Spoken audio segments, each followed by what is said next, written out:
To put this in context, my school won a government grant where they could choose 25 of us to take on a trip to an abandoned village in Spain. We could miss 5 days of school, but there we had to do some simple restoration work for the village in exchange for our room and board. We cleaned the streets, painted some walls, helped in the kitchen, took care of some livestock. It was hard work, but we had a great time. The village is called Granadilla in Cáceres, in case anyone wants to check it out online, and the program was called Program for the Recovery and Educational Use of Abandoned Villages. And as a brief history of the town, it is located on the banks of a reservoir that flooded the town in the 1960s. The inhabitants who refused to leave drowned. Anecdotally, the old cemetery remains underwater today. The first night, the counselors who lived there during the camp took us to the new cemetery to tell us scary stories from the village.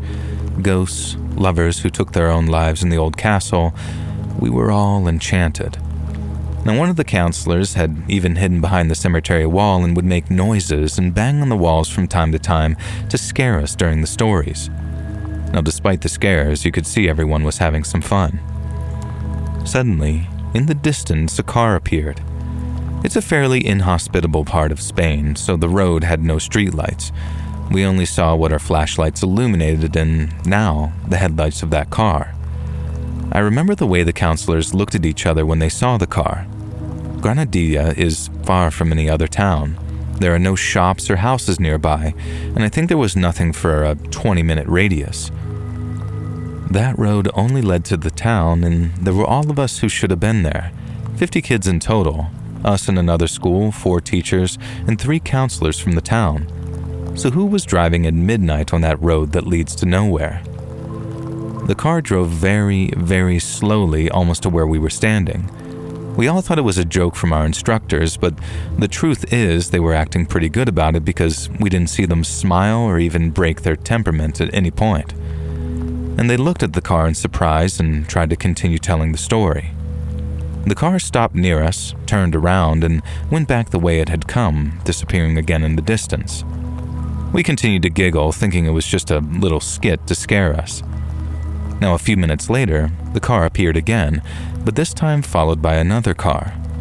Both were completely identical, white, those old-fashioned cars that look almost square, and both were driving extremely slowly, tailgating each other as if in a parade. I remember one of the chaperones signaling to another if he knew who they were. Both shook their heads. The cars did the same thing. They got very close to us, waited a few seconds, and then turned back the way they had come. Some of the kids started asking them who they were, clearly a little nervous. The monitor who was inside the graveyard came out too, looking at the spot where the cars had disappeared again. No one seemed to know anything, and our teachers also started asking them if there were people hanging around here. And then for the third time, the cars reappeared. Now there were 3 of them, again identical. They did the same thing. They drove slowly, one behind the other, but this time they parked in a small gravel area at the side of the cemetery about 50 meters away from us. They turned off the engines, opened the doors simultaneously, and this is where I started to get scared too. And 3 figures, about the same height and build, got out and just stood there, staring at us. I say staring at us because that's what it seemed like. The truth is, I never managed to see their faces or any actual human features. My teacher then started telling us to stand up, and we all started following the counselors back to the village. Our teachers watched our backs and asked us to stay calm. I walked beside one of the teachers, and I heard a counselor tell him, "This isn't our business anymore. That would be out of line with the kids." When we arrived at the village, the monitors closed the gate leading into Granadilla and asked us to remain calm. The village is walled and the only access was that one which was already closed. Whoever the cars were, we were already out of their reach. I remember how scared some of my classmates were when they went to bed that day. A couple of them even cried next to their teachers who assured them that it was definitely just some prank. However, no one seemed to believe this theory. But surely if it was a joke, it was a very nasty one. Still, we were able to enjoy the rest of the week without any more scares or strange people hanging around. In the village, no place had been built for the kids who went camping there to sleep, so we stayed in the old houses of the inhabitants. Those that had 2 rooms had been emptied to make room for 12 beds in each house for us, 6 beds in each dorm. And we had a great time, worked hard, and explored every corner of the place both day and night. We arranged fake weddings, snuck out to stargaze, and bothered the cattle at night. You know, the kind of things that 16-year-olds do when they have a town all to themselves for a week. And by the time we reached our last night there, we were all exhausted. Some had barely slept in a week with so much hustle and bustle, and the physical labor that we were doing during the day was clearly starting to take its toll on our spirits and bodies. So when we finished dinner that night, almost all of us kids went home. We know that some of them did stay and chat with the students from the other school, but around 1 a.m., the whole town was quiet. It was easy to hear anyone who had skipped bedtime because our room had a large window that we left open at night to let in the fresh air, and consequently, any noise from outside. Nothing could be heard outside that night, though. I couldn't sleep, which is something that happens to me a lot when I'm excited about something. I'd had a great time, so much so that I seemed to have forgotten about the car incident from that first night. I'd met some great people and I'd loved working in the village, so even though my colleagues were already asleep, I was still thinking about everything we'd done. And that's when I heard the door downstairs open. It's an old door, one of those heavy ones that drag on the wooden floor when opened. It's impossible to be discreet. I was surprised to hear it open because I hadn't heard anyone pass under our open window. I assumed they were our teachers trying to figure out if everyone was already in bed and resting, or trying to catch the guys who usually tried to sleep with their girlfriends while camp was going on. Now anyways, I was surprised because they had never come to our house. We had never made any fuss about it, and honestly, we were usually so tired that we turned off the lights pretty soon after dinner. Whoever was downstairs slowly started to climb the stairs to our room.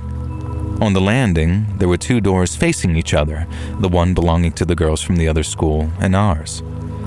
The wood creaked beneath their feet as they walked very slowly. So slowly that it was strange, and I lifted my head from the pillow to see if any of my friends were also awake and listening to the same thing.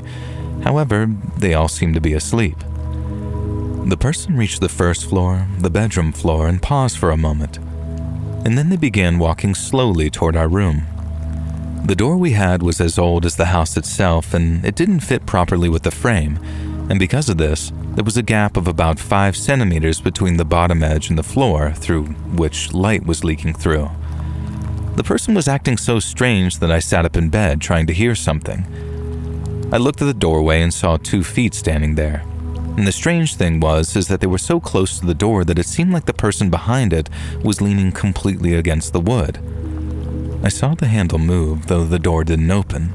It was as if someone with very little strength was trying to move it. I had unzipped my sleeping bag and was now sitting on the edge of the bed, trying not to touch the floor with my feet so as not to make a sound. I looked around again, but everyone was still asleep. The handle was still moving, but it was almost imperceptible. But me, I was scared to death. And then I stood up. At that exact moment, the wood creaked beneath my feet, and the person, or thing, I couldn't say exactly what it was, shot down the stairs. The strangest thing was the speed at which it did it, a sort of superhuman speed that made me shiver, and I remember going extremely cold and feeling paralyzed. Every step that thing took on the wood up the stairs and then down them sounded like it weighed 300 kilos, putting all its weight into each step. It seemed to have been running for its life going down those stairs due to the strange speed that to this day I still can't recreate. When the person reached the floor below, they slammed the door so hard it made the walls shake. I couldn't move. I just stood there, still in the same place that I was, just trembling with fear. The strange thing wasn't that someone had broken into our house. It could have been any kid, any teacher, maybe someone trying to play a trick on us. The point was that no kid or adult could have run that fast, making that much noise down those stairs, nor could anyone slam the door, which felt like it could have been heard all over town. And even though I waited a moment to try and listen through the window, no one seemed to be outside. I heard no footsteps on the gravel driveway, no laughter, no one entering the adjoining houses. I woke my classmates up crying and told them what had happened. Together, we went out in our pajamas to see if anyone was around the house or if we saw any lights on in any of the other kids' houses. Nothing. And we even went to our teacher's place to ask if it was them, but they were also in pajamas and very clearly sleepy. I don't know how many times I've told this story, how many times I've gotten goosebumps remembering it. I don't know what it was that entered our house in that village that night, but it wasn't human.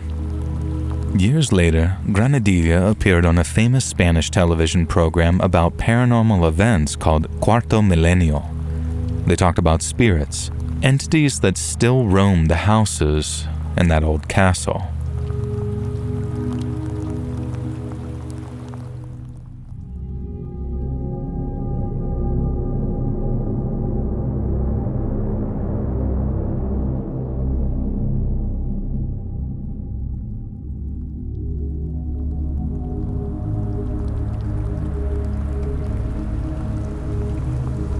So I was at a Halloween party back in 2001, and it was the craziest night of my life.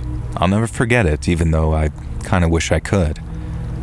I didn't really know anyone there apart from the girl who had brought me, because we were kind of hooking up at the time. She was a bit of a hood rat, and so were her friends. And when we got there was one chick just passed out on the front lawn, her skirt hitched up to reveal her underwear and just sleeping out there with no shame. But what the hell, right? I'd seen worse at frat parties. Now, little did I realize that this sleeping beauty would become the beast of my Halloween. And an hour or so had passed at that point when we were all inside dancing and having fun and enjoying life. And then suddenly, the sleeping psycho comes crashing into the house, screaming that she just had a prophetic dream that the punch had been spiked, with strychnine of all things. And then her eyes lit on me. She pointed and started screaming. I was the one. I was the stranger among them. I'd spiked the punch and was trying to enact some type of apocalypse prophecy. And I'm just sitting there like, no? But for some insane reason, half the party started to turn on me with some sort of suspicion. And someone yelled that they thought the punch had tasted a bit strange, and another person had shouted that they'd seen me pour something into the bowl. Of course, none of this damn crap had actually happened. I'm not Jim Jones. I was just there for a good time, but half the party didn't seem to be having it. And then the other half decided to come to my defense, and of course, this was all insane. It was just Glenda, who was always making up conspiracies and did actually have mental problems. So then this big fight broke out over me while I'm there ducking and dodging and diving to get away from this group of absolute idiots. And all the while, this Glenda lady is just screaming about how I'm the Antichrist and put strychnine in the punch. And at the time, I didn't even know what strychnine was. A group of guys seemed to believe her because they started grabbing me, holding me down, punching me. And at that point, I thought this was it. I was probably dead. All these drunk idiots were going to kill me. I even tried to fight back, but it was at this point 5 versus 1. And then some other group of guys attacked them, and at that point it just gave me a chance to get free. And I ran like the wind, jumped into my car and just hightailed it out of there. I didn't give a crap about the girl who invited me. They were her psycho friends. And as soon as I was far enough away, I called the cops. Now, I had heard the party got shut down, and of course there was no trace of that strychnine or any other poison in the punch. And I never spoke to any of them again, and I never wanted to. It was the most pointlessly and terrifying night of my life, and I have to be honest, I've avoided Halloween parties or really any parties ever since, especially the punch.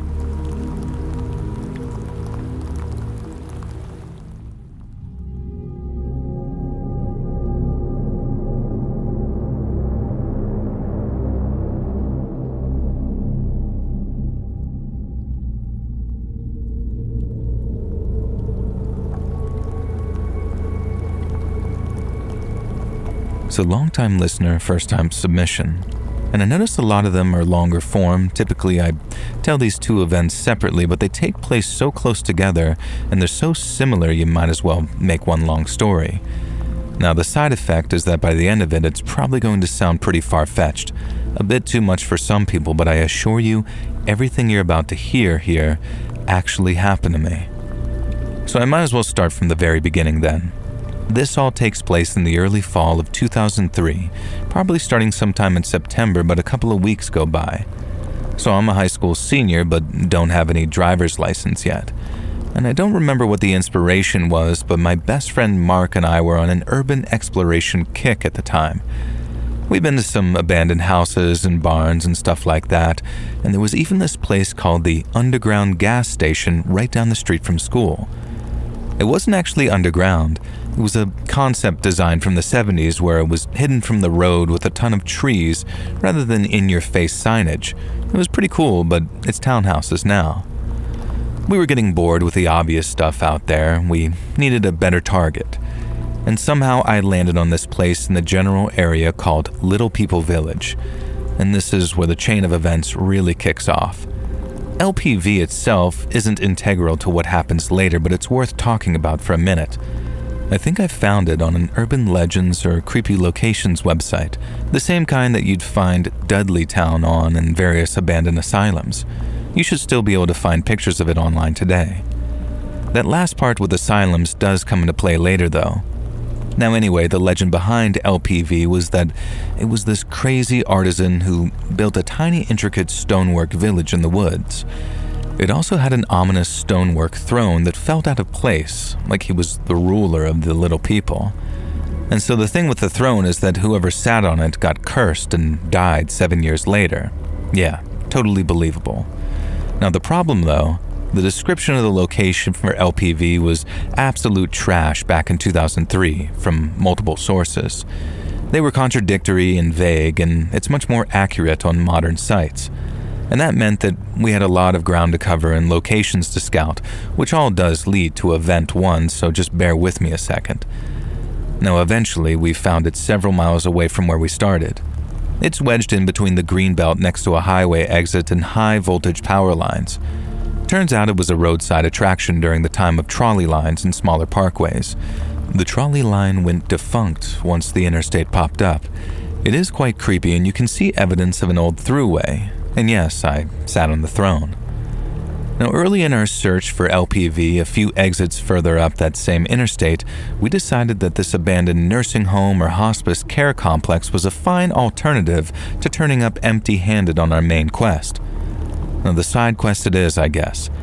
Ironically, we went here far more times than we did LPV, way easier access, and I'd say the two of us probably hit this spot over a dozen times easily before the spot got too hot.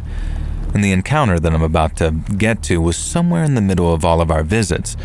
But first, a bit about the complex layout. There were a few buildings that were not connected, so I'll just talk about the main one where this takes place. It's shaped like a T, or that Tetris piece, with a central hub of sorts on the ground level. It's 2 floors with a basement.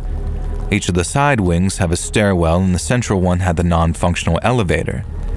The only way into the building was from a busted-out window on the side of the basement. I hated that basement.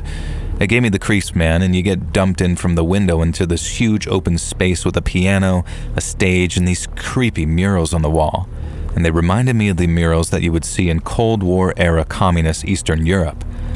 The place had plenty of evidence of prior activity, mostly degenerate teens spray painting things, smashed stuff, and dead birds, and a couple of code browns and a few toilets, if you know what I'm talking about. Now, I never saw any squatter camps or used needles or anything of that sort, and the two of us explored every inch of that place.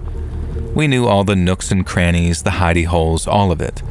Oh yeah, there was this one room upstairs, though, and the floor was covered in what looked like dried blood. No, alright, on to the main event already. Now Mark and I are in the central hub on the ground floor. This particular day, we brought our very realistic-looking BB guns along, and we were having a grand old time shooting random stuff that got left behind in the clean-out. It was all vandalized already after all, so who really cared? And now we had already been in there for a good 40 minutes and covered all the ground, mind you. Now all of a sudden, from directly above us, we hear full tilt running to our left down that side wing. The person above us sounded like a tank of a guy, easily over 6 foot and 250 pounds, wearing some very heavy-ass work boots. Foolishly being teens with fake guns and Mark being a tough guy, we just looked at each other and ran to either stairway. He went down the hallway to the one that we heard the running in. I went to the other one to cut them off in case they doubled back. The footsteps never made it back to the stairway. Now remember, you have to go into the basement to get out of the building, and the noise was on the second floor, and those stairs are the only way to the basement. So we devise a plan. He starts on his end of the corridor, clearing each room. I stay in the corridor, and then we alternate back and forth. There was nobody there. It was like they just vanished. A big guy like that ain't gonna fit in a hiding spot somebody my size can fit into. And we all knew the spots no matter what size you were. The only conceivable place we didn't search too hard was the ceiling, but it was a drop ceiling and there was no way that it would support someone that size. We went hard searching for about 45 minutes and just called it and decided to leave. It was just starting to get dark by that point anyway. We make our way out the place and walk back to his truck tucked into the far corner of the lot out of sight. And maybe by about 30% of the way back to the truck, we both just kind of froze all of a sudden. We both hardcore got the feeling that we were being watched. Without saying a single word, the two of us simultaneously turned around slowly. In the second floor corner window by the stairs, there's some type of disembodied head looking straight at us out the window. You know the stereotypical ghastly-looking emaciated gray dead ghoul-looking trope? I could keep describing it, but I think that gets the point across. It was just there. No torso attached to it, no hand holding it up. It kind of had this mist to it as well. Even if you looked at it like, okay, there was a squatter in there, the noise from the running does not match the person in the window. And I leave this one at least open to interpretation, but I know what we both saw and heard, and that was not a living person. That place never gave us another encounter of either variety, so I'm not really sure. And lots of people died there, though, after all. I wonder if this new condo complex they put in there is haunted or not. Now, all right. On to the second event in this narrative. I don't recall this happening before the hospice or after, but it's within a couple of weeks of each other. Remember when I mentioned asylums? Well, here's one for you. This one was tucked back maybe half a mile down a service road in the woods connected to a busy highway overpass and exit that was next to our local mall. Rest in peace to the mall these days. Now, the backside of the complex is rather large, a trap rock ridgeline connected to this awesome state park, and one side is the highway. Now, I probably found it through the same early websites, but it was right there in our stomping grounds, so we couldn't resist. And the place was called Undercliff Sanitarium. You can still find documentation of it online, but it got demolished in 2014 or 16. Now, I'm a little fuzzy on the details, but I want to say that it was shut down in the 90s along with many of the others around the country. It was known for treating children with tuberculosis and other diseases, troubled children, mental patients perhaps. And the thing with this facility is that it was still half operational, only in a different capacity. There were a lot of buildings in that complex on that service road. The problem is that it was all State Department facilities, including a state police barracks since it had easy access to both highway directions. I found this old picture of an ancient HDD that I got on an Urbex forum that shows all the various security cameras and what building had what in it. And yeah, the safest way into there was traversing the ridge and looping around the far back. And that's not what I did either. I found that picture way later, and I was like, yep, that makes sense now. And just to give you the sense of security that that place had, later on that school year I tried going there with a friend of mine and these two chicks one night. And the plan was to drive around the loop that circled the main building all the way in the back and leave and take a few pictures on my digital camera while doing so. I got 2 pictures on the front facade and one around the side. And by the time we got around to the back of the building, there were 3 squad cars surrounding us, and I'd say that we were less than 1 minute. Now, one more and we would have been out of there. Trespassing tickets for everybody, I guess. They do not mess around. I never actually got to go inside, but if you dig around online, you'll find a lot of explorers here. Now, moving on, myself and Mark head over there in his 90s manual Ford Ranger one fall afternoon. We had no idea how tight the security was, but thankfully, we chose to check out one of the first buildings you come across in the complex. But we did have the right idea to park behind the building on a small concrete courtyard on the opposite side of where most of the surveillance actually was, so that turned out to be fortuitous. This building wasn't all that big. It was an auxiliary something or other, and I guess somewhere in the 3 to 5K square foot range perhaps. And we get out of the truck and lock it up. And that part's important because the Ranger is manual everything. Transmission, locks, windows. We locked up the doors and windows, including the rear slider. And he also had one of those diamond plate toolboxes in his bed that had its own keyed lock. At this point, we decided to do a perimeter walk around the building to see if we could locate an entry point or not. It couldn't have taken more than 2 minutes tops. And it's about the same size as my house. I've tested how long it takes me to walk around that.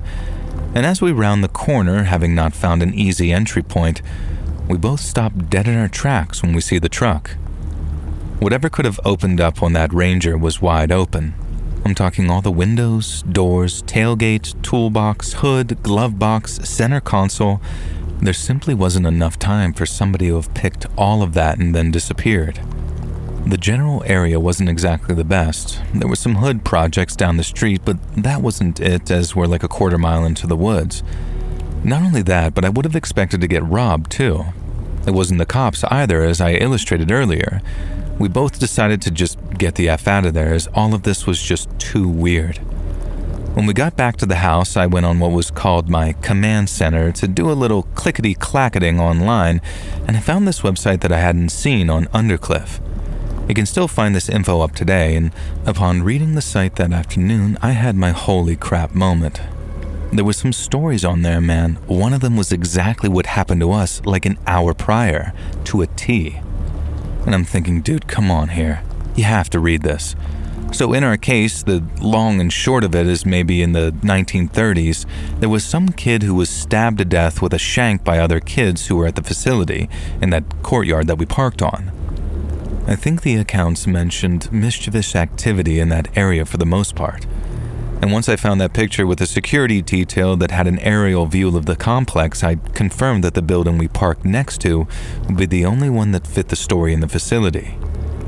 It's a shame I never got into the main building before they demolished it, and I'm sure that if I had, I probably also would have experienced some of the stories that are centered around that building. And so after all of that, you can see how this sounds kind of outlandish, right? Such a short period of time and 2 significant paranormal encounters. Yeah, okay, but as I mentioned in the beginning, I swear this is all true. And for what it's worth, it's not like I see stuff like this all the time, but I have experienced a handful of other paranormal encounters. They were all not only very different styles, but at very different points in my life, and I actually lived in a haunted house until I moved for high school. Now, I tend to err on the side of a skeptic, but I know what I've experienced and I've never hallucinated in my life. I know a man's word on the internet doesn't mean much, but I've had other witnesses in every case, so don't just call BS.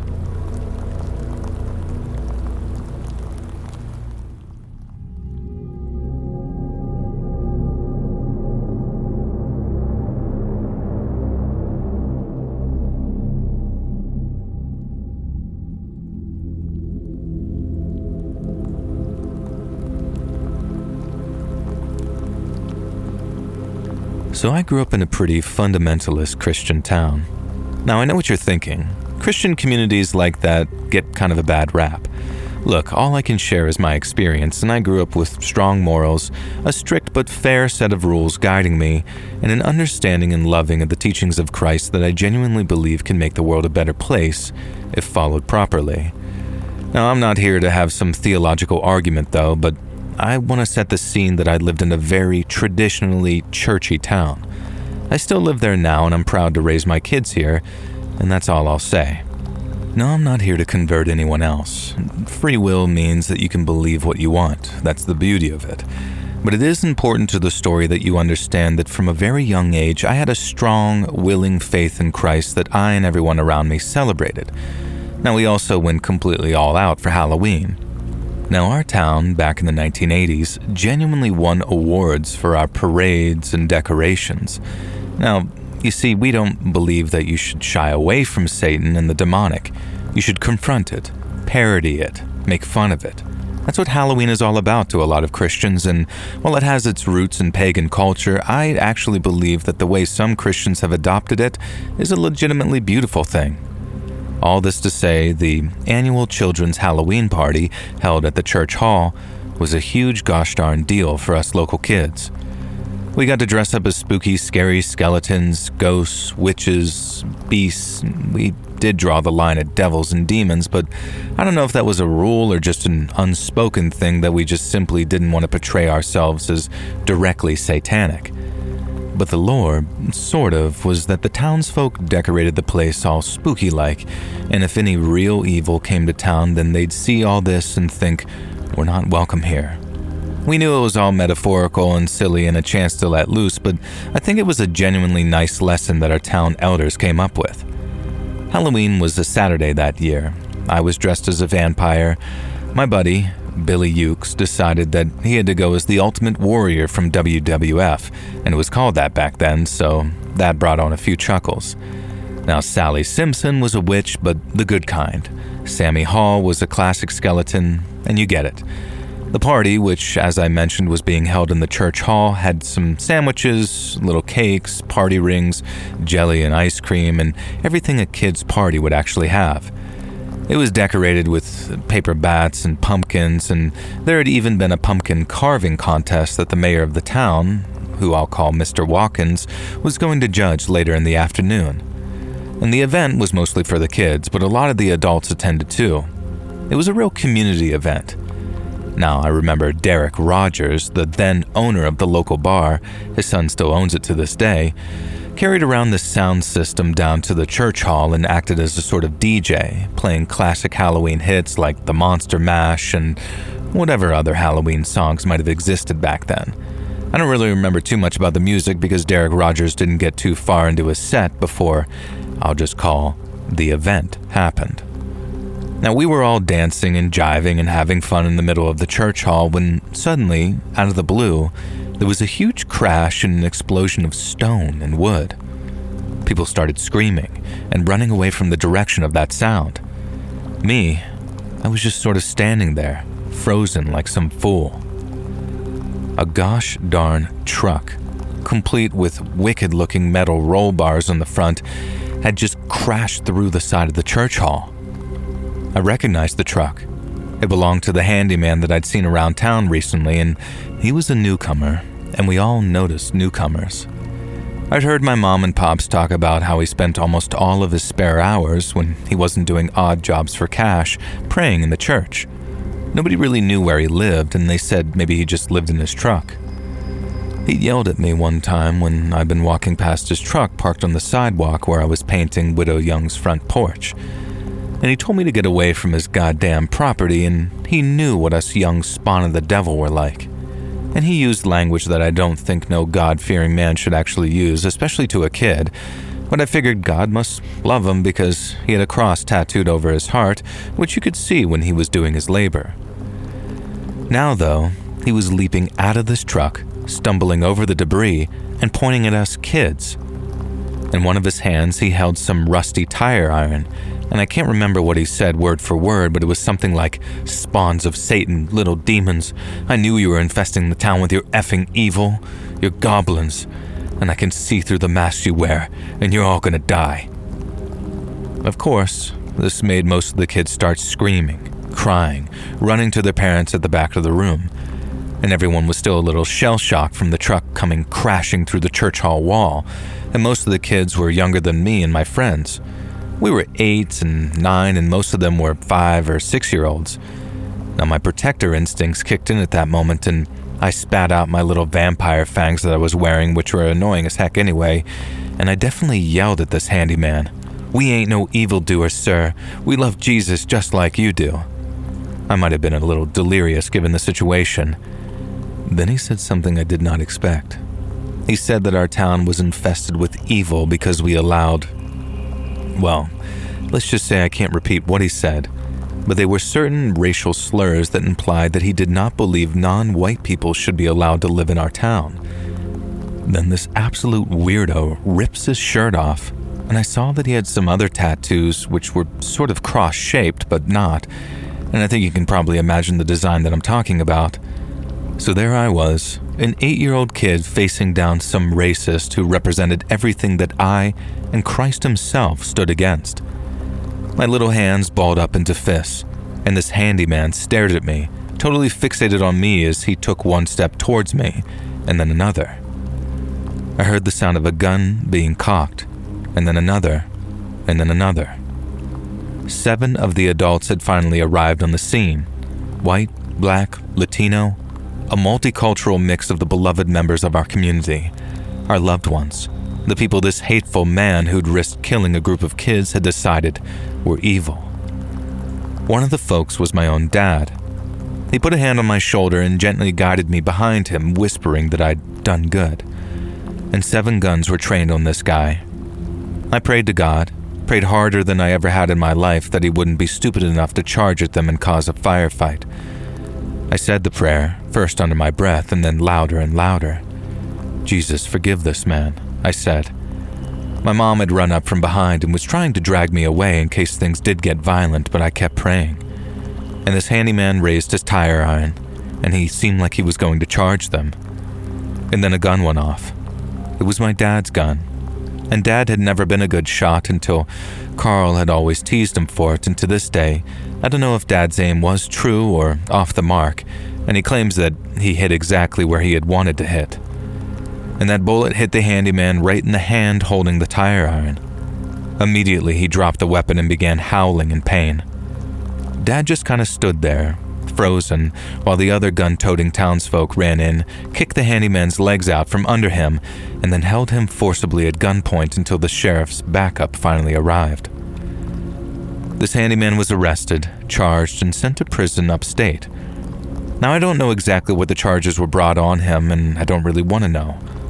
All I know is that I attended a Halloween party where a deranged, misguided soul almost drove his truck into us, and then in my opinion, we avoided any loss of life or serious trauma thanks to the love of Jesus, the bravery of the townsfolk, my defiant inability to back down, and most importantly, we were saved by my dad's absolutely abysmal aim.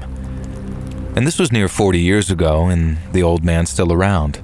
He still can't hit a barn door with a banjo, and honestly, I wouldn't have it any other way.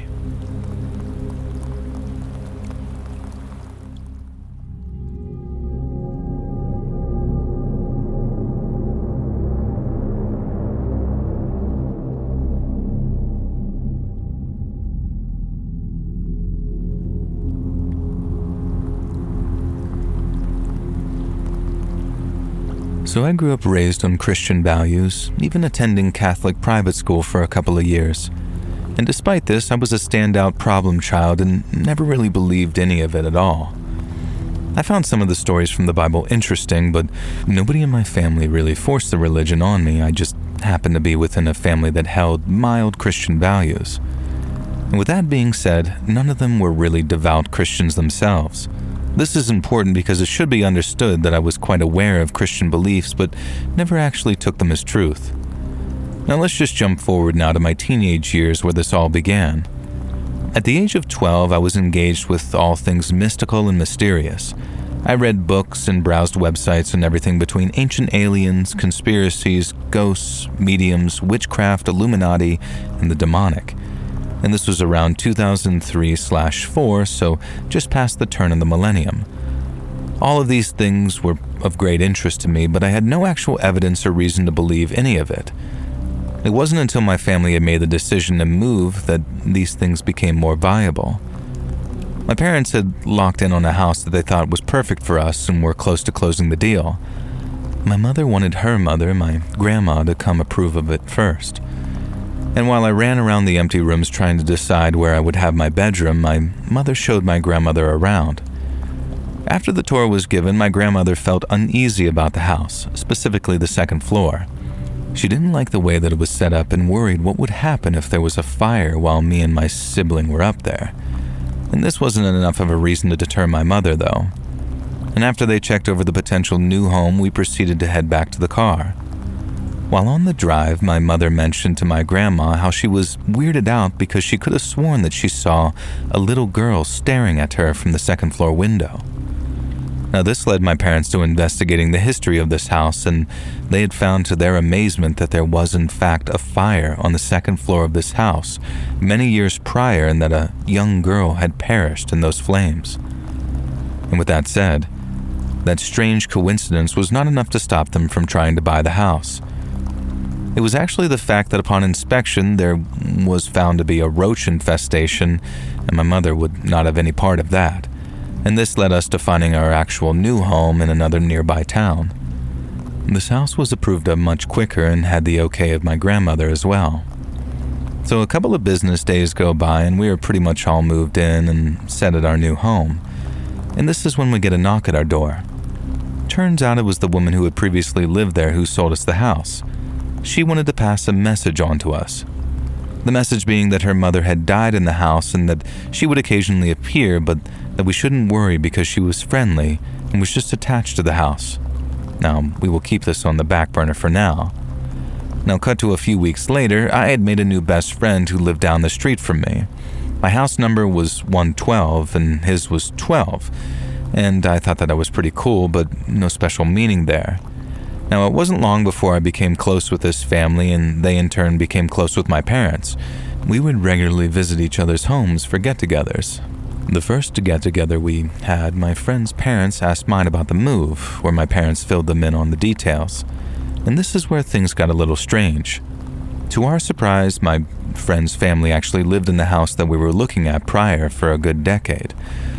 And when they proceeded to say that they moved because the house was incredibly haunted, they said that there were 2 different ghosts in that house, one of which was a young girl, and the other, a malevolent old man. This shocked my family, and so far, intuition was on point.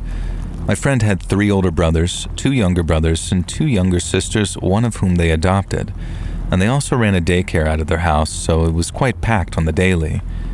Each of the older brothers had traumatizing hauntings happen to them in that house, and the oldest brother, who was 21 at the time, still wouldn't sleep with the lights off because of it.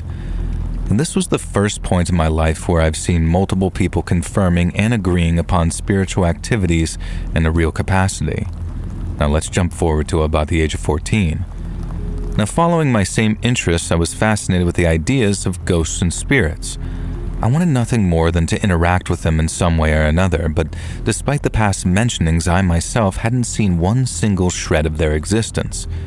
It was frustrating, and I tried all manners of contact, bought crystal balls, stared into mirrors in the dark, looked into black ink, researched Enochian, literally everything under the sun, but nothing would work.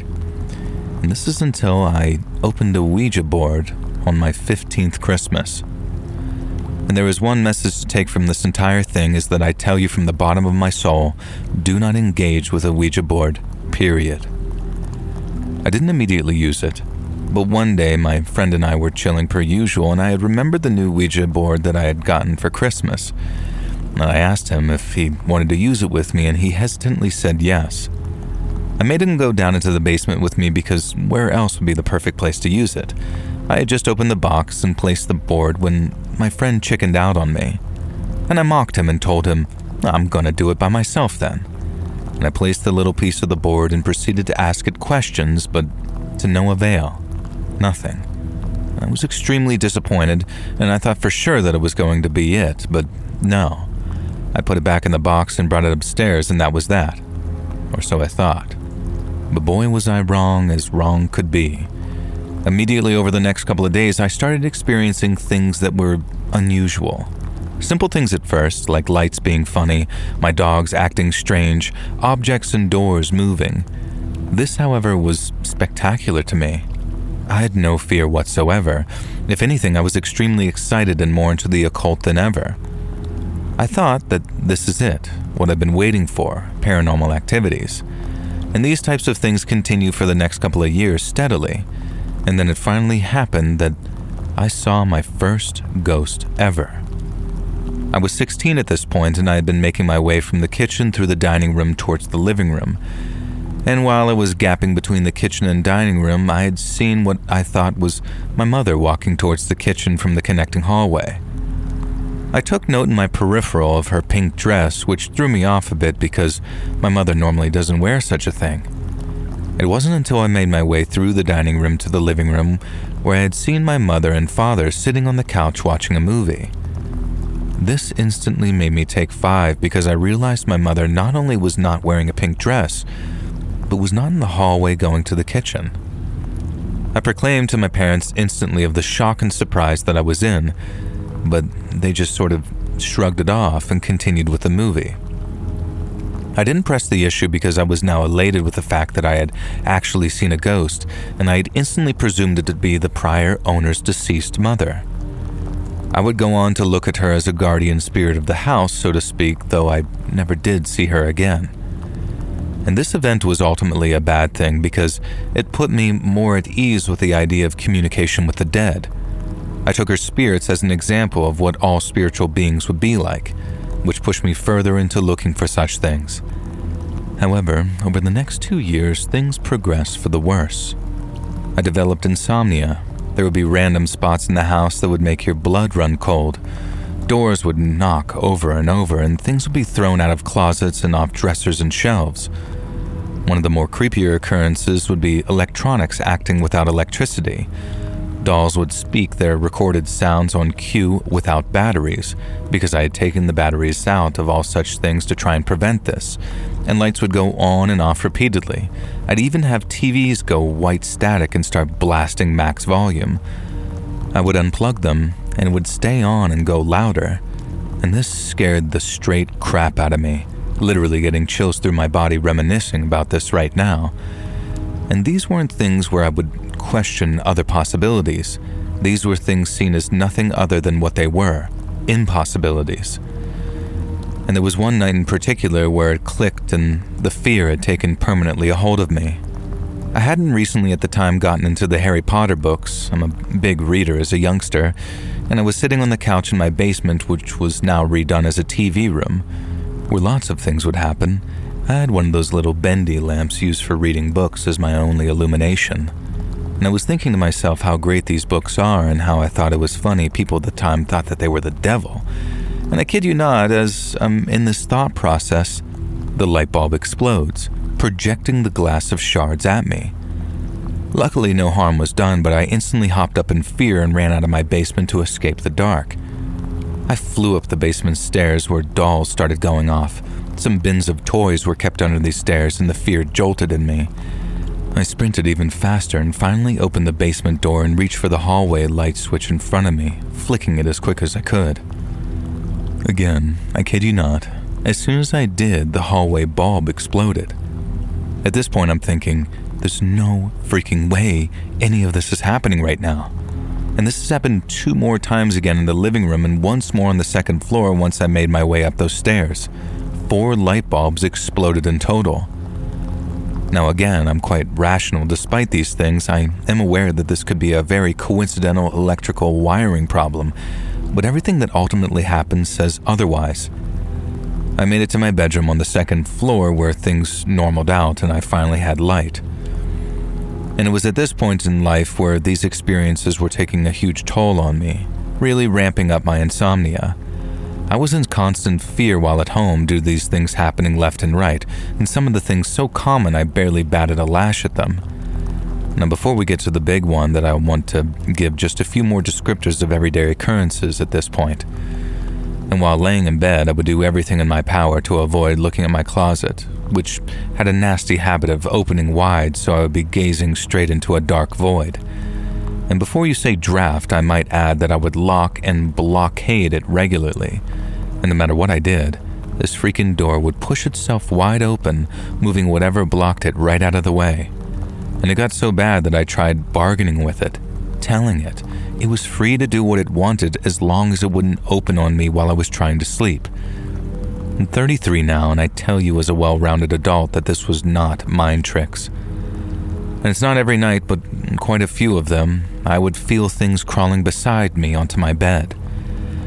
Not in the general sense of where your mind is questioning if you're actually feeling or not, but in the sense of the spring mattress would straight indent and compress as the invisible force crawled right beside me. Again, this scared the hell out of me, and I would freeze in fear. And the last occurrence that I would see all the time affected other people, and due to my sleeping problems, I was always the last one to fall asleep. I witnessed multiple times people's arms being raised in their sleep like they were reaching for the sky. And there was a day when I had a cousin and 2 friends crashing over, and I watched as one of their arms was rising in the air. It made me feel like whatever this was taunting me, showing me that it could do whatever it wanted to whoever. The real kicker is when I was sleeping on an air mattress in my younger brother's room, 4 years younger, and I did this because at this point I was so terrified to sleep alone that I needed to be near someone to feel somewhat safe. And as I was dozing off, I watched my little brother's arms raise into the air. And the only difference this time is that he actually woke up while it was happening. I watched him groggily realize what was happening to him, and he jumped to his feet, turned and ran into the freaking wall out of terror and panic. And I legit started laughing because I had never seen anything so absurd and shocking in my entire life. And the way his feet moved like an old cartoon, like he was Sonic the Hedgehog, the way the blankets jumbled beneath his scurrying feet, and the sheer speed at which he'd hopped up and darted into the wall. Safe to say, both my brother nor I got any sleep that night. So, if you made it thus far, you understand at this point whatever is going on has been ramping up and becoming more bothersome by the day, and this is where we climax. I had grown quite brave at that point because these things were so regular and common that I simply just became used to it and was able to sleep solo once again. So there I am, lying down on the couch against the furthest back wall in my basement. This was generally where I slept and hung out at this point in life. I had 3 dogs, one of which was a little white chihuahua named Baby, and she was the most timid, docile, scaredy cat of a dog that you can imagine. Everyone who has pets understands that you come to learn the general behavior of them, and I just turned off the lights and popped onto my back where my little baby jumped up to sleep on my chest like she always does. And this is where the single most terrifying thing of my life happened. Baby instantly goes to alert and stands up growling in the darkness.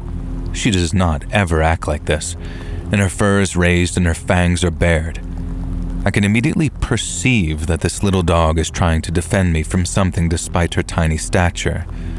And this puts me on full alert, and I sit up to also peer into the darkness while she just stood guard on my lap. And the next thing I know, she cowers, her tail goes between her legs, and she whimpers and flees. And before I can gauge what's happening, my arms were pinned straight down to my side, and my back was forced straight down into the couch. I can see enough to tell you with 100% certainty that there was nothing there.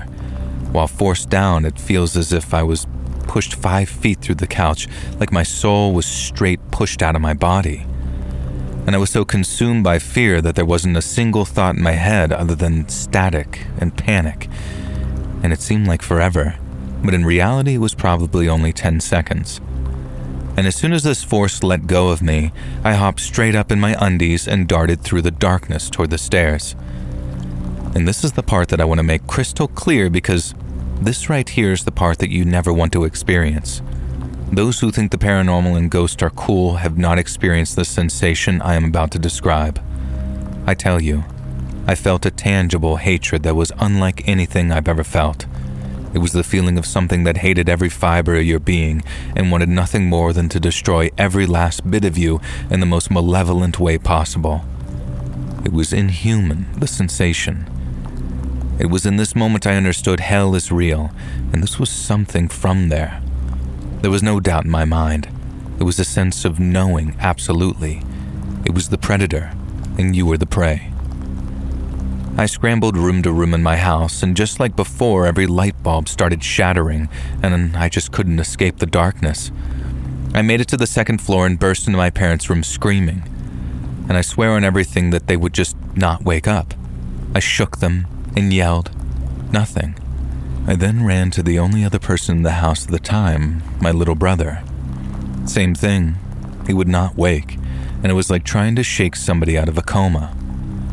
And I tell you in all honesty, I was 18, considered myself a man at this point, and I had loads of pride.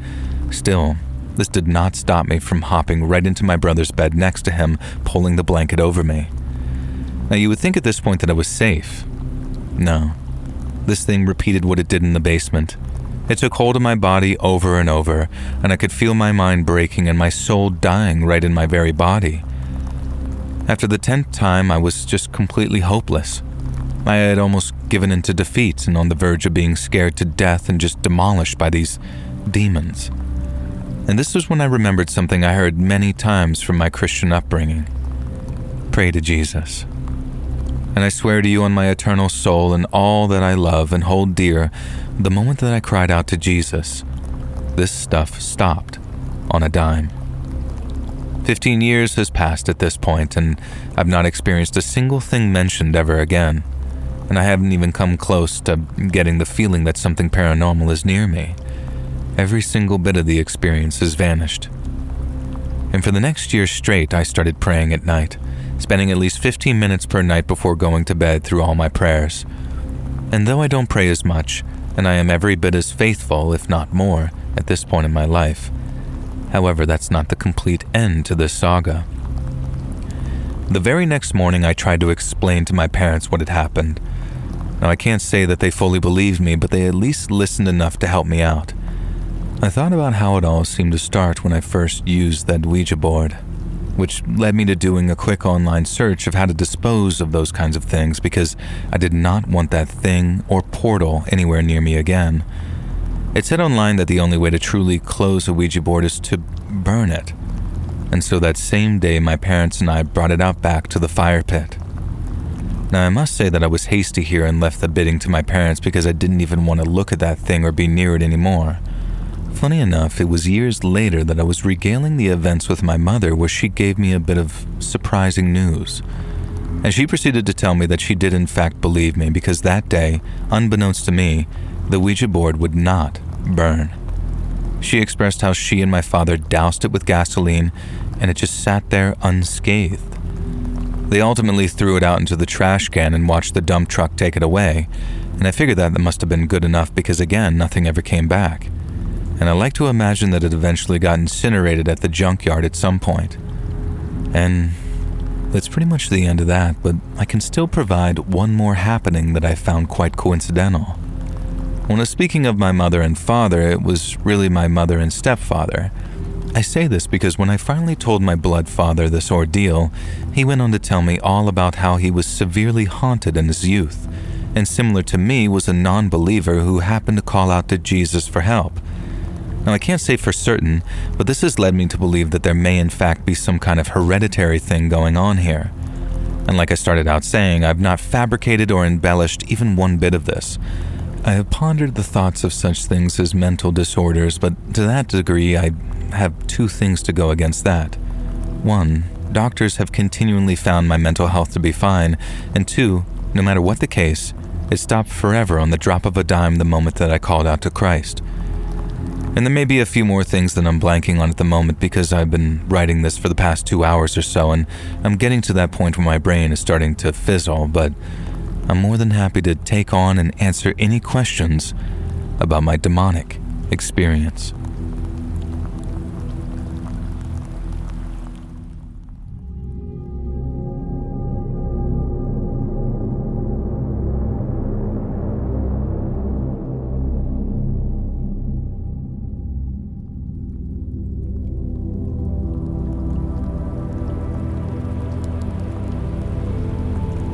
So some people have some pretty weird triggers. And back when I used Twitter, I'd see people listing things like Fall Guys or baked beans or happiness or Dream the Minecraft YouTuber as trigger warnings. Okay, maybe the last one is fair, but I used to kind of roll my eyes and think, how did these people actually manage to make it through life, being triggered by the little beans from Fall Guys? And then I developed severe PTSD from Elvis Presley, and I understood. Okay, yeah, maybe I am being a bit goofy here, but it's just to mask the pain, really. I genuinely do become a sobbing, quivering wreck if I look at Elvis Presley too long, or worse, an Elvis Presley impersonator.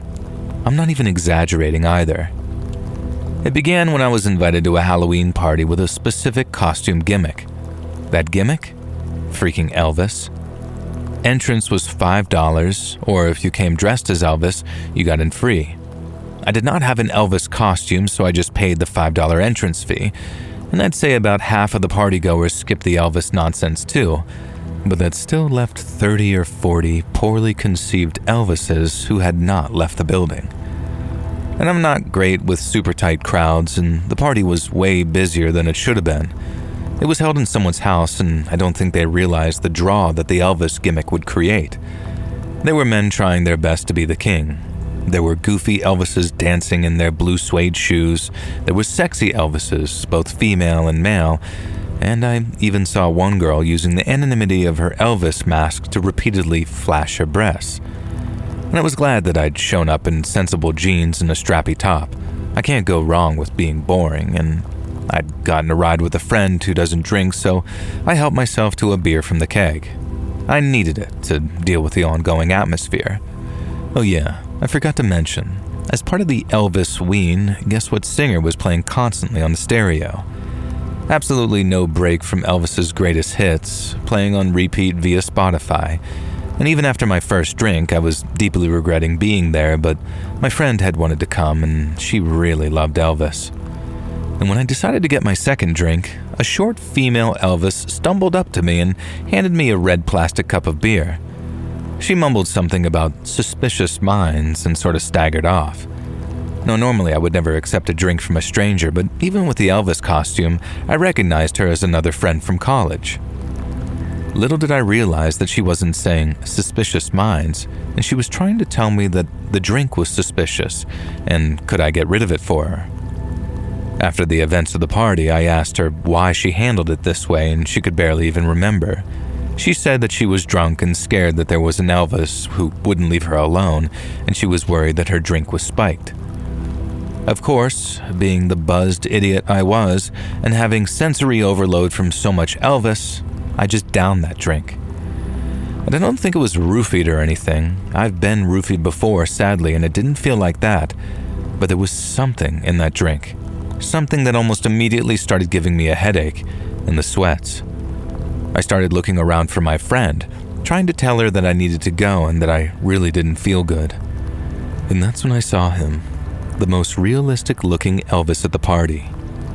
He didn't wear a mask. His hair was styled in a pompadour, and he wore Elvis sunglasses and that white rhinestone suit that made the king so famous. And there was only one man that I knew who could look that much like Elvis without actually being Elvis. And remember when I said that I'd been roofied before? Well, I'd been roofied by my ex-boyfriend a year before, and he had that same baby face, that same dark hair, the same build, everything. This was him. The Elvis staring at me across the room was my ex-boyfriend Rodney. I'd had to take a restraining order out against him. I was never able to prove that he was the one who roofied me, but he became what they called a fixated individual after I broke up with him, a complete and utter nut job. And now here he was, dressed as Elvis, watching me from across the room. And I know he was watching me because he did that thing where he used his two fingers to point to his eyes and then to me as to say, "Hey, I'm watching you." And I darted into the other room looking for my friend. Where the hell was she?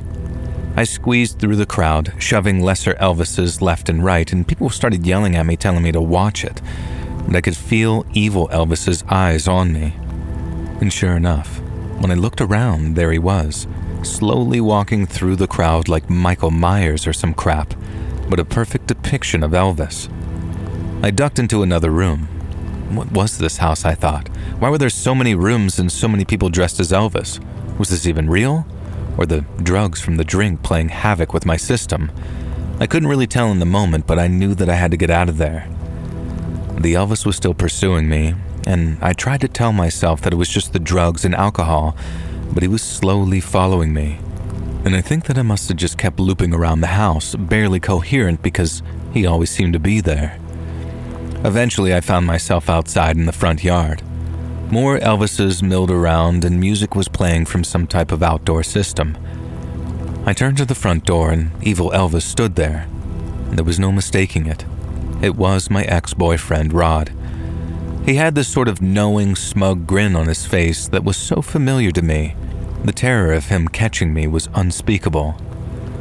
And then, despite pursuing me slowly for most of the night, he just suddenly leaped down the porch steps and came running directly at me. His sunglasses stayed on his face, his Elvis sideburns obscured his features somewhat, and I was certain it was him, though. Why else would he be charging at me? I was confused, but I screamed, I turned to run, and my legs just gave out from under me. This evil Rodney Elvis was on top of me, grabbing at my hair and my clothes, and I have no idea what he had planned. It was like he was trying to just strip me naked, there on the front lawn in front of numerous other people. Rodney always was some complete psychopath, especially when he was on coke or some other drug, which was often. Thankfully, the crowd didn't take kindly to an Elvis Presley impersonator trying to violate me out front. The biggest, fattest Elvis I'd ever seen came thundering along the lawn, and I later realized that he was wearing a fat suit as part of his costume, and the whole shtick was Elvis just before he died. At the time, though, the hamburger sticking out of his jacket pockets just made me feel like I was going mad, but I didn't care. Fat Elvis leaped the final distance towards evil Elvis, my boyfriend, my ex-boyfriend, and body slammed him so hard that the pair of them went flying across the lawn. I pulled myself to my feet, unfortunately puking as I did so, which in retrospect I think saved me from whatever dodgy drug had been slipped into that drink earlier in the night. Fat Elvis was doing his best to stomp on evil Elvis, but his bulk, or rather the fat suit, was getting in the way. But now others were joining in. This group of random Elvis Presleys just absolutely pounding on evil Elvis. And that's when my ex-boyfriend rolled free and pulled out a gun. And within seconds he fired, hitting Fat Elvis square in the stomach. This Fat Elvis reeled back, fell over, and the other Elvises kinda held up their hands in surrender, backing away from evil Elvis as he stepped away. He fired one more shot into the air, causing everyone to duck, and then just took off into the darkness around the side of the house. A couple of the Elvises wanted to follow him, but the rest of us told them not to. The guy was armed. And then I told him that I knew who he was and we could just call the cops. And now, after all the chaos, skip forward a few hours. I found my friend who took me to the police station and I explained everything. I told them that my attacker was my ex-boyfriend Rodney and explained the history. They ended up looking him up and the officer gave me this very strange and grave look. Rodney had been arrested a day ago for armed robbery on a convenience store in a completely different state, she explained. And she went on to tell me that he was still in custody and had been so for at least 24 hours. Now, I kept insisting. I was certain that that evil Elvis was Rodney, and she even put a call into the sheriff's department where he was being held. No question, he was still incarcerated. There was no humanly possible way that evil Elvis was Rodney. And later they questioned him about the incidents, and apparently he was just completely clueless, and they told me he even seemed to express genuine concern for me. And there you have it.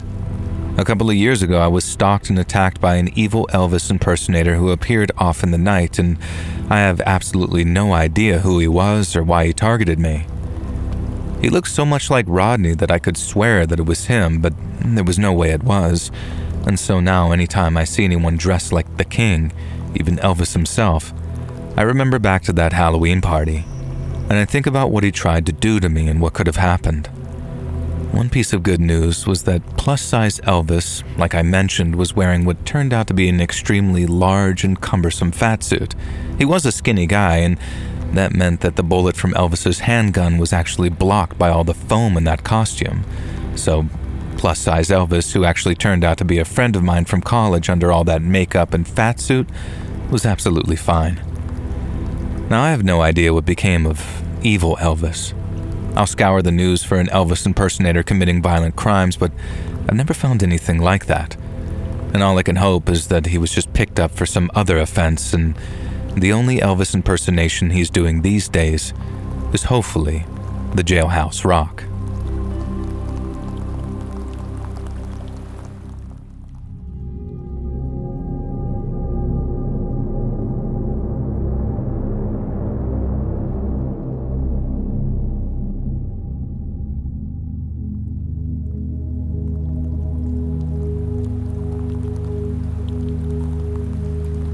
For some reason, I never thought about posting my story here, and I've posted on YouTube comments before, and I think I've talked about it on my YouTube show before. But anyway, It started when I was 5 or 6, which would have been 1988 to 1989, and I would see what was called the Bloody Man walking up and down the stairs in my house. I can't remember his face. I'm not sure if it's because I never looked at it or he didn't actually have one. I just remember it would never be the middle of the night, but more like bedtime that this would always happen. He had a bandage on his head that was bloody and a hospital gown. I remember having a feeling that I knew this wasn't right, but I wasn't scared.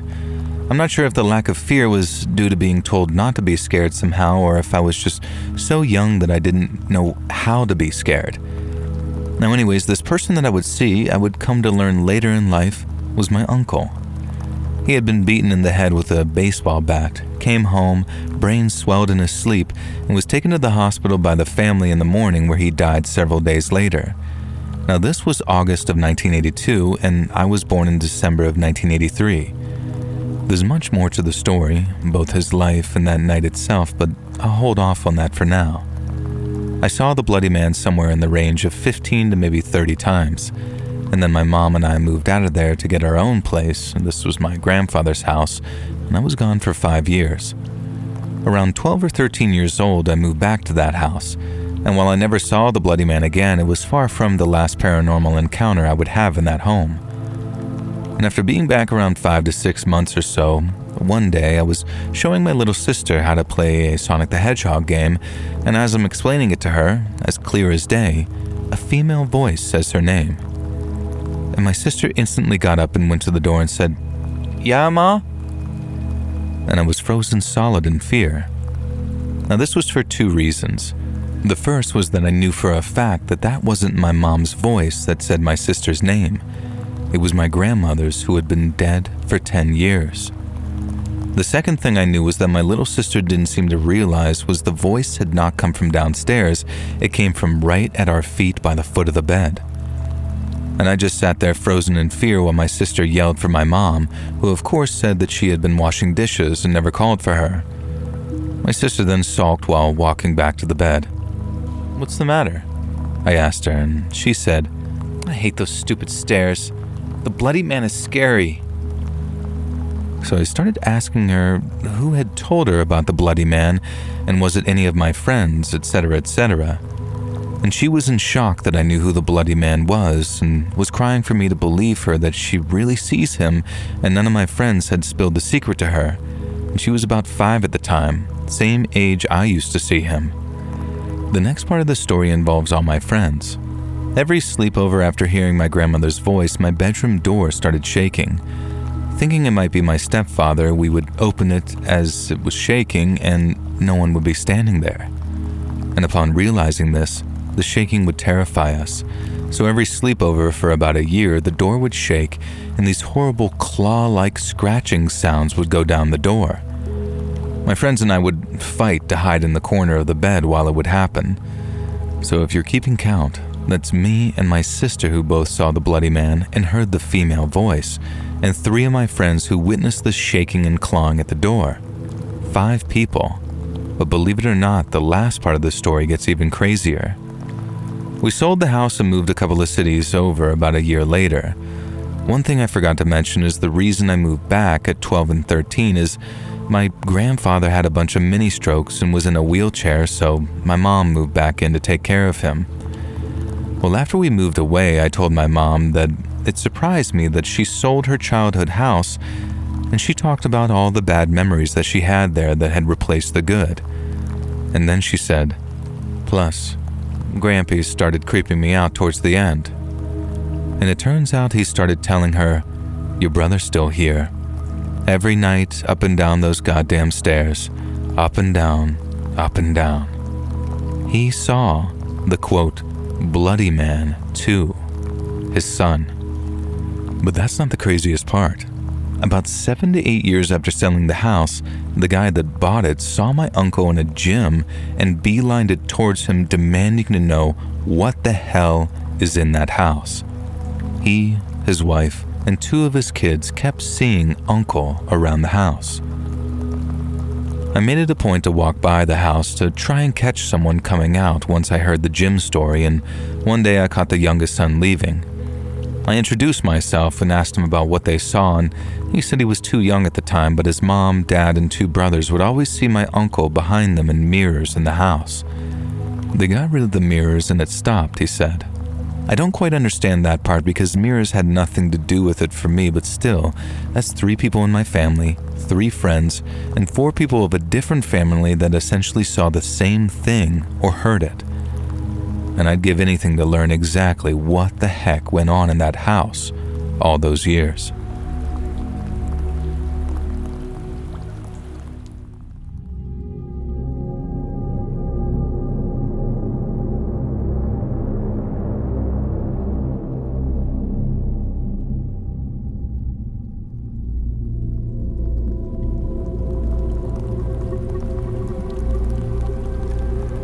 Now, to set the scene, most of us are Kiwis living in Australia, and we're an odd bunch. There's me, Chris, and Paul, and we're all from New Zealand, and we all moved over here together.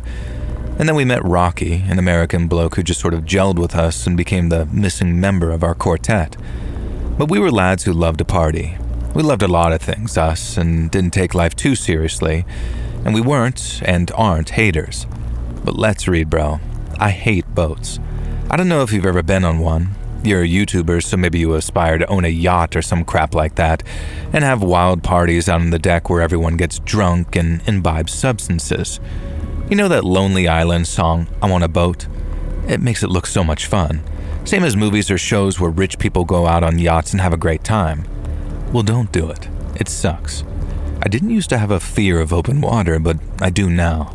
And it's all because one Halloween, my idiot buddy Rocky decided that we, the boys, should all pool together, rent a yacht, and then pick up some baddies in a coastal bar and tell them that we were some rich Wall Street idiots and go out to sea for a good time. Sounds like a flawless idea, right? Well, yeah, it wasn't. Now, first off, Rocky barely knew how to pilot a boat. So we sort of ended up drifting out to sea for a bit and then dropped anchor and thought, hey, we've got alcohol, someone's brought, well, other things, and we managed to convince about 3 girls to come party with us. Now, never mind the fact that there were 5 of us guys. Only 4 of us were the tight crew too, and the other guy, he was an Australian fella that we'd met in the bar, and he had the substances and pretty much begged us to let him attend our rich hedge fund party. He said he had some great investment opportunities to run past us. And of course, we weren't hedge fund managers or Wall Street wankers or anything like that. We were more like the schlubs from The Hangover or any Vince Vaughn or Owen Wilson American comedy movie that you can name. Just regular dudes who like to party, who like to try and usually fail hooking up with some honeys, and just have fun. We'd also blown most of our savings on renting this yacht for one day, and the deposit alone was completely eye-watering, which we would lose if any damage occurred to this vessel. And so basically the 4 of us were all a bit jumpy about getting too drunk or wrecked, especially when the Australian guy, who we'll just call Barry, started breaking out the baggies. We realized that Halloween fell on a full moon that year in 2001, and Barry got incredibly excited about this, doing nose candy and howling at the moon as soon as the sun went down. Now please just remember here, we were dumb guys in our early 20s, Barry was probably 35 and we didn't know him at all, and we just invited him onto a boat from which there was no real escape, and the guy was off his head on the powder. Now, me and my 2 other buddies, Chris and Paul, were making half-assed attempts to hit on the honeys we picked up, but they were more interested in Barry and his wild antics. Rocky, on the other hand, was absolutely freaking out, worrying about the deposit that we dropped on the yacht and then stressing in general. Eventually, he took me to one side while the others were getting drunk and high with weird Australian Barry. Rocky told me that he'd effed up big style, and a hell of a storm was heading right towards our location. That's fine, I said. We'll just raise anchor and sail back to the docks. We can't be that far out, right? And that's when Rocky tells me that he'd never actually dropped anchor, and the boat had been just drifting slowly further and further out to sea, and he basically just had no idea what in the hell he was doing. And it was almost nature or God or someone was playing a prank on us. No sooner had Rocky made this confession that the heavens absolutely opened up and heavy, freezing rain began to pound down in the boat. The girls ran under the cover of the bridge, but there was barely enough space for all of us to fit in the small interior sections of this tiny yacht, the best we could afford. Now, Barry, on the other hand, was standing out in the storm. Lightning was striking the water dangerously close by now, and choppy waves had begun rocking us back and forth. Rocky, Paul, and Chris were yelling at each other to navigate back to shore, and the girls were just screaming. Now, I'm not convinced they even knew how to plot the route back. How Rocky had managed to convince the rental company to even let us take the boat out, I'll never know that, but he was always good at bullcrapping his way through situations. But back to Barry, he was hollering and screaming about some sea witch, and I think he called her Shazanzi or something like that, and even 24 years later, I've never been able to find any evidence of this so-called sea goddess. Barry was imploring her to save us, and then he paused, as if listening for a reply. And this is when one of the girls said something to me that they'd seen Barry taking a whole bunch of LSD, at least 3 tabs. Great. So he had this mysterious Australian drug addict standing out in the storm, and holy crap, what was he doing now? He starts to produce a goddamn knife from the boat's toolkit and started carving a sigil into the wooden decking on the boat. Of course, Rocky's first thought was the goddamn deposit and how much money we'd lose, so he runs out into the storm and starts screaming at Barry. Barry cocks his head to one side again and yells that, sure, he'll do what Shazanay says. And then his face goes very serious, rain was hammering down, lightning striking, and he tells us that because it's Halloween and a full moon, Shazanay demands 2 sacrifices to release us from her domain. Now calmly, I ask him what he means by that, and he holds up the knife and makes a very obvious slicing gesture across his neck. I tell him, hey buddy, don't hurt yourself, and he laughs and says it's not him that Shazanay wants as a sacrifice. So I asked him who he wants, and he points to one of the chicks we brought with us, and then Rocky, the only guy who knows how to pilot the damn boat. So of course, I'm not about to let this high-as-heck Australian lunatic sacrifice any of us to his imaginary sea witch. The storm is closing in, and Rocky's doing his best to navigate the choppy waters before any real danger occurs. At least, any real danger besides the lunatic drug addict who's demanding that Rocky and the girl whose name I don't even remember anymore, but I think it was probably like Belinda, come out and fall on his blade in the name of Shazanay. And so I'm looking around in the pouring rain, trying to find a way to de-escalate the situation without getting myself stabbed in the face by this madman. I spy a harpoon gun on the floor, but no, couldn't. I'm not shooting this guy with a spear and having that on my conscience. He's drunk and on an LSD trip. He doesn't deserve to die.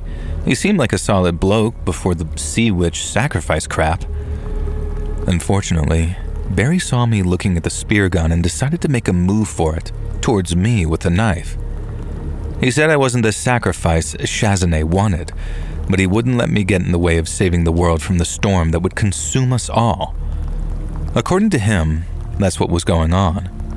This was the apocalypse, and it was on us all, and only the deaths of those 2 random people he just met would save the world, i.e., he was absolutely off his face on drugs. And you know when people are absolutely off their face on drugs, they like to talk, at length. And boy, did Barry talk. So much in fact that he didn't notice one of the chicks was sneaking around to the side of the boat towards Barry. And I remember her name was Krista because we dated for a while after this, but I think it was just a situationship because it didn't really last. And I guess being held captive by a sea god worshipping nut job isn't the best basis for a long-term relationship. Now anyway, Krista had crept up behind Barry, who was waving this knife in my direction, and she grabbed some kind of pole which I guess was used to fish things out of the sea if they fell overboard. Now Barry was in the middle of some big rant about saving the world. Rain was hammering down, lightning was lighting up the sky, and then wham! Krista smacks Barry in the head with the pole as hard as she could. He staggers, and for a moment I'm not convinced that he's going to go down. And so I dart in like the hero that I always wanted to be and sock him right in the jaw with the best and only punch I'd ever thrown in my life. The knife goes flying out of his hand right overboard and Barry collapses forward. Now quickly, the others, apart from Rocky, who's still trying to steer the boat away from the storm, all come running. They'd found some rope and some other things to secure Barry, and we tie this lunatic Aussie up in the back of the boat, and somehow, thankfully, Rocky managed to guide the boat back into the quay. We're expecting cops to be waiting on our return, or the Coast Guard or someone, but it was a bit of an anticlimax. I guess Rocky never thought to actually radio the Coast Guard for help, which we still give him crap for to this day.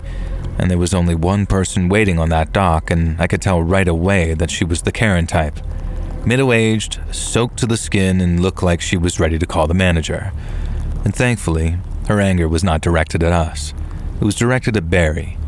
She explained that she was Barry's wife and took one look at him hog-tied and incapacitated in the back of the boat and just said something like, "Bloody Nora, not again, you bloody C-word."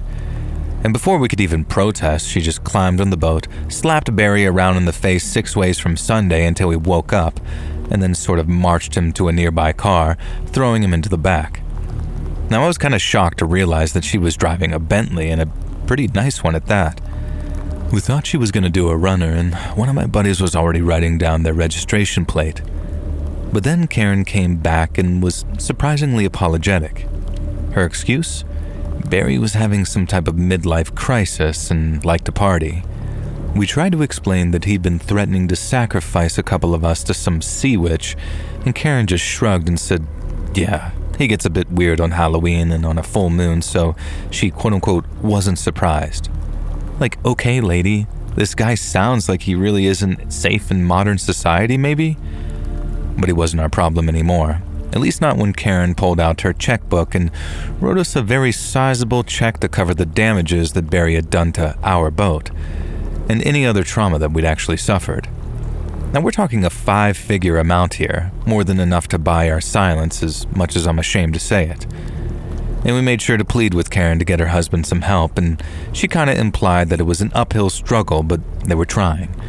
And then she said that maybe we could join them on their boat sometime, because Barry's not normally like this, I guess. Well, I'd hope not. And she gave me her card, and while we never did take her up on the offer, with no desire to ever see these weirdos again, I did look them up a few years later and realized that we'd been in the presence of a couple of very rich people. So in our quest to impress some hot chicks by pretending we were rich enough to own a boat, we discovered the reality of having the kind of money that turns you into someone like Barry. And after that, I've spent the next 20-odd years feeling perfectly happy that I'm just a lowly mechanic in a small Australian town. And the guys drifted apart, but sometimes we still message on Facebook and talk about the time we were almost sacrificed to an imaginary sea witch during a storm on Halloween. We barely even tell other people the story because it sounds so bat-crap crazy that we usually can't be bothered to even try convincing people it's true. But I figured, hey, I'm getting on in years, so I'll just post it to you, and maybe it'll serve as a cautionary tale for anyone else who randomly decides to rent a boat and sail into a storm during a full moon on Halloween night.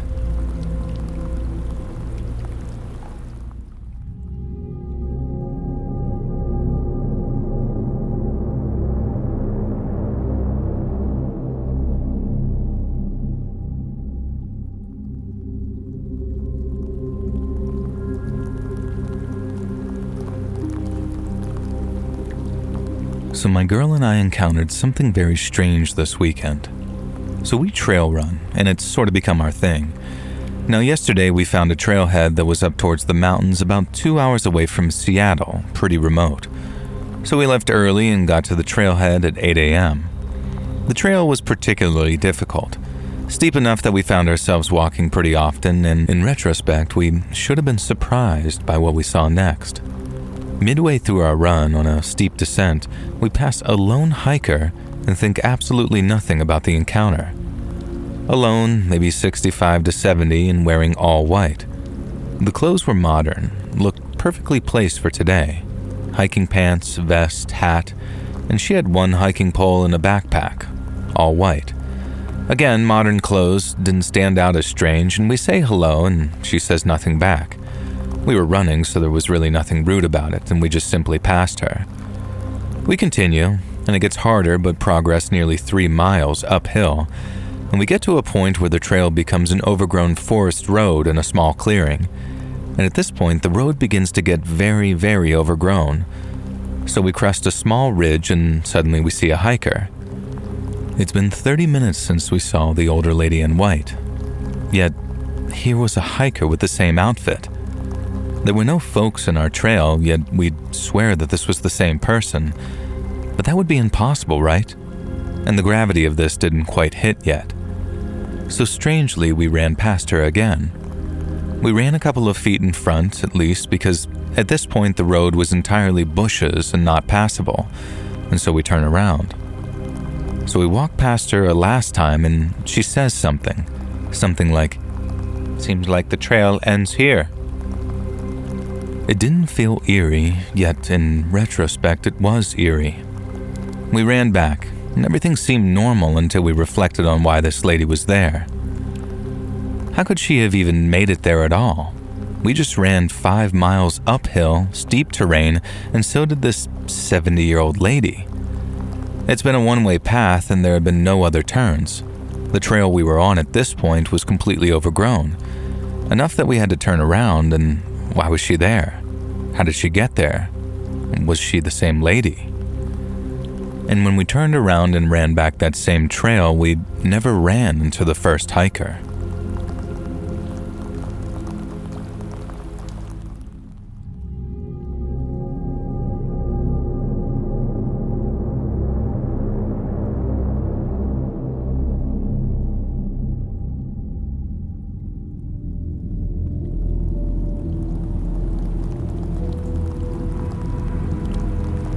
So I got a weird Halloween story for you.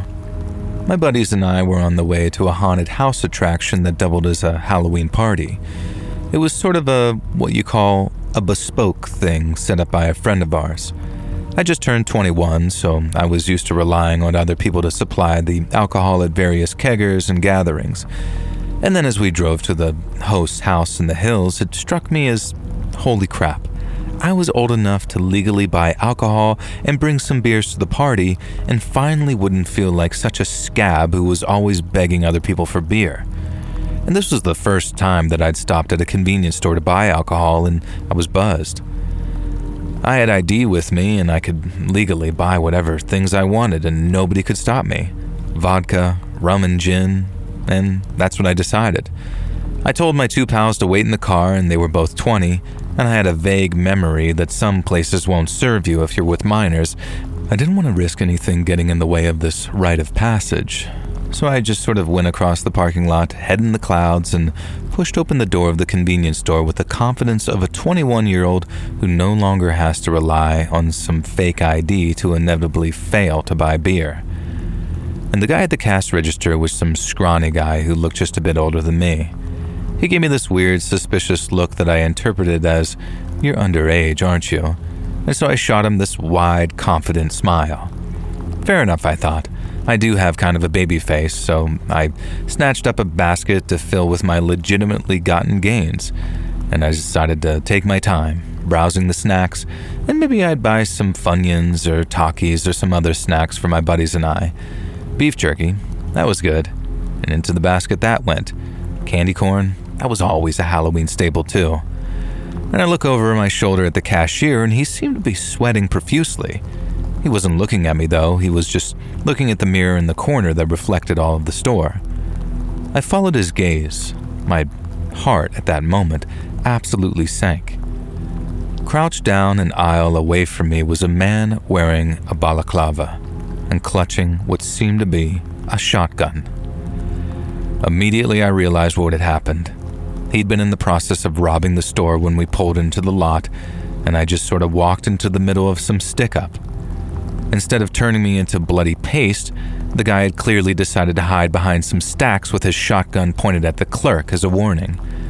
And the clerk asked me if I'd found everything I needed, clearly trying to encourage me to pay and get out, and to call for help. I went along with it, telling him that, yeah, I was done. And there was clearly a tremor in my voice though, and in my own head it sounded like I was pooping bricks. I glanced up at the reflective mirror and saw the gunman beginning to stand up. Oh God, I thought he had clocked me. And I saw his black masked head appear over the aisle, and he did, in fact, clock me. He told me to move to the front of the store. His voice was muffled through that woolen mask, and I obeyed, just trying not to pee myself. And I have no idea why, but I kept hold of my basket of groceries the whole time. The gunman stepped forward, gesturing for me to stand behind the store clerk so we were both within range of that potential shotgun blast. And this was it. I felt like I was going to die. I said a quick prayer and hoped upon hope that my buddies in the car had somehow noticed what was going on from the vehicle and called the cops on their cell phones. All I had to do was just stall for time. "What's brought you here today, buddy?" I remember asking the gunman, and it was the first thing I could think to ask. A dumb question, and he knew it. And I could tell that he was pretty frustrated as he replied, telling me that he was here to rob the place, obviously. And I figured maybe I'd try and appeal to his human side. "I'm just here for the spirits," I said. "Going to a haunted house. I thought I'd pick up some spirits for the festivities." And the guy was wearing a black mask, but I swear I saw him go pale. His eyes were widened, and I had no idea what I'd said or done to affect him so much. And then he asked me, "This place has spirits?" I was baffled. Of course it did. It was a wine and spirits and liquor store. And the gunman's eyes were darting around and the shotgun was shaking in his hands. And that's when I had the dumbest revelation of my life. He thought I meant freaking ghosts. He thought I was here to recruit actual dead spirits to come with me to a haunted house. And then he asked me if they speak to me too, if I hear their voices calling to me, because he does. He said the spirits told him to come here today and rob this place. At that point, I just winged it. I told him that's what they're like here. They're trickster spirits. They're trying to corrupt him so the devil could claim his soul. And this was my job to guide them to a nearby haunted house where they could be at peace. Now, I was rambling, just making up any crap I could think of, because from the way his hands were shaking, it looked like he was buying it. I told him that he shouldn't give in and shouldn't listen to the voices. He told me that he usually takes medication to keep the voices quiet, but he hadn't been able to afford it for a while, that his dealer was out of town. Great. So this guy was suffering from probably heroin withdrawals and hearing ghostly voices, and had a shaking, sawed-off shotgun pointed directly at us. And suddenly, I heard distant sirens getting very quickly closer. I didn't look out, I just continued to pray that the cops would de-escalate the situation before he could fire off a shot. And what happened next, I cannot explain. To this day, I have no explanation for what happened. A bottle of vodka fell off the shelf. It just sort of fell off and smashed onto the ground behind the gunman.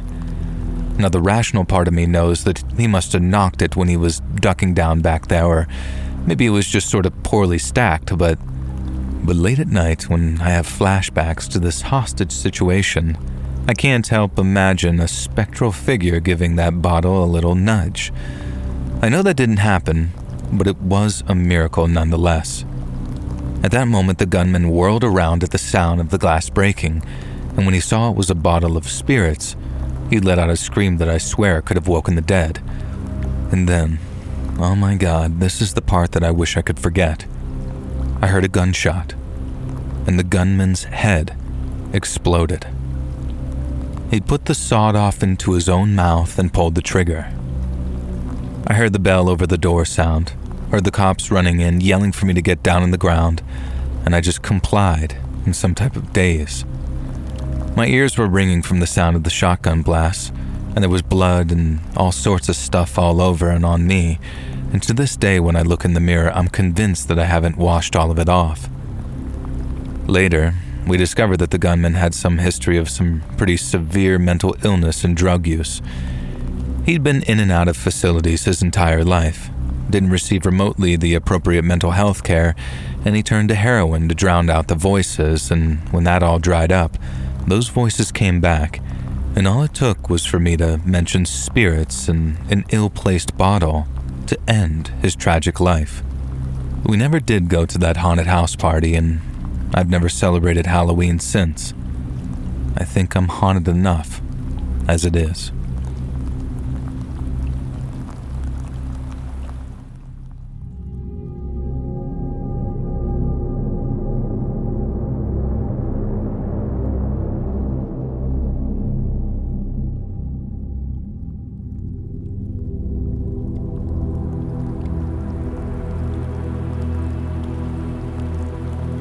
When I was around 10 years old, my dog fled and disappeared. It had happened before, so we did the same as the other times. Paid some radio announcements to spread the word and glued some pamphlets around, and nothing worked. Until one day, my father mysteriously said, "We're gonna go get Frodo back." Now, this was before the Lord of the Rings movies, mind you, and both him and my older brother were big fans of the books. And we drove through a weird rocky road which was far from home and actually found Frodo waiting for us by the gates of a house. No one greeted us. My father opened the gate and the dog got in the car with us. Now, 20 years later, he finally mustered the courage to tell us what had happened. He's a physician and had an appointment with a patient, and the patient got in and said, "You look distressed. What happened?" And my father replied, "Our dog ran away and my youngest son is very sad about it." And the man then asked for a piece of paper and a pencil, and he drew a map and said, "This is where your dog is." And we followed the map and found Frodo. And not a matter of belief, as Frodo was the living proof of that man's abilities. And that was also a very special evening when my father told us what had happened. It was a family gathering and my godfather said, "Yep, that's it. Some people just have those amazing abilities." To which my mother replied, "Of course, just like Julian," which is me.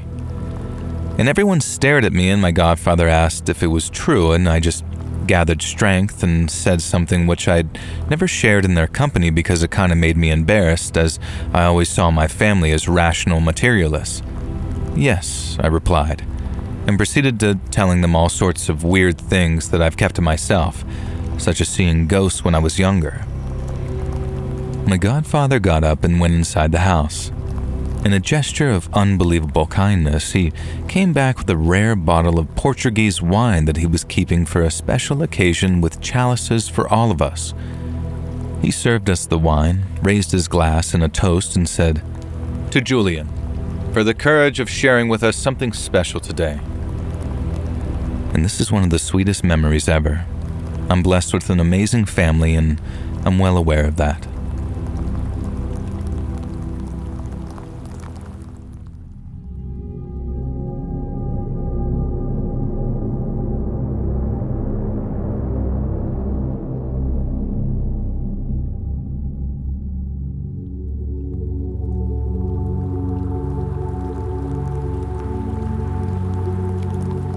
I didn't have any plans to celebrate Halloween this year. I bought some candy on the small chance that kids in my apartment block might trick-or-treat, but it had never happened before, so I didn't expect it this year. Not only that, I was working late at the office, and by the time I began the walk home, it was past 10 at night. Now, usually I get a taxi, or these days an Uber, but it was Halloween and the streets were pretty busy. It felt safe enough to walk the few blocks home, or so I thought anyway. And there were crowds milling about in costume in the streets where my office used to be, so I sort of mingled among them for a while, making my way to the next block. I expected the festivities to be continuing on that block, but no. It was like it had been completely and utterly abandoned. Wherever the crowds were headed, it wasn't this way. Well, that was fine by me. I hurried down this darkened commercial street, my heels clacking against the pavement, the only sound echoing around the darkened buildings. And then I heard footsteps behind me. They were slow, methodical, and in perfect time to my own steps. Anyone who's ever walked home alone at night will recognize the sound. It's the sound of being followed. So I sped up, and I couldn't risk looking over my shoulder. A large man was walking behind me, and there was no doubt that he was following me. When I stopped, he stopped, and when I sped up, he sped up too. I hurried to the end of the block and stopped, looking for a direction to turn, and that's when I saw him pointing at me. He seemed to be wearing black gloves, and I could barely see his face, but there was no mistaking it as a threat. His pointing spoke volumes, this "I'm coming for you and I'm going to get you." And that's when I remembered the crowd on the other block. I tried to recall which direction they'd been heading, and I thought that I could cut through to wherever they were going if I went right. Now, not caring, I kicked off my heels so I could run easier in my stockinged feet and sprinted down to the next street. And the further I got, the more I realized that I could hear the sound of music and partying. But behind me, I could hear the thundering sound of these footsteps behind me, and the stalker was clearly following me still. Thankfully, I was fit and fast and worked out regularly. He was a big man, and I was confident that I could outrun him. And I was right. I burst out into a throng of masked demonic figures, and hot damn, I'd forgotten that my city's debut Halloween parade was happening this year. We'd never done it before, a big street party with floats and performers and all sorts of stuff like that. And holy crap, this was the perfect place to lose my pursuer. I pushed through the crowd, not caring if I was disrupting people. Nobody seemed to care as they were all partying and dancing around the parade float that was currently driving down the street. On it were dancing skeletons and corpses popping out of coffins, and the creepiest song I think I'd ever heard in my damn life was playing from the speakers. And then the worms crawl in, the worms crawl out, something, and you'll be the first to die were the lyrics. And for the first time, I genuinely wondered if I'd fallen asleep at my desk and was dreaming that I was in some horror movie. But someone knocked into me, sending pain through my shoulder, and I realized this was very real. Not only that, the man who'd been following me was now creeping down the side of the hearse float. I started to run again, heading towards the end of the parade, and crashed straight into a group of college-aged guys spilling one of their beers all down their front. Now, I quickly started to apologize and explain that I was being stalked by a man who actually was going to hurt me, and I thought that they would help me. Instead, they just began tugging at me, demanding that I pay for their drink. One of them tried to grab my purse, and another, clearly off his face drunk, pulled me to him and asked for a kiss. Now, I'd run from one danger straight into another. These young men were clawing at me, snatching at me, and all I could do was scream for help and try and batter them with my purse. I cracked one of them in the side of the head, and he yelled out in pain, but by now, the parade float had reached us and the music was just blaring. The worms crawled in, the worms crawled out, I remember. And then, from atop that float itself, some beefy, muscular skeleton started yelling, and he was screaming at those guys, asking what the hell they thought they were doing. And he starts to jump off the moving float and coming towards us. He was clearly a big guy, and so were the other skeleton figures who had joined him. They'd been performing on the parade float, but as soon as they saw these drunk frat bros assaulting me, they leaped to my defense, thankfully. Now, these boys scattered into the crowd, yelling and just making vague, drunken threats. I thanked the skeletons, and they explained the direction the parade was going and the quickest route that I could take to get back to my area of the city. It was only a couple of blocks away, and I'd just gotten turned around and lost in all the confusion. The Halloween decorations and party equipment made the area look almost alien, and so I made my way home, and I was almost at my apartment block just a building or two away when something caused me to stop and turn. The stalker. I'd completely forgotten all about him, but he was stood there at the end of the street, a hood covering his face, one black glove held out, pointing at me. Our eyes were meeting, or at least I think they did, and I could barely see his face under the shadow of that hood. And then he began to run, charging straight at me. I turned around and fled as fast as I could to my apartment door, swiping the security key and diving inside and slamming the electric door behind me. The night guard looked up at me in surprise, and I blurted out what had just happened.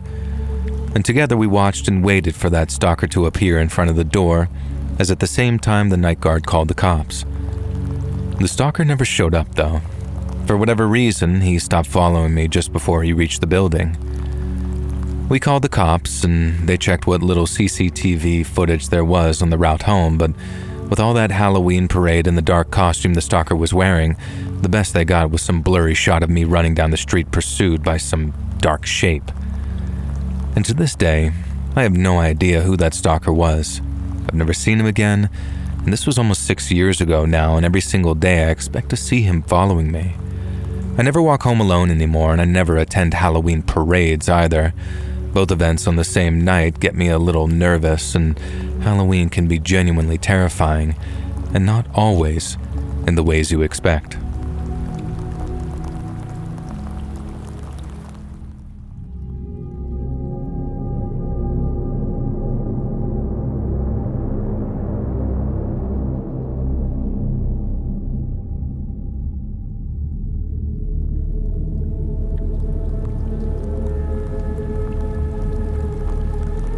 When I was 16, my sister and I were walking home for lunch a half block from the high school.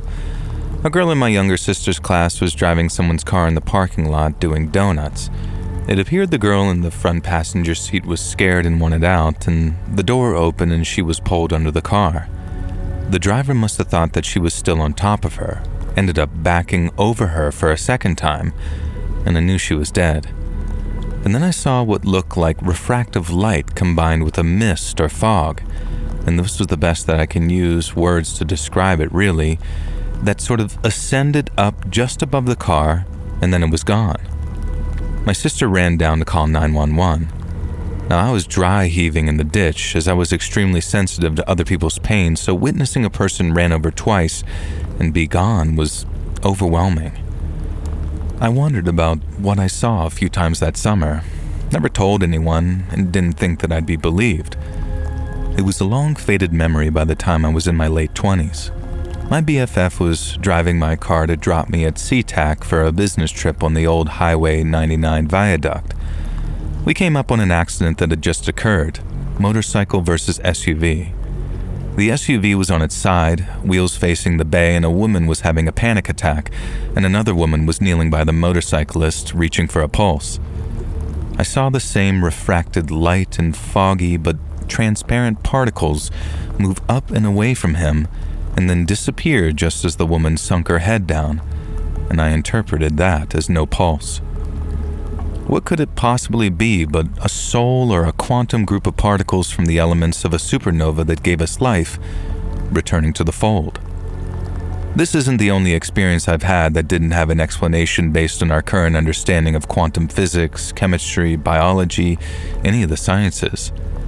But it's one I have witnessed twice under similar circumstances, so it would be difficult to explain it away as a reflection of some light bouncing off of metal or other anomalies.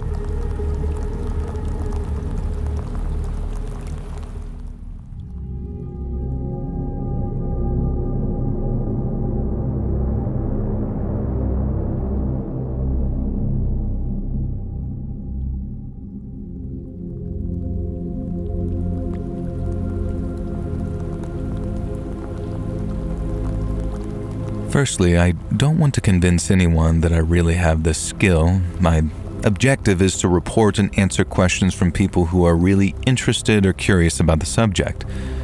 In parapsychology, telepathy is the ability to acquire information about another person's thoughts, feelings, or activities without using verbal, body, sign, or written language.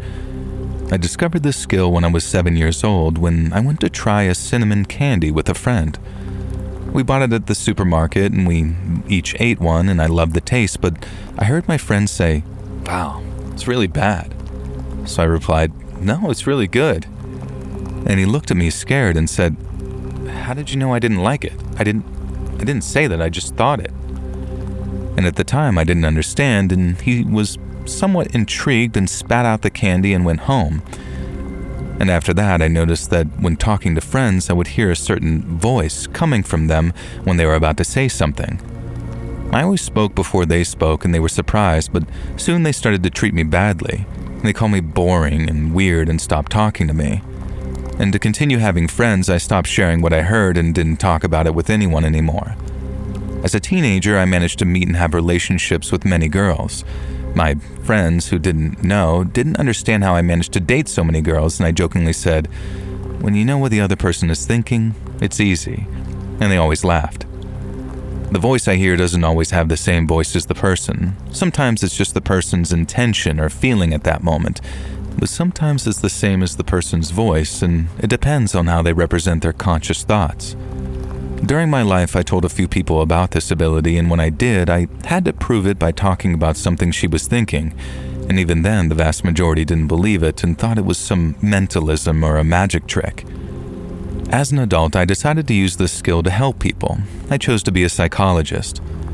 Obviously, I do very well during the sessions, and my patients praise my work a lot as I know exactly what they are feeling and thinking.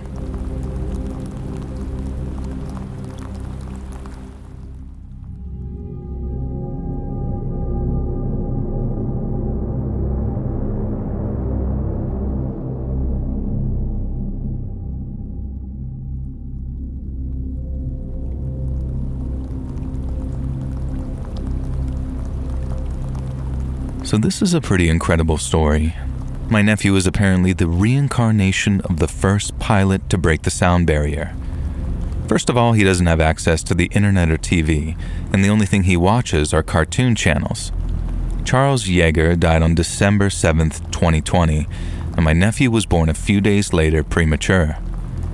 It all started when my nephew started telling my sister this memory from his past life that he was a pilot and that one day his plane crashed over mountains, but he didn't die.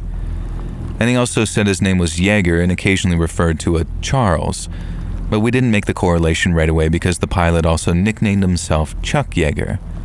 I don't have all the info, but I'll do an update later, and my mother has to tell me everything in detail, but in short, my nephew has information he can't possibly know, such as the types of planes Yeager flew, etc. And now we're going to ask him about Charles Yeager's brothers, sisters, and sons, and information that only he could have. But what would you do then, if you were us, if it turned out to be true? Because I myself still find it hard to believe, but what should we do? Contact his family? Hello, just so you know, your father has been reincarnated in France. Here's the information that only you could have known, which proves it. He's fine and loves Paw Patrol.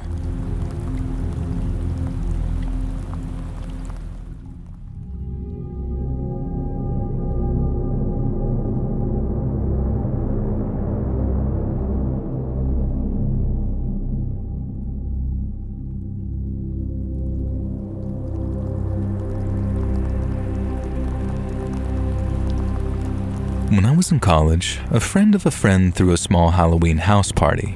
Nothing too wild, just the usual decorations, costumes, punch, apple bobbing, and vodka, the usual. And when we arrived at the party, the center of the living room couch had been taken up by a werewolf. Now, I'd never seen a werewolf mask like it before. It was like something out of a movie. And you would swear that it was a professional prop. His snout looked wet. His maw was glistening with saliva, and his werewolf hair looked genuinely real, and his eyes, man, I had no idea how he even saw out of the mask's eyes. But they were fully realistic eyeballs, just incredible. And this dude was just sort of sitting there in the middle of the couch. If it hadn't been for the fact that he only wore a mask as part of his werewolf costume, I might have assumed that he was a prop. But below the mask, he wore a sort of Hawaiian t-shirt and chinos. He had thin, knobby legs, these dirty sneakers, and on his arms he had tattoos that looked suspiciously like prison tattoos. And I figured they were just sort of drawn on, like it was some werewolf character that I didn't know about. Now, I'm not a big werewolf guy, so I figured that I couldn't ID the particular werewolf that he was dressed as. And occasionally, one or two of us would sit next to him and try and talk to him. But man, the dude stayed in character the whole night. At first, he just let out this sort of wheezing growl, and after a while, he'd just sort of stare forward silently. And the party went on, and the werewolf continued to sit there. We began to speculate who he might be. And eventually, it hit.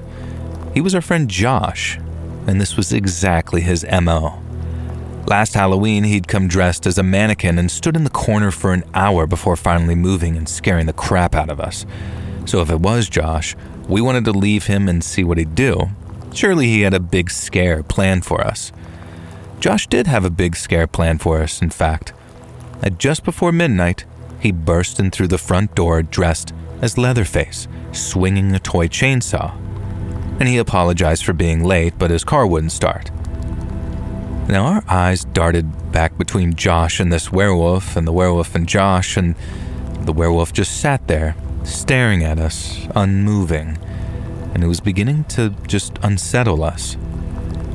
We explained the situation to Josh, how this werewolf was just sitting there, staring, and he got extra freaked out about it. And so he went over to this guy and says, "Buddy, say something. Buddy, who are you?"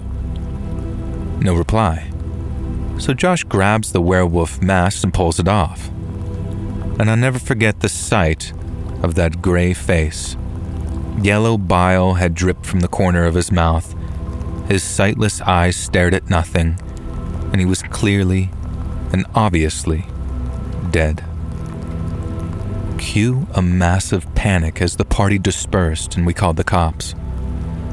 Thankfully, none of us were under any suspicion, as the autopsy revealed that he'd taken a massive drug overdose, apparently stumbled into our party, sat down, and just sort of quietly died on my buddy's couch. He was just some homeless guy in his 40s, and none of us knew him. The cops couldn't even find a confirmed identity on the guy, and in the end, we were the only ones at his tiny funeral, covered by the state.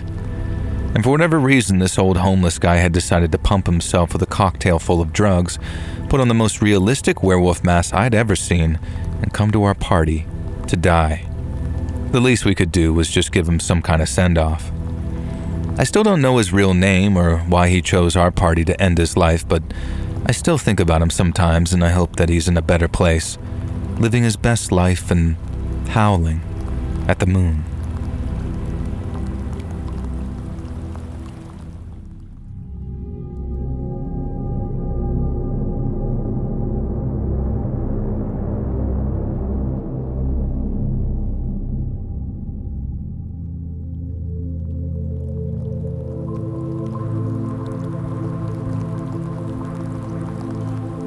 So I've been sitting on this for a while. I haven't told anyone about this because it sounds freaking crazy, but it stuck with me for a few months and I just need to get it out.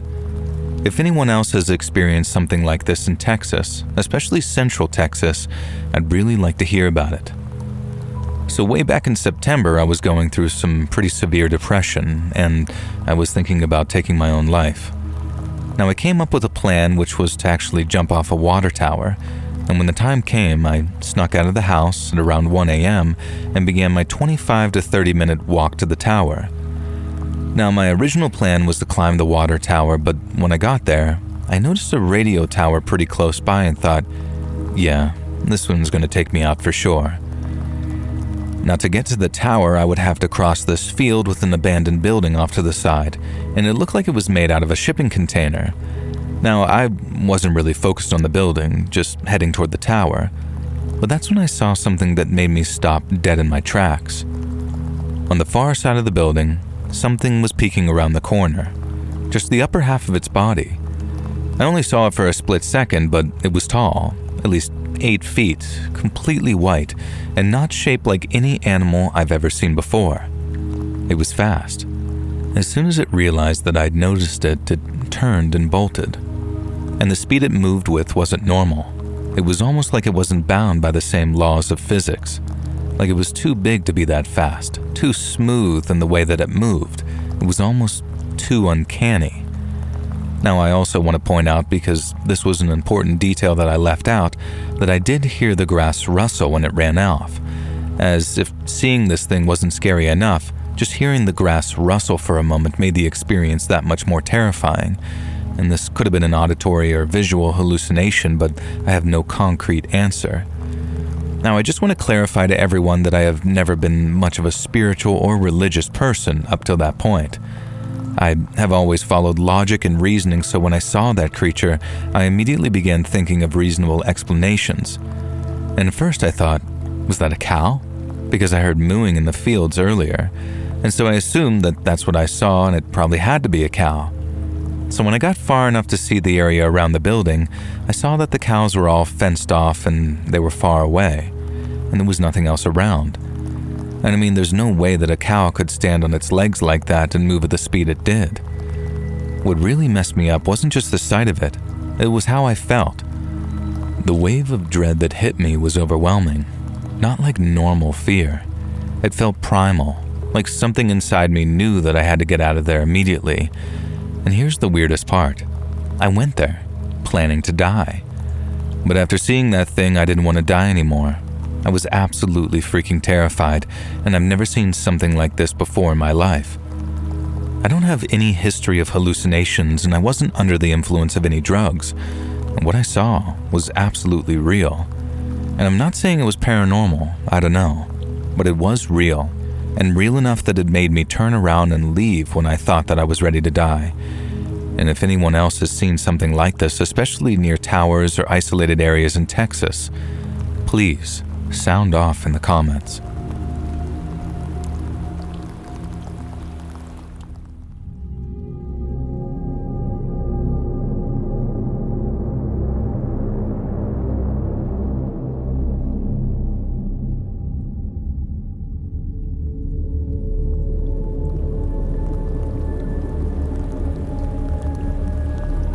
So I got to work this morning and began unloading and loading cargo into the back of my truck. It's very dark in my workspace, and so much so that I have to wear a headlamp to read labels in the loading area because the lights are not very bright in my workspace, and it gets bright during the day, and is very silent, and I'm the only person who starts here at 4 a.m. Now this morning, at roughly 4:15, I stopped loading my cargo and sent my boss a quick text message, and something literally loudly hissed in my ear and actually felt warm air on my neck. I freaked out and probably looked ridiculous if the security cameras caught it because I was backing up quickly and spinning in circles trying to see whatever it was. I flinched so hard that I gave myself slight whiplash, and then I immediately ran outside to my car and waited for my coworker to come in about an hour later so I wouldn't be alone. And I debated leaving work. I'm on my lunch break now posting this, and when my coworker saw me outside when he arrived, I just told him that I'm sick and needed to come outside for a few minutes. And I'm totally freaked out and I don't want to come back into work for tomorrow. I've been in the area at 4 a.m. over 1,000 times, so I am very used to the norm, and this was the first experience like this that I've ever had. Now, for some context, I drive a 5-ton truck for a third-party logistics company at a large factory with over 5,000 workers. Part of my job requires me to be the first person on site every day at the logistics area to have materials delivered before the factory workers' shifts start at 7 a.m. Other people usually start showing up at around 6:30, and I arrive at 4 a.m. every morning to load and unload my own trailer in a dedicated caged-in area that only I work in, as I'm the only driver here for this company. Only me and 2 other coworkers have access cards for this area. I won't name the company or factory that I work in because I don't want it to affect my job. The black square drawn in the image is just covering a company logo. There's nothing paranormal that I can see in the photo, it's just to show what the place looks like.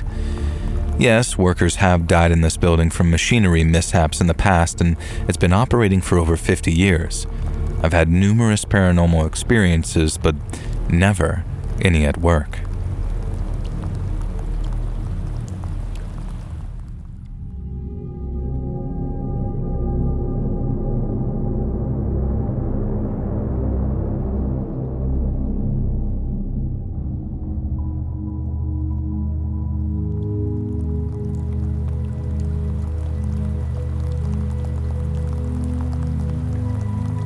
So I've got a story for you about a time when I was a young kid myself and we encountered a strange child. I think this is genuinely the scariest thing that's ever actually happened to me, and if I get sick like a fever or anything, this is always the thing I have nightmares about if I'm going to have them. So I figured that I'd try and exorcise them by writing to you about it. So this was back in the 90s, which was the best time to be a kid because it just was. This happened in like 97, and life was just simpler and more relaxed back then. Things really changed everywhere after the beginning of the 2000s. I think we all know why, and it's not just nostalgia talking. For me, things changed before that, this summer of 97 though. And when I think back on it, I picture it like a movie. Me and my 4 buddies, 3 other guys, 1 girl. We didn't have some cool nickname like the Losers Club and IT or the Goonies, and I don't even remember if the kids were called the Goonies in that movie. But anyway, we didn't have a cool team name, we were just kinda the gang. It was me, James, Barry, Pat, and Kendall. That summer, we spent most of the time exploring our rural neighborhood, playing various made-up games in fields and forests, and just having a good time. We built a fort, we made a dam, we rode our bikes, we had picnics. We were all aged 8 to 10 and wanted the summer to last forever. Or at least until our quarters ran out at the arcade, or it got cold, or one of us almost died. Unfortunately, it's the last one that brought an end to our summer of fun. We met the strange kid on a Monday. We knew him for 5 days. He said his name was Russell. At the time, we were finishing up our fort in the forest, so we let Russell tag along because he asked. Now, he seemed younger than us, and he said that he just moved into the area. He had a pretty cool new bike, which at the time I didn't find suspicious. And now when I look back on it, though, I think Russell probably stole that bike. You see, Russell was a super unkempt and scruffy kid. Like his clothes were almost rags. I don't mean like some old Victorian kid, just typical normal 90s kid clothes, but they were super torn and dirty and hand-me-down. It made Russell look like he came from a family that my sister would have called dirt poor. Russell came to hang out with us every day that week and disappeared at dinner time like clockwork. Now when Barry and I mentioned Russell in front of my mom, she said that she thought that he must be part of the farming family who'd moved into the farm down the way. He wasn't, as it turns out, but it was a good guess. He was just some other random neighborhood kid who'd recently started hanging around. On Friday, Russell begged and pleaded with us to come with him and see something cool that he'd found. We had plans to carve our initials into the trees that day, but it could wait, so we let Russell lead us around the outskirts of some fields that we weren't really supposed to cut through. Eventually, after we crossed through a little area of trees we'd never been in and had to balance our way over a small stream, we reached the destination Russell had in mind. It was a massive sinkhole. I'd heard about the sinkhole in the area, we'd all been vaguely warned to stay away from it, but none of us actually knew where it was. Now Russell had led us right to it, and more to the point, he was sort of waxing poetic about how he lived down in the hole. "No, you don't," Kendall said to him. Russell insisted that yes, he did. He lived down in the sinkhole. According to him, you jumped into the sinkhole and it teleported you to his home, a magical place called Salt City where they had arcade machines on free play and it was super awesome. And then he said he'd show us, as long as one of us jumped down the sinkhole. Of course, we all knew this was insane. None of us wanted to go near the sinkhole, let alone jump down in it, and we were way too old to believe in magical teleporters to places called Salt City. I guess Russell had heard the name Salt Lake City before and decided Salt City sounded like an appealing alternative. But when you think about it, it's hardly the magical kingdom of Terabithia, is it? Salt City, I mean, come on. Now anyways, Russell was hooting and hollering about the Salt City this and Salt City that and demanding that we jump down in that sinkhole to go there with him. At first, it didn't dawn on us to ask why Russell wanted to throw ourselves down a hole, which would most certainly result in our deaths. So we started playing along, grilling him about this Salt City as we walked around the edges of that sinkhole. Not too close, though, vaguely aware that there was a danger Russell might try and push one of us in. Why wouldn't he jump in, we asked. Because he was saving the teleports for us, he said. How did he leave each day to come play with us? Magic, etc. And it was all just complete nonsense. And eventually Kendall whispered to me that maybe it was a bit dangerous that Russell wanted us to do this and we should probably tell an adult. I agreed, so I tried to get the other 3 to come with us. James had gotten real argumentative with Russell though and was trying to get him to jump down if he was so insistent. I whispered to James that if Russell actually did it, we'd be in a lot of trouble, and that's when I think James finally grasped the gravity of the situation. Russell was trying to persuade us to do something extremely dangerous to ourselves, and any kid who would do that wasn't someone we wanted to be friends with, obviously.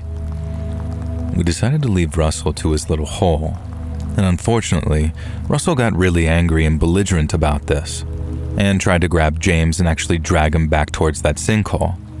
Like suddenly this little kid went all feral, deciding I guess that he was gonna throw James down this sinkhole and be responsible for whatever came after. I have no idea. I do know that I realized James was in severe and immediate danger because despite being younger than us, Russell was stronger than he looked. He was managing to actually drag James towards the sinkhole, and none of us wanted to rush in and get too close in case the hole started to widen. And so I did the only thing that I could think to do. I grabbed the nearest thing I could off the ground, which happened to be a small log, and threw it at Russell when I had an opening. And my aim was true. The log hit Russell square in the temple and sent him reeling and staggering back. So much so, in fact, that he staggered right towards the edge of the sinkhole itself. Thankfully, James managed to grab Russell's arm and pull him forward. Russell collapsed onto the ground on the edge of the sinkhole, and we all crept over to see the damage. Russell seemed to be unconscious. His temple was bloody where the log had hit him, and a little bit of blood was also coming out of the corner of his mouth. And in that moment, we made a decision. This kid had been trying to persuade us to do something incredibly cruel, and then try to potentially murder James. We had no idea who he was or who his family was. On the other hand, we'd get in a whole mountain of trouble if we told anyone that we'd been to that sinkhole, and it was our word against Russell's about what had happened. We decided to just leave him unconscious at the sinkhole and run away. Let me tell you guys, if you're ever faced with a choice between coming clean about something or living with the guilt of hiding it, always pick the former. I spent 5 years with this secret weighing on us with no idea if we'd killed Russell or if we could have saved him or anything. 5 years of nightmares, guilt, and terror when Russell was simply not around the next day, or the next, or the next. And by then, we were all too scared to say anything. It became our secret, something we all avoided mentioning to each other unless we absolutely had to. And by the time high school rolled around, we were absolutely certain that we'd killed a kid in the summer of 1997. And it would be our secret that we took to the grave. After 2 years of high school, when most of us were in our junior year, the freshman class started and Russell was among them. We found out because this kid with a mullet and a Scorpions t-shirt came up to us during lunch and was like, "Hey, aren't you the kids that I had a fight with that one summer and nearly threw into a sinkhole?" Sorry about that, guys. Now, Russell's theory was that he had heat stroke or something that day because he has no idea why he tried to persuade us to jump down the sinkhole. He just genuinely enjoyed hanging with us that week, and that day he just says that he had this strong, severe compulsion to lead us to the hole and tell us that nonsensical story. And we'd spent the previous 5 years believing that we'd killed him and being too scared of getting in trouble to try and find out who he was. He'd spent the previous 5 years feeling so guilty that he'd never tried to find out who we were. And we all just kind of laughed about it in the end and even hung out with Russell a bunch after that, although not often because he had his own group of friends and we were different ages. It was such a strange relief. I don't recommend keeping a dark secret like that to anyone, and like I said, if I have fever dream nightmares, this is what I dream about. How much worse things could have been for all of us if any of the events had played out differently. How stupid of us it was to just leave Russell there. But also, I think most of all, I get haunted by the story Russell told us. How that day, maybe because of heat stroke, he just had this strong, pressing compulsion to tell us all to jump in that hole. It makes me wonder whether if we'd walked closer to that edge, we would have felt the pull of the abyss too.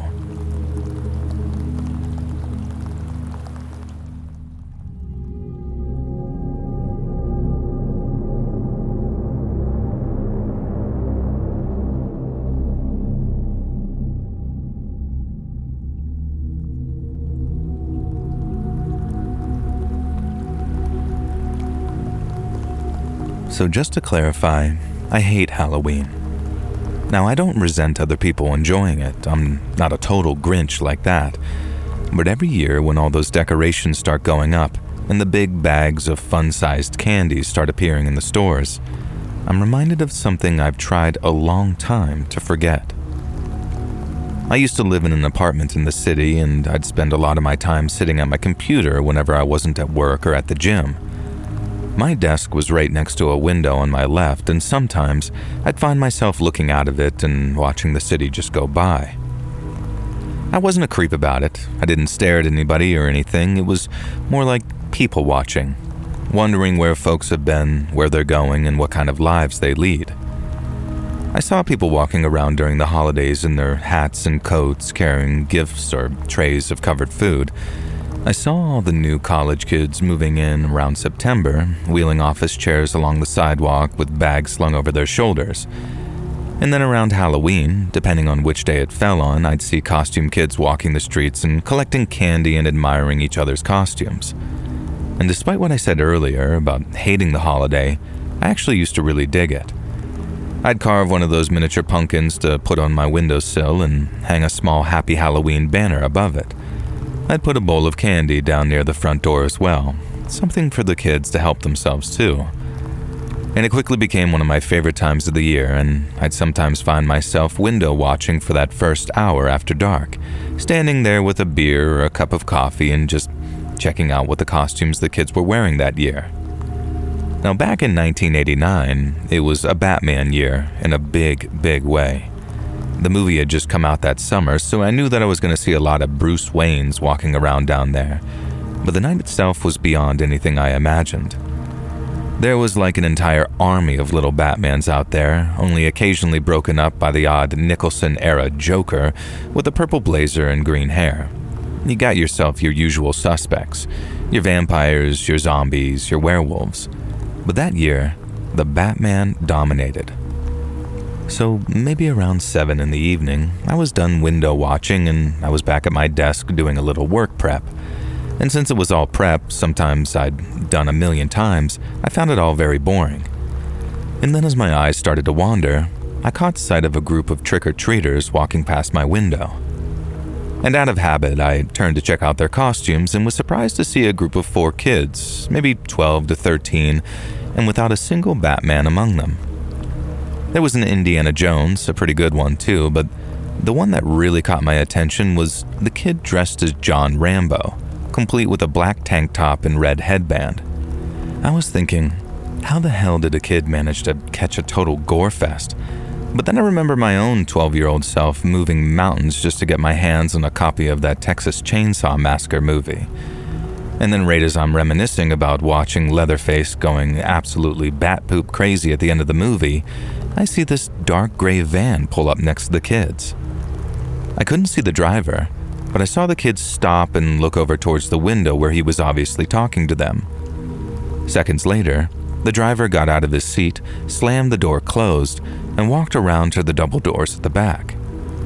The kids followed him, each of them looking curious as the guy kind of yapped away like he was trying to sell them something.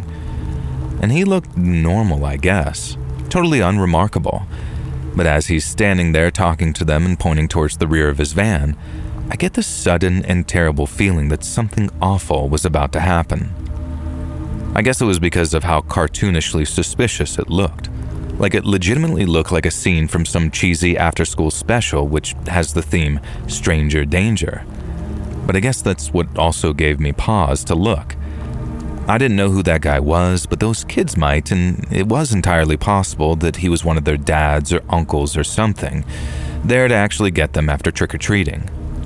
There were also 4 kids and only one of him, so unless he was some kind of ninja, there was no way that he was throwing all 4 into the back of that van, and it was unlikely he was dumb enough to even try. It was also right at the side of a normally busy road with apartments and houses on either side and with the occasional car driving past too. So unless this guy was a complete maniac, I couldn't see him trying to abduct 4 kids in such a busy, well-lit place. But no matter how much I tried to rationalize what I was seeing, no matter how much I told myself I was being paranoid or a scaredy cat, I couldn't help but shake the feeling that something was very, very wrong. I managed to talk myself down a little, mentally at least. But when the guy opened up the rear of his van and looked like he was showing something to those kids, I actually turned in my chair and picked up my desk phone ready to call 911. And there was still that voice in my head saying, "He's not going to grab one of them, he can't. You're just being paranoid." And part of me was totally convinced that he was going to drive off without any sort of incident, and I was going to turn back to my chair feeling like an idiot. But there was this other competing voice too, one that said, "Get ready to make a note of that license plate." And then, as suspected, the unthinkable happened. As the kid in the front stepped forward, like he was almost trying to get a closer look at whatever was in the back of that van, the guy pounced. In what seemed like one fluid motion, the man picked the kid up off of his feet and then dragged him into the van. The kid's 3 friends ran off, just turned tails and ran. And as I hit 911 and brought my phone to my ear, I tried to get an angle so I could see the van's license plate. It took off so fast I wasn't able to read all of it, but I told the dispatcher everything that I'd just seen and was able to describe the guy and his van in quite a bit of detail. The dispatcher woman said that she had officers en route and that I could relax because the police would do everything they could. And that calmed me down a little at the time, but I guess the clue was right there in front of me. Because if the cops really did do everything they could, it wasn't nearly enough. The first missing persons poster went up just a couple of days later, and every single time I saw one, it was agony. The picture they used of the kid was obviously one from happier times, and thinking that he might never be that happy again just about killed me, because I saw the moment that changed his life forever. Now, I don't know if he was ever found. I hope he was, but part of me thinks that he stayed missing and was eventually declared dead. I later read that in America, a kid goes missing every 40 seconds and that almost 500,000 are reported missing every year. Most of them are returned home to their parents after they wandered off and got lost. But a large percentage of those that go missing are never reunited with their family. And I hope it wasn't the case. But sometimes I think that that kid was one of them, and on top of messing up my one chance to keep him safe, I got a front row seat to see pure evil leave its mark, not just on me, but on the whole world.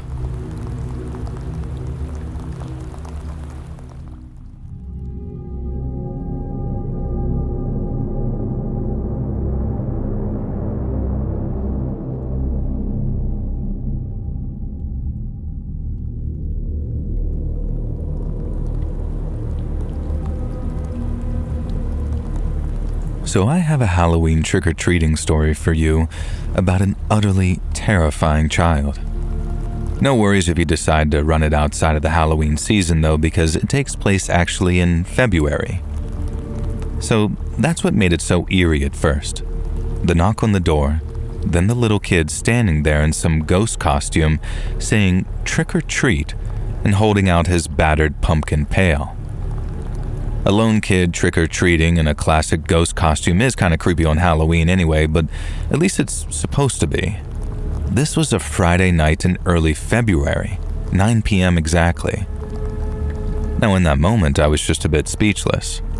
I couldn't see what the kid looked like under his little sheep ghost costume, but he was the height and build of a small 6-year-old. He sounded like a boy, and I just kind of dumbly repeated, "Trick-or-treat?" at him, and he nodded enthusiastically and said, "Yeah," and shook his little bucket in such a very endearing way. And when he shook it, I could see that he had some other candy in there, I guess from my nearest neighbors. See, I lived in a very rural suburb property when this all went down, and the houses weren't super close together, but far enough apart that a kid could feasibly walk around the small neighborhood trick-or-treating. At least that's how the kids did it on Halloween. I hadn't really dealt with one in February before, nor one lone kid this little who wasn't actually accompanied by his parents. I told him to just wait on the porch, and then closed the screen door and went back inside, and pulled up some Reese's Pieces and put that bag inside of his bucket. And the little kid thanked me, extremely politely actually, and then said, "See you tomorrow, mister." Oh, you would you? I thought to myself. And I spent the next day occasionally sort of laughing to myself at what a clever little scam this kid had cooked up. It was a friendly neighborhood. Who was going to say no to an adorable tiny sheet ghost trick-or-treating in February? And it was so silly and so obvious that it was almost surprising to me that more kids don't try this. And by telling me, "See you tomorrow," he'd given me fair warning to make sure that I had a fresh stock of candy in. And I made sure to grab extra while I was at the store, actually. And it vaguely occurred to me that as a guy who lived alone in his mid-30s, giving candy to strange lone kids could probably end up being an issue. And I figured as long as the kid stuck to the porch in full view of the neighbors, and since everyone in the area knew each other, it would be fine to give the kid a little bit of candy for his little scam. And besides, my girlfriend stayed over some nights, and she was just away for the next while. But I didn't expect this scam to even last until she got back. I figured that there couldn't be any harm in actually entertaining it. But boy was I wrong.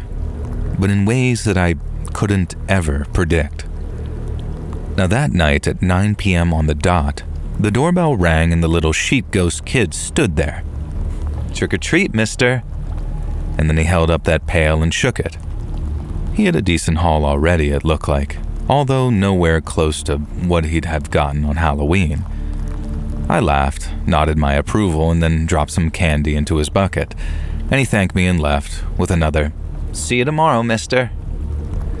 Now this ritual repeated itself for the next week, and by the time the following Friday came around and the doorbell went to ring at 9 p.m. sharp, I was starting to get a little frustrated, actually.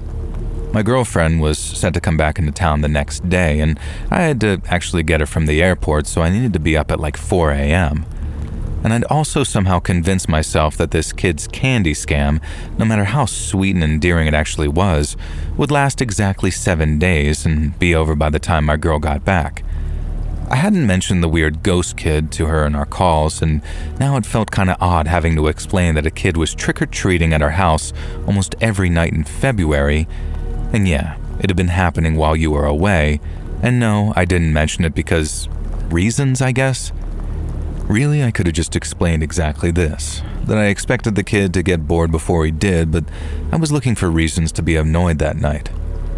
Now, when I opened the door, the kid said his usual trick or treat and held up his bucket. And when he shook it, I saw that he had a whole bunch of candy this time. Now, I rolled my eyes and said something about how the scam was clearly paying off, buddy. And the kid made a sort of confused, "Huh?"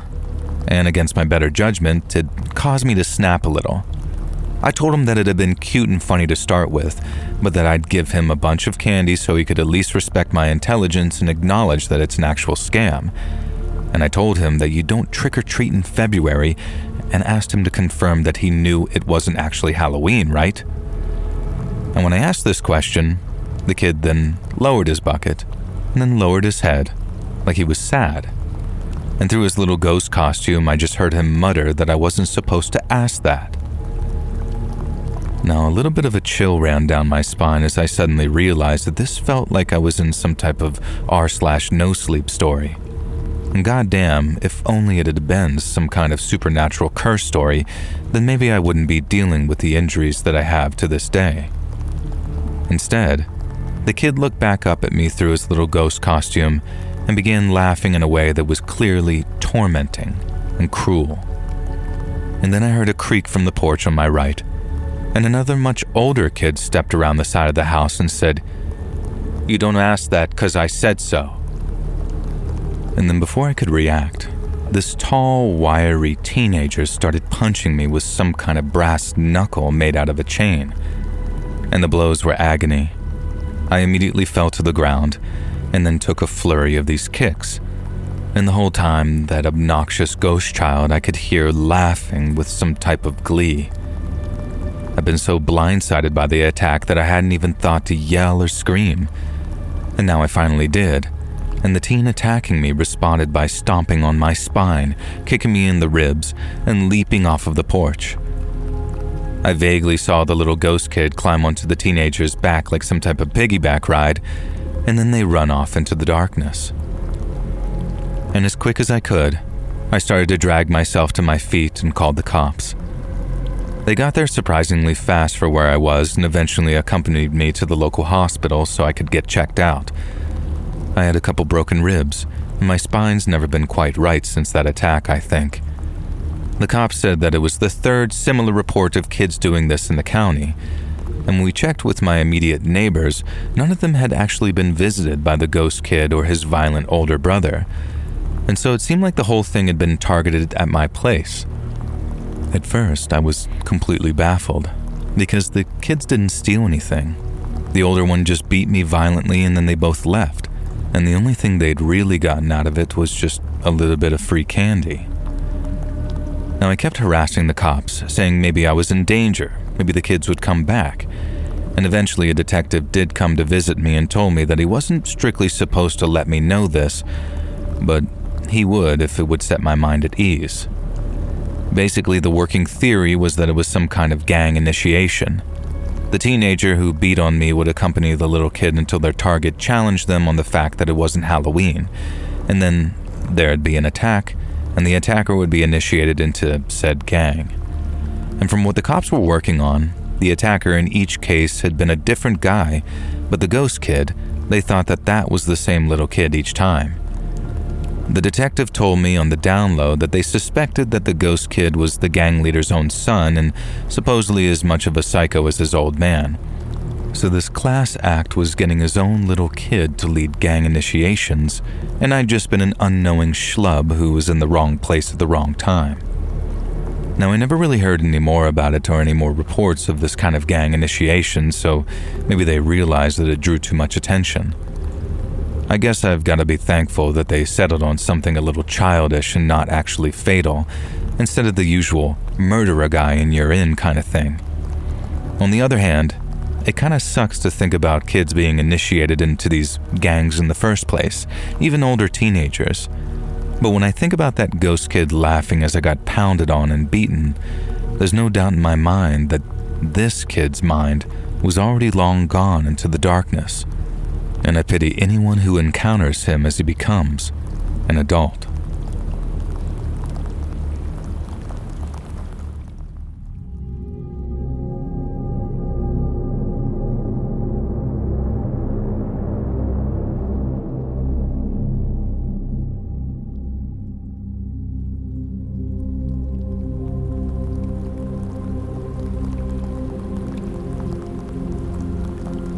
When I was in 8th grade and with Halloween fast approaching, me and my middle school buddies brought up the subject of trick-or-treating. Now at age 12, we felt like we were right on the cutoff point for it because when we got to high school, doing stuff like dressing up seemed like it'd get us very little candy and a whole lot of bullying.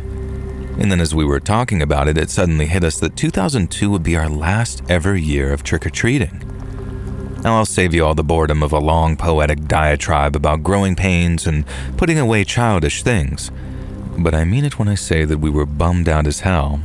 Yet that only motivated us to go all out with our costumes so we could truly make that last night of candy mining one to remember. I didn't have the hair to dress up as Aragorn or Legolas, so I put together a hobbit costume consisting of a brown jacket, shorts, and a green blanket that I turned into a cape. I also got my hands on a pair of novelty human feet slippers, which really tied the costume together and made it look like I had giant hairy hobbit feet. Now my buddy Chris dressed as Harry Potter, which was easily the best costume because he had all the Gryffindor merch to make it look legit. And then our two buddies Richie and Matt came as Spider-Man and Shrek respectively, with Matt painting his entire damned head with green face paint and even dyeing his hair green too. And he got a gold star for effort. But without the bald head or Shrek ears and being skinny as a rake, he just looked kind of hilarious. Now we all met at my house at around 5:30, and then after putting some finishing touches on our costumes, my mom grabbed her camera and snapped a picture for posterity. And that picture ended up being something that I deeply cherish, even all these years later.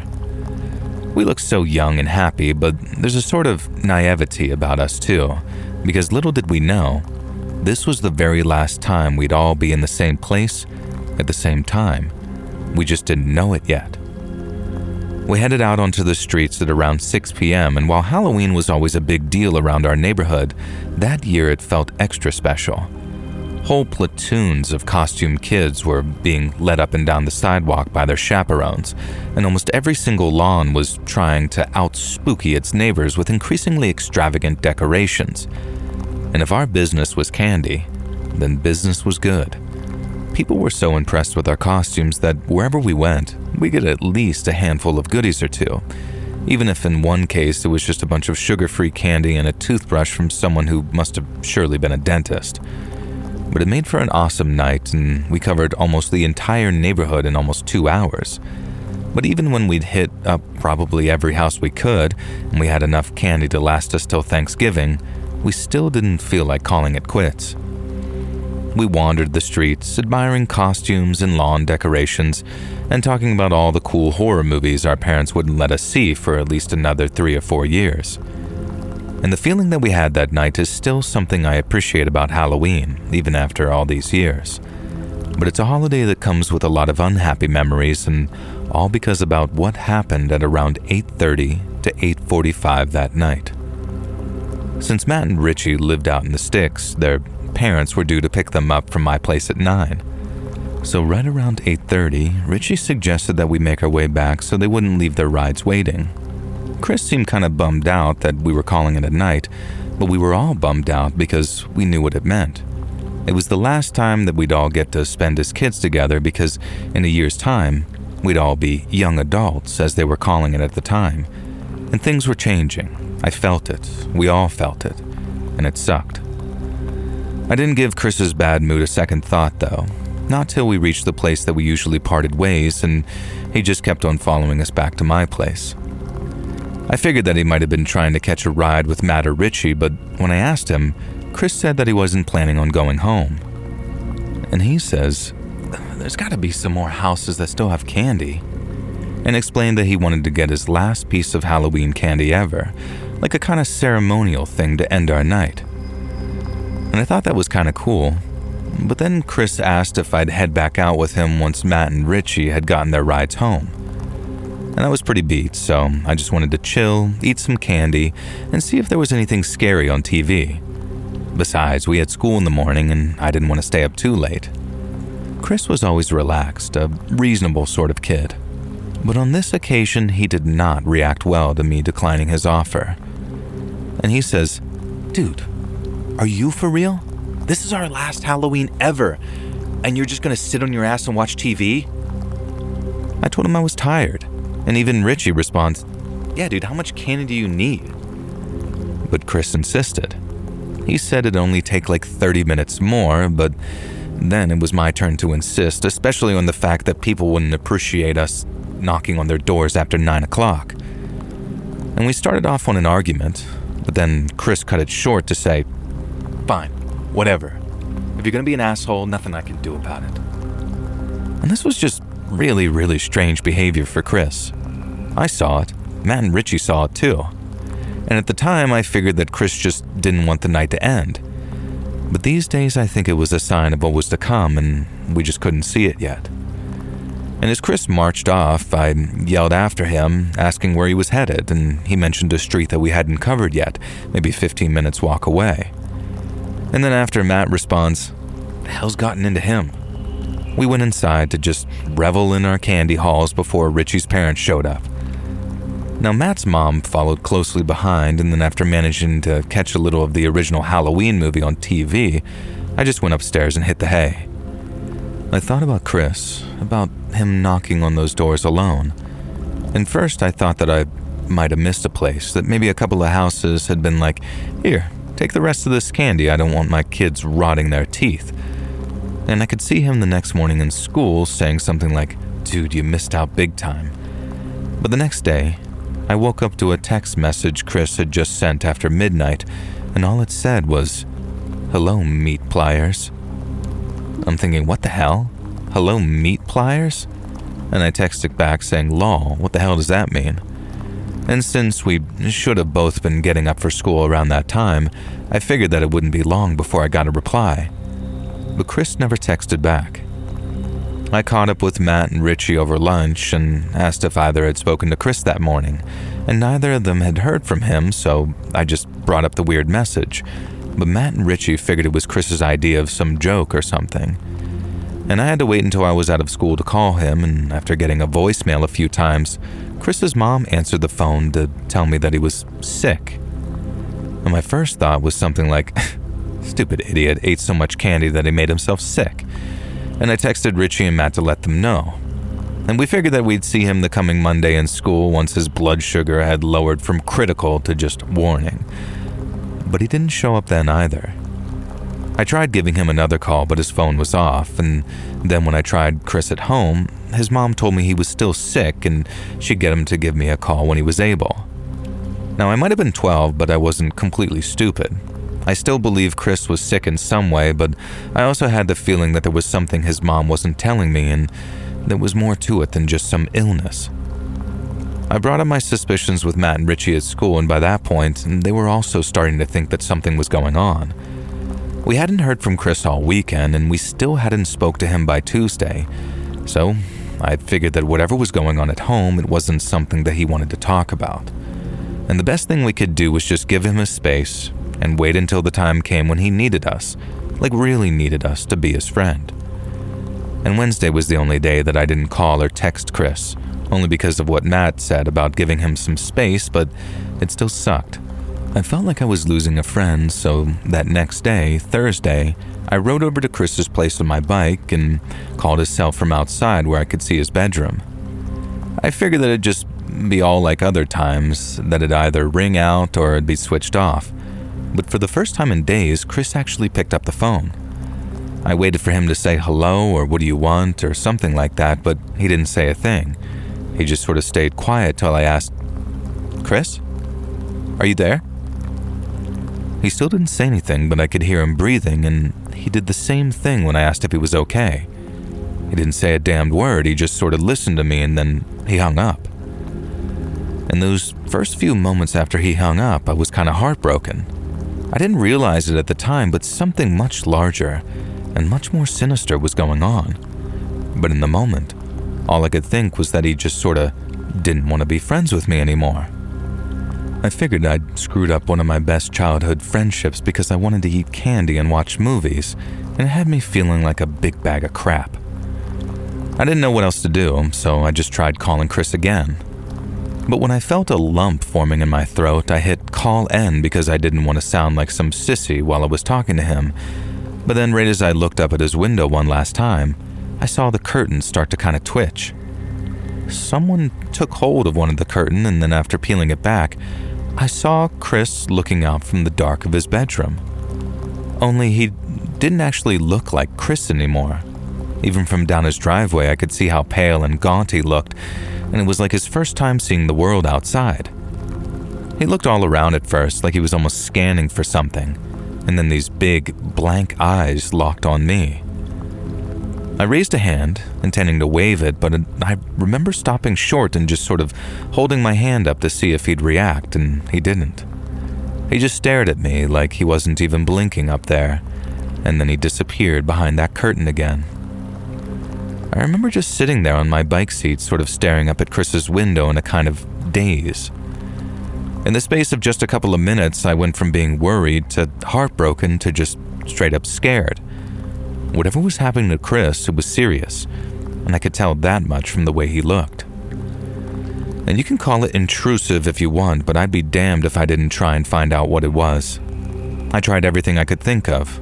I tried calling him a bunch more, I tried talking to his mom, and I even got my own mom to call her, thinking that maybe she might tell another grown-up what was really going on. But all Chris's mom would say was some variation on, "He's sick, he's getting bed rest, and he'll be out of school until he's well again." And at the time I thought that my mom might be in on it too, but by that I mean that Chris's mom had told her the truth and that she was hiding the truth from me for some reason. And I guess it was at an age when I was acutely aware that grown-ups didn't tell kids everything, and sometimes it was just a version of the truth and not the whole truth, if that makes sense. And so I got fixated on that till I asked my mom, and it wasn't until she actually got mad at me that I started to believe her. It was only then that I brought up Chris's "hello meat pliers" messages, how I was worried that he wasn't just sick and that something worse was happening.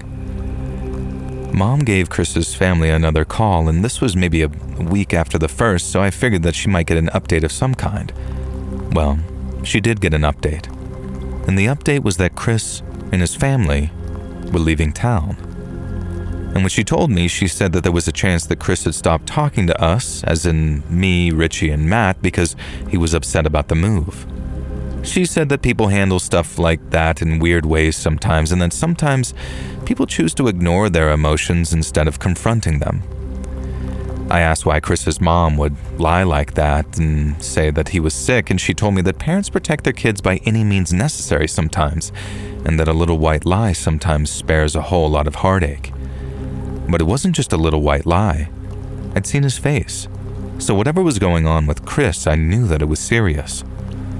Mom said that I'd come to accept it as time moved on, but it didn't, and I never have. I think something happened to Chris that night that he went off trick-or-treating on his own, and I think it was so bad that he and his family either chose to leave town or just straight up had to. I tried looking him up on Facebook a while back, but he doesn't seem to have any kind of social media. And I figured enough time might have passed that he'd be willing to talk about it, but even if he is, I couldn't find him anywhere.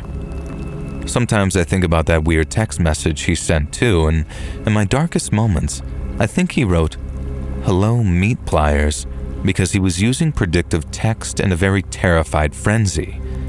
And what he'd really meant to text was, "Help me, please."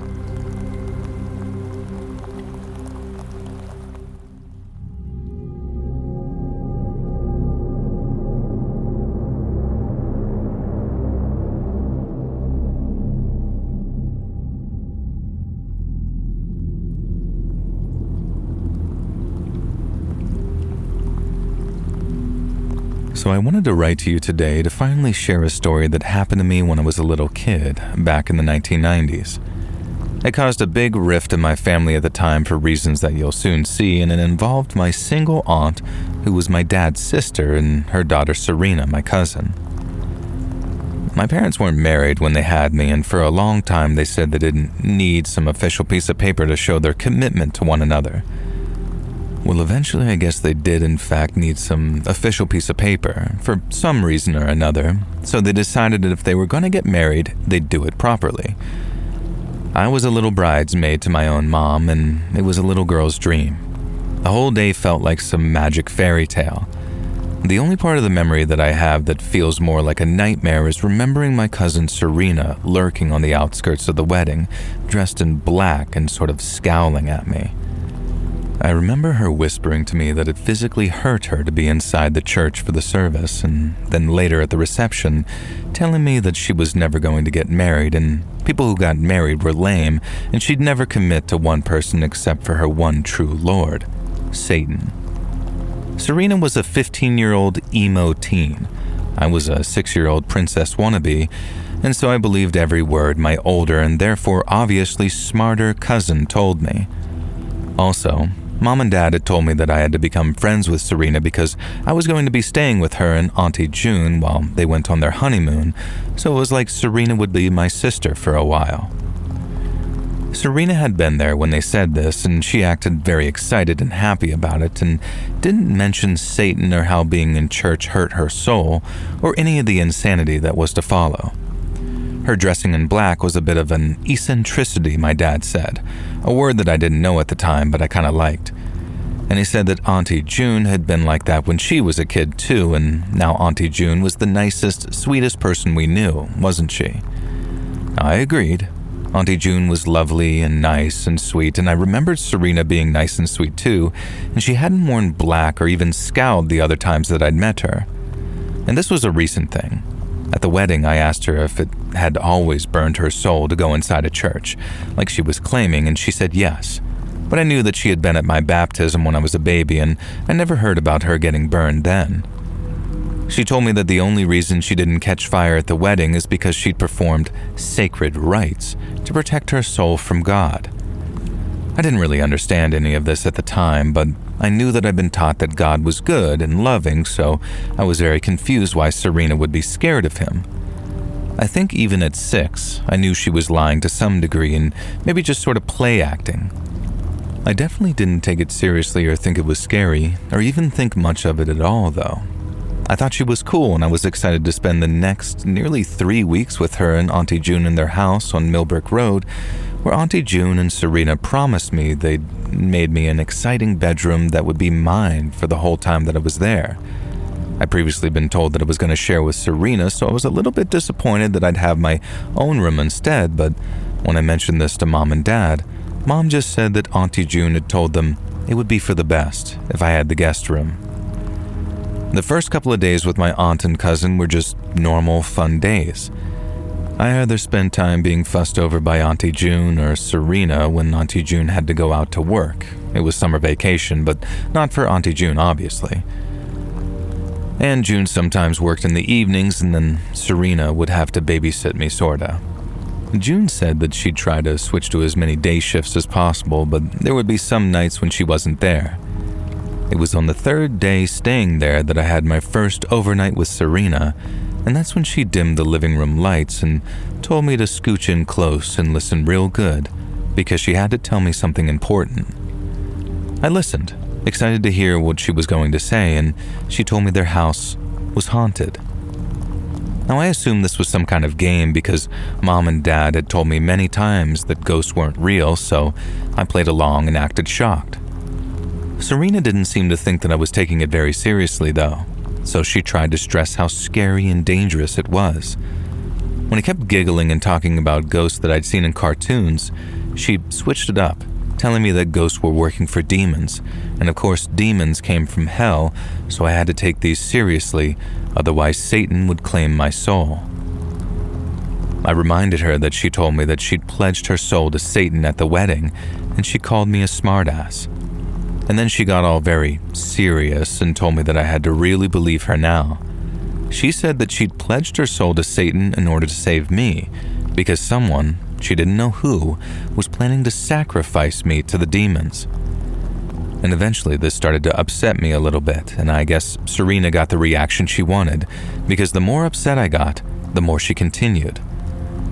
I don't remember the exact details, but she started telling me some very dark horror movie things, how the demons were going to take me down to hell and slowly peel my skin off, eat my soul, and it would be because someone had sold my soul to Satan.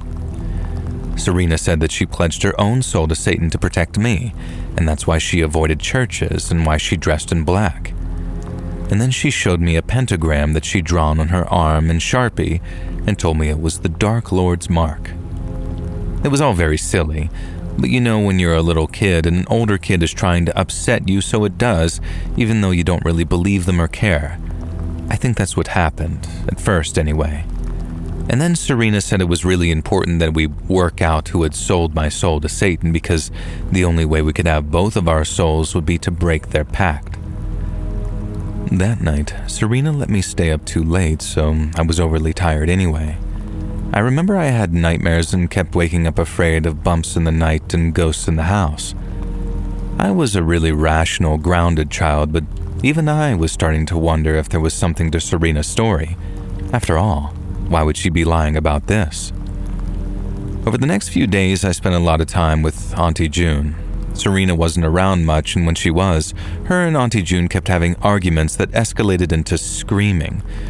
And whenever these would begin, June would send me into the other room to watch TV or ask me to do some chore in the garden, but I heard enough to hear Serena accusing June of being wicked, evil, and controlling.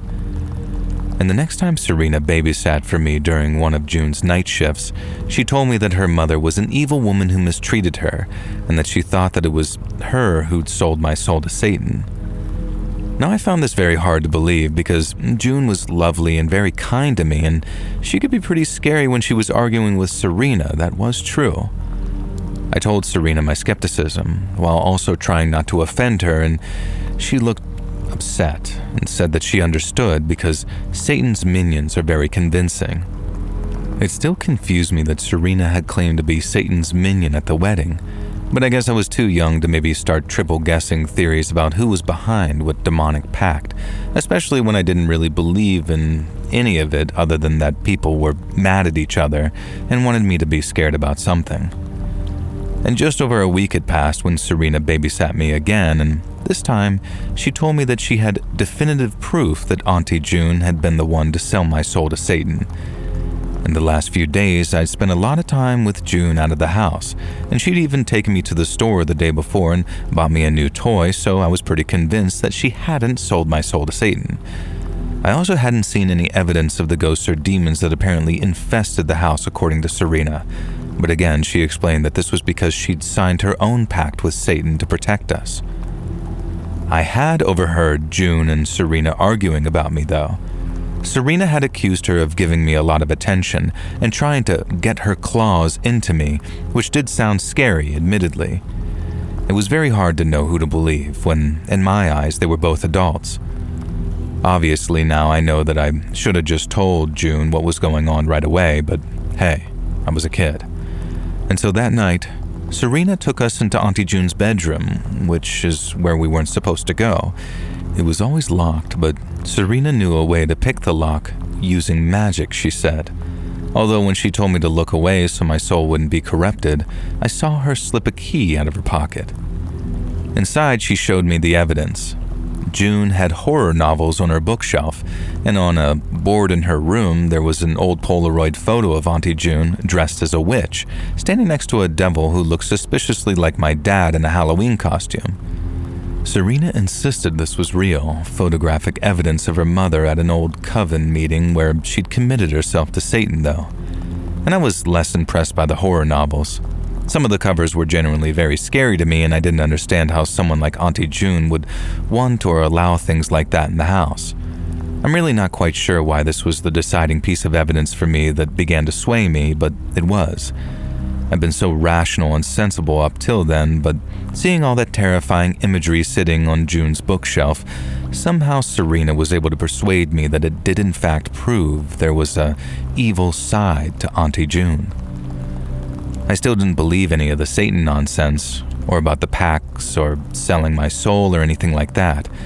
I think Serena knew that, though, because she changed the angle of her story a bit, and now it was more about stopping Auntie June from doing bad things to us in general, and that she was secretly a wicked, abusive woman, and that we had to help her purify her soul.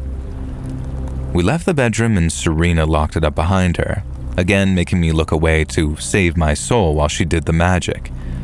And then she took me into my bedroom. We never went into Serena's bedroom either.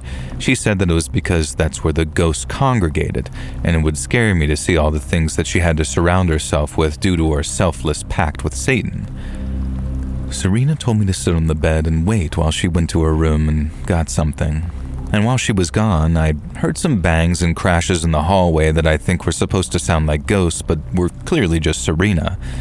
And then eventually she returned and had a small baggie with 3 berries in it. She held them up and looked me very seriously in the face and told me that these were holy berries, blessed by God, and that we needed to make sure Auntie June ingested them. But because I always did the cooking with her lately, I had to slip them into her food somehow. Serena made me promise that I would. She'd made me swear on my life and the lives of my mother and father. I kept my toes crossed and swore. And now, like I said, I wasn't a stupid kid. I knew that whatever Serena was asking me to do here wasn't a great idea. I also knew that berries could be dangerous. The part that I couldn't really get my head around is why Serena would want me, her cousin, who she was supposed to love, to harm her mother, who she was supposed to love. It didn't really compute to me that they could be really dangerous, and that's why I didn't take things as seriously as I should have. Also, I was like 6, remember? I wish I could say, in Serena's defense here, that I really can't be sure that she intended for me to go ahead with it. I want to remember there being some hesitance, that she was unsure, or maybe told me to just do it if I was able to, etc. But I can't. She was very strongly adamant that I do it. Like I said, she made me swear. She told me specifically to put them into the fruit salad that Auntie June made, which only she ate because there would be blueberries in there. But she also told me that if anything happened, she wouldn't tell me what, she just said that I'd know, then I had to say that it was me who gave Auntie June the berries, otherwise it would undo the breaking of the pact. So Serena had very clearly set me up to get in trouble, and then coached me into taking the blame. The problem was simply that I didn't know how serious it all was. What I did was wait until late that night when everyone had gone to bed, and then I went to use the bathroom and took the baggie with me. And my plan was to simply flush them away and then tell Serena that I'd done what she asked, and nobody would be any the wiser. And I even thought that I was really smart because I'd thought ahead and knew that if I just dropped the berries down the toilet, they might not flush away. So I crushed them in my hand and wiped the mulch off and flushed that away. And I even tasted a little taste of the juice on my tongue just in case they had actually been blueberries all along. And they were not. And then I made sure I scrubbed my hands very clean of any evidence of the purple staining and went to bed. And the next thing I clearly remember is waking up in a hospital with these terrible stomach pains and barely being able to breathe. And then I remember drifting in and out of consciousness, and doctors and nurses in a panic, and at one point Auntie June pacing back and forth asking me if I'd eaten anything I shouldn't have. And at this point, I was just about coherent enough to tell her the story about Serena and the berries, even though I felt awful telling on my cousin. I told her I hadn't eaten them though and just crushed it and licked it a little bit, so I didn't think that's why I was so sick. Again, memories continue to be vague here, but I remember Auntie June and Serena screaming at each other in the hospital, and then another voice yelling at both of them. I remember having to drink some disgusting black liquid and everyone acting a little relieved, even though I didn't feel like I was getting any better at all. I spent a couple of days very sad and scared and struggling in that hospital until my parents came back early from their honeymoon, and I'd never been more relieved to see them. So yeah, my cousin Serena tried to get me to poison my aunt with deadly nightshade, and because I was too sensible and serious a kid to let her convince me to do it, but too naive to believe that it could be anything too dangerous, I ended up giving myself some very minor deadly nightshade poisoning. It could have been a hell of a lot worse. I could have ended myself, or worse, I could have ended up killing my aunt, and I'm not sure that I would have ever been able to forgive myself for that. No matter how much people tell me that it wouldn't have been my fault, I'm not sure that I would have been able to accept that as true.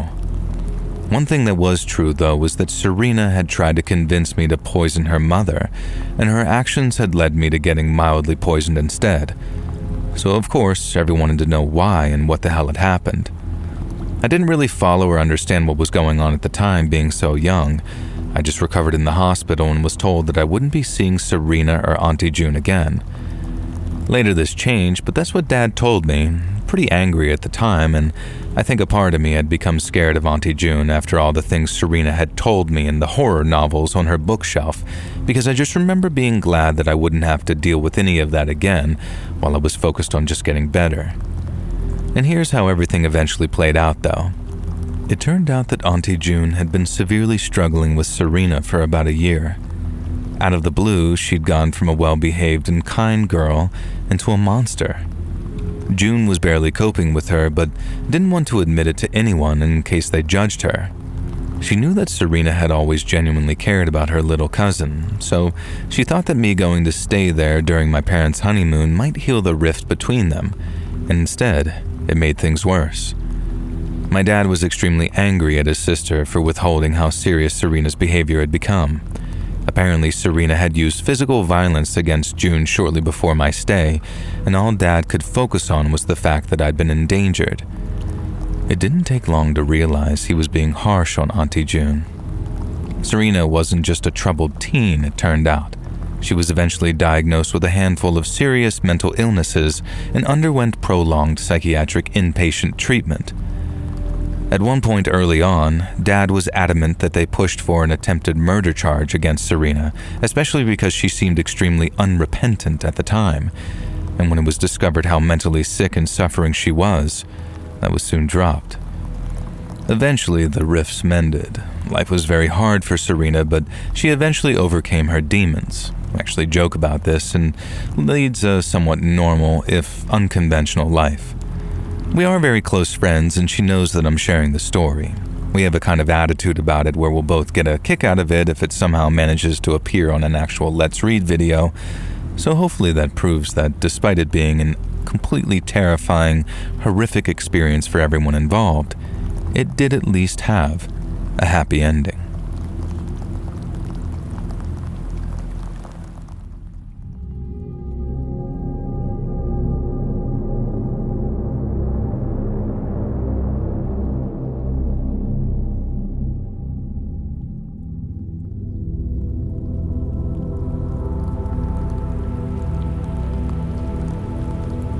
One of the most significant events of my whole childhood happened on Halloween. So a few friends and I were out trick-or-treating, and we actually went pretty much to every neighborhood within walking distance. And then on the way back, we found ourselves wandering past a place of almost legendary status. And for as long as we'd been aware, there was this old house in the neighborhood over from us. One close to the other homes, but also disconnected by large, overgrown front yards and a fairly long driveway too. Now, we never saw anyone home, and we never saw any cars in the front yard, and we never saw anyone either coming or going. We were pretty sure it was abandoned in some capacity, that someone owned it but never visited.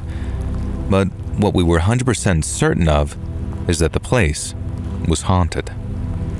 If you saw the place at 13, you'd probably think it was haunted too. Heck, see the place at 30 and you probably still think that that place has a resident ghost or two.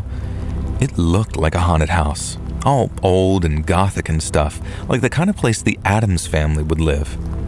And so naturally, a bunch of over-imaginative 13-year-olds were convinced there were long-dead spirits wandering the halls. And as we walked past, we all went a little quiet, just kind of checking the place out before our buddy Charlie slowed down to a stop. And this big grin came over his face, I remember. And then he says, "How much candy are you going to give me if I knock on that door?" Now we're all thinking, dude, there's no way you're about to knock on that door. But Charlie bet his entire bag of candy that he would, and suddenly none of us would take his bet because he was clearly very serious about dingle-dong ditching this haunted house. Now, I still had my doubts, and when I bet him a handful of candy he wouldn't do it, our two other friends did the same. And then once the bets were in, off goes Charlie, bold as brass down that driveway. We carried on watching him walk up the driveway, pretty skeptical and doubtful, and then when he got to the door, Charlie looked back at us. He was trying to be brave and not show any fear, but even from all the way down the driveway, we could see how nervous he was. Now, I remember hearing, "I told you you wouldn't do it." But then I guess Charlie did too, because right after it got said, Charlie raises his fist and knocks on that door. And one of us actually gasped, I remember. And I remember not giving a crap about candy at that point because Charlie just hammered on the door of some haunted house. And we all watched in silence as he backed away from the door, turning his body as if he was about to run. But not only did the door not open, but nothing moved and nothing stirred. The house stayed dark and incredibly quiet, and the longer it did, the more Charlie's confidence started to build. He stopped, and instead of walking back down the driveway towards us, he walked right back to the front door of the house and knocked for a second time.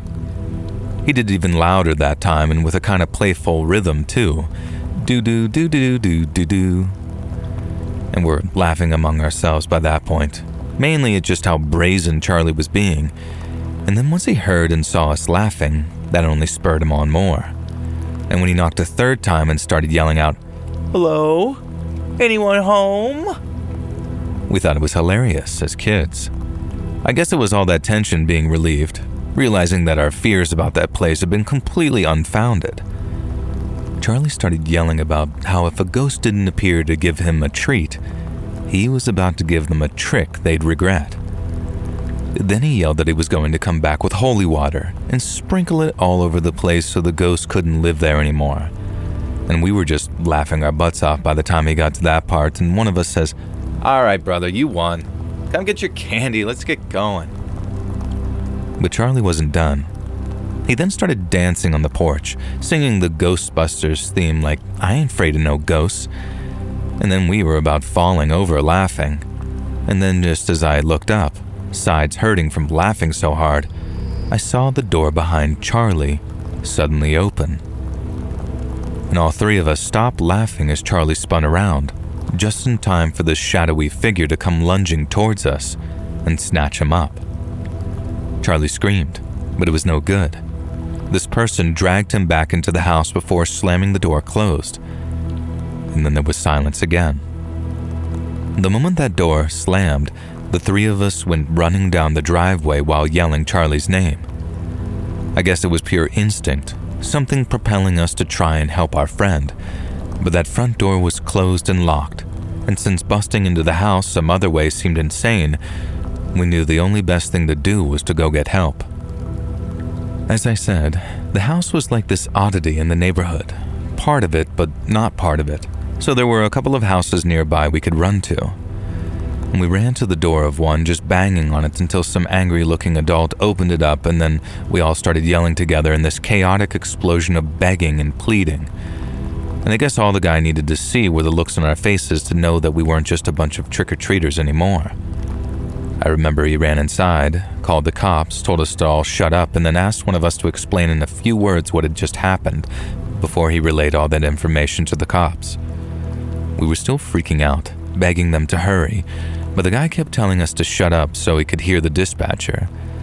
And we then waited in the guy's front yard with him until we heard the sirens, and then we ran over to the haunted house and to where the cops pulled up and then begged them to go help Charlie. The cops ran up to the driveway, told us to stay back, and then banged on the door while we watched. I remember my buddy saying, "Kick the door open, he's in there, kick the door open."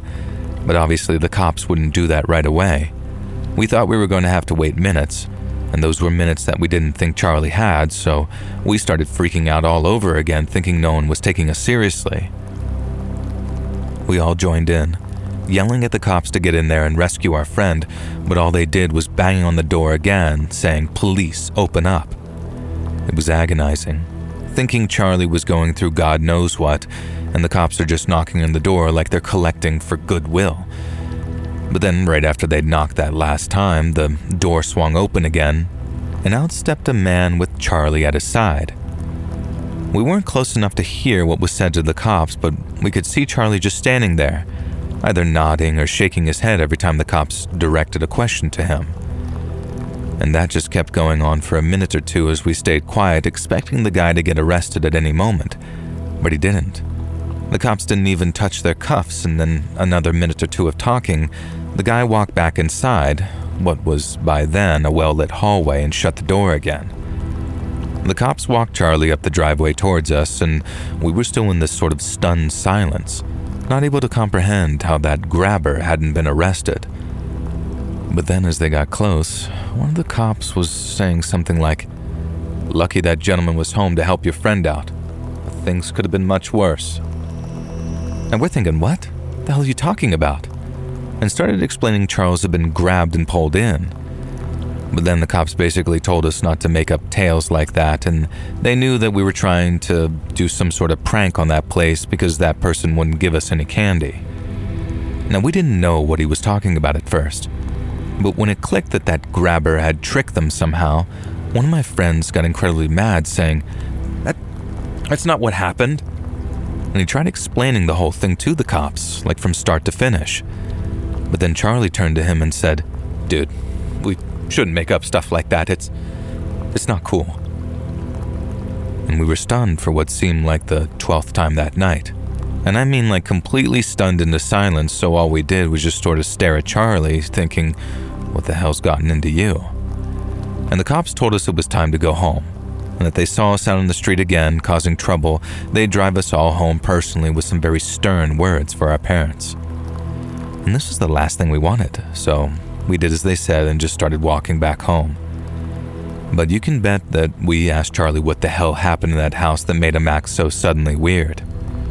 He told us it was dark at first, and that the guy was hurting him, bad too. The guy made Charlie tell him his name, where his family lived, where he went to school. He promised each time the pain would stop if he just told the truth, but he'd just follow up with another question while squeezing his fingers in a way that Charlie said was painful beyond all belief.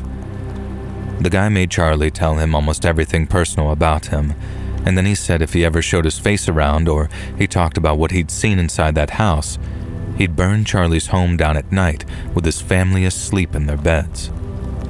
We wanted to know why he didn't just tell the cops all that, because the guy wouldn't so much as be able to burn a piece of toast if he was in jail. But Charlie said they had people everywhere. At least that's what he's been told, and he didn't want to risk that being true. And we then asked what he'd seen, as in like the thing in the house the guy didn't want him talking about. But Charlie got mad at the very suggestion that he tell us and said that he'd never breathe a word of what he saw for as long as he lived. But that wasn't completely true because a couple of years later, what happened that night came up in conversation. Even years later, Charlie didn't want to risk revealing what he'd seen, so he never told much in the way of detail.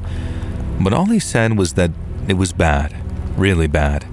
And even at that young age of 13, he understood why the guy said that he'd kill him if he spoke about what was in there.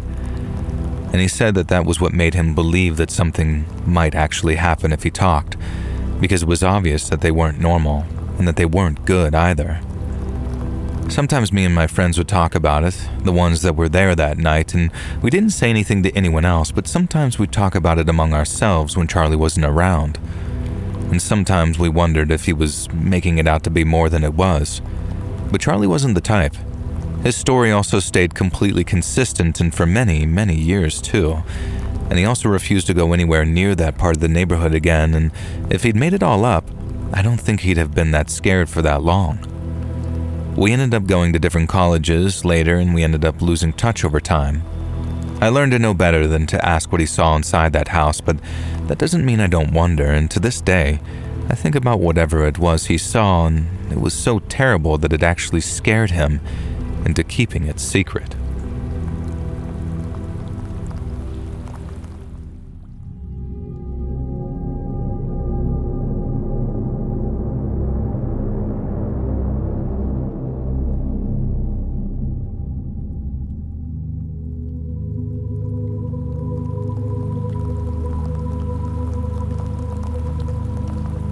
A lot of people have stories about that one kid from their school days who was just the freaking worst. My story goes places. The kid in question wasn't who was scary. He wanted to be scary. He wanted to be really intimidating, and he wanted the rest of us to be scared of him. He was new to school and a proper short-arse little guy, alone on a new place in the middle of year 7, so I can see why he decided to front, and he was such an oddball. So this kid was new at our school, and he had an attitude that stank, and he decided he wasn't going to fit in. He wasn't going to try and be anybody's friend. Instead, he wanted us to fear him, so he picked someone to emulate that he thought we'd find badass and scary. Unfortunately, that person was Fred Durst. Now let me set the scene. I was just an average year 7 girl doing average things, watching all of this play out. Durst was this short, puny little year 7 who was short for even our 11/12-year-old ages. He had a baby face and blonde hair, and he'd storm around the school doing the nookie walk from the Limp Bizkit video, literally acting like Fred Durst, just scowling at people and saying the F word if you got too close. The teachers said that he had behavioral issues, but as you can probably guess, as little kids, we found Durst hilarious. And yes, he did insist that everyone call him Durst. Limp Bizkit is kind of hard to explain to anyone who wasn't a kid during that era. They were a really weird band in that they were pretty universally regarded as terrible. All their early albums received mid to terrible reviews, and they were voted Worst Band of 2000 by some magazine, I remember. Even among the metalheads, the new metalheads, the Korn and Slipknot fans, Limp Bizkit was not particularly considered cool or good. This also took place in 2004, so their 4th album had just come out, the one with Behind Blue Eyes on it. But Durst only had their 2nd album, Significant Other, and then later Chocolate Starfish and the Hot Dog Flavored Water, which is a key plot point in the story. Now basically, if you weren't a tween in 2004, let me try and explain. The kid was obsessed with a rebel band and tried to use them as a source of fear and coolness, 3 years after they'd stopped being particularly musically relevant. And many of us believe this would last forever and that they'd never have a revival. Well, Fred Durst and buddies have proven us all wrong in 2024 and 25 with a Limp Bizkit renaissance. Does our friend Durst get a similar revival? Well, you'll find out. So this little kid would strut through the corridors of our secondary school, snarling and scowling at people, wearing a red baseball cap that no teacher could get him to take off for love nor money. He prided himself on singing along to Limp Bizkit's 2nd album, Significant Other, which he played through a battery-powered portable CD player with terrible, tiny coax speakers attached in the headphone port.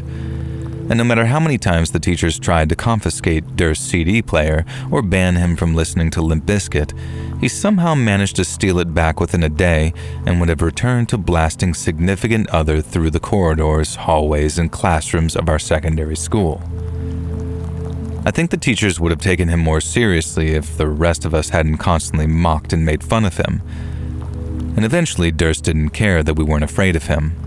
He went from trying to be hard to trying to be the class clown. Any attention was good attention to him, and we would constantly goad him and bait him into making himself look like an idiot, and for his part, he was getting easy and free attention like he wanted. I know for a fact that Durst wasn't some mentally ill kid or anything. He didn't come from a troubled home, and he was just a little asshole back then. I don't know if it's still the case in British secondary schools these days, but back in my day when I was in school, doing music class was compulsory for the first couple of years of secondary school. We didn't really learn much. It was kind of an unstructured class. Sometimes we'd play around on instruments, other times we'd all have to sing, and then sometimes we'd be taught vague musical history lessons, or vague attempts to teach us what musical score was. Music class was basically a free muckabout session, and we all loved it, not least because of our teacher, Mrs. Beaton. She was a proper sweet old granny type, clearly still working as a music teacher because she enjoyed it. And I went to a fairly rural school, and I think that if she taught in a bigger city school, Mrs. Beaton would have been forced into retirement many years before. But my school was kind of small, kind of underfunded, and didn't exactly have a wealth of music teachers queuing up at its door. Mrs. Beaton never lost her temper, ever, and she was maybe the only teacher who really, genuinely tried with Durst. I guess because his bizarre Limp Bizkit fascination was music-related, and she thought maybe she could reach him by trying to be nice to him and encourage him to listen to other music. This didn't work, of course. Durst would just turn up Significant Other, usually Nookie or Break Stuff, and I swear that thanks to Durst, I'd hear those two songs more than any other music during 2004. Let me just reiterate. This album came out in 1999. Limp Bizkit had 4 albums out by 2004. Durst just only owned this one, at least for most of the story. So Mrs. Beaton tried really hard to be nice to Durst, and he was rude as hell to her, and she never once got angry at him or raised her voice or anything. Oh, there's one thing that I haven't mentioned about Durst's copy of Significant Other yet. It was the censored version, so all the swear words were just muted out hilariously, and his parents wouldn't allow him to own the uncensored version back in the day in case it was a bad influence. And I first met them back at Parents' Evening of that year. They were at the table next to mine, and I heard them describing their son as spirited and enthusiastic to a teacher, who was explaining to them that no, he was incredibly disruptive and badly behaved.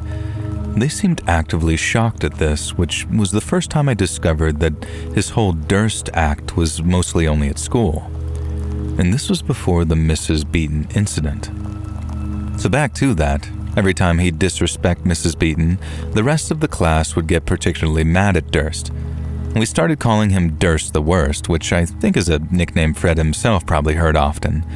But despite us trying to use it as an insult, Durst loved being called Durst the Worst. And because we were stupid kids, we didn't realize that we were only encouraging him and rewarding his attention-seeking behavior. So a typical music lesson would kind of go something like this. Mrs. Beaton would say, "Hello, class. Something, something, dance macabre, something, something, teacher voice, oasis and blurb, something, something." And then she'd sigh and add something about Limp Bizkit. She tried her very best to incorporate Limp Bizkit into her music theory lessons, knowing that Durst would just bring them up anyway. Then Durst would hear Limp Bizkit and take it as a sign to yell, "I did it all for the Nookie. Come on, the Nookie." Or, "I'ma grab a chainsaw," or something similar. And then we'd all yell at him to shut up, Durst the Worst, and then he'd rap back at us in a bad approximation of Fred Durst, and then eventually we were all disrupting the lesson, not just Durst, so Mrs. Beaton would clap her hands together politely and ask for gentle, calm, quiet. And that was her catchphrase. And of course, none of us wanted to upset Mrs. Beaton, our beloved teacher, so we'd all calm down then. Durst generally kept the swearing to corridor moments because it was the only thing the teachers couldn't just let fly, I guess. So in other classes, his disruptive behavior usually involved the lines I quoted above, or he'd self-censor to avoid getting into too much trouble. Not the case in Mrs. Beaton's class, though. He knew lovely old Mrs. Beaton would never actually punish him, so he used this opportunity to say the full range of F-bombs and B-words that you would hear in their music, and you could see that it genuinely bothered Mrs. Beaton every time he did so. Like whenever he said the F-word, she'd twitch a little and tell him it was harmful to use language like that. As some example of how powerfully sweet Mrs. Beaton was, Durst even listened occasionally, and he would usually stop swearing once he saw that he offended her too much. The main event happened on the day we came back from half-term break. It was the final half-term of Year 7, which means Durst had been at the school for around 6 months. He joined after the Christmas holidays, hence why he was the insecure new kid acting like a weirdo. It felt like he'd been the main character of our entire school forever, though, even though this must have just been because he was in my class. Looking back, it was obvious that the situation couldn't go on forever, and that something would have to be done about Durst eventually to stop him disrupting our entire school lives. And I sometimes wonder what things would have been like if the Mrs. Beaton incident hadn't happened. Maybe Durst would have moved on to Lincoln Park or called himself Shinoda and become a very different person. And that day back after the summer half-term, though, he was still Durst, but there was something different about him. We all recognized it right away because he'd been spinning significant other every single day for 6 months. But I particularly recognized it because my older sister had other Limp Bizkit albums, so I'd heard it before when it came out in 2001 or whenever it was. And the thing I'm talking about is Limp Bizkit's third album, Chocolate Starfish and the Hot Dog Flavored Water. Durst had the CD. He was listening to it, jamming to Rollin', air raid vehicle, and in fact, a smug and excited look on his face as if it was a brand new album and this was his first time hearing it. Turns out that it actually was the case. He'd literally been gifted it for the first time on the way to school that day. In amongst his usual snarls and spinning his red cap on his finger, Durst would point to his CD player during form room and say things like, "New album," and "Good, huh?" to anyone who came close. Of course, we all psyched him up, asking him about it and asking him which his favorite tracks were and things. And it was clear he loved Rollin' and Take a Look Around, which to be fair was a banger because those were the 2 songs he kept playing over and over and singing along to the latter in particular. When he was listening to Rollin' for the 5th time, though, I noticed something. Not only did Durst have a second Limp Bizkit album now, it was also the uncensored version. Yup. Fred let loose with a full barrage of cuss words on this album, and for anyone who knows the Chocolate Starfish album, you can probably understand why this is significant and where it's going. If you don't, well, then stay tuned.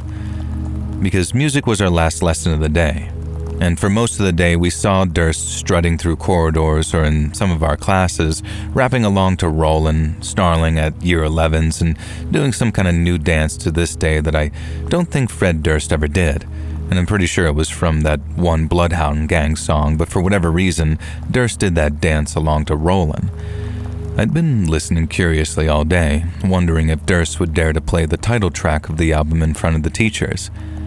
I remember my sister playing it to me when I was in primary school and telling me that I had to promise not to tell Mom and Dad that she'd let me hear it. And we both found it hilariously, stupidly funny sitting in her room listening to Fred Durst screaming those lyrics, which if you don't know them, well, again, stay tuned. And Kid Durst did not play Hot Dog in front of the teachers or at all. He just listened to the middle few tracks of the album over and over again, creating his usual mini tornado of musical chaos as he Durst walked through the halls. As usual, everyone laughed at the weird little Limp Bizkit kid doing his weird little Limp Bizkit routine. And as usual, Durst thought that he was intimidating as all frick and the coolest kid on campus. And when we all showed up for music class, things were suspiciously quiet and calm. And that's because Durst was late to class.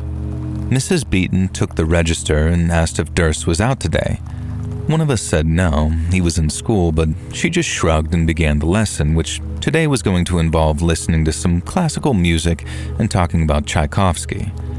I don't remember if that really is what it was, but something like that probably.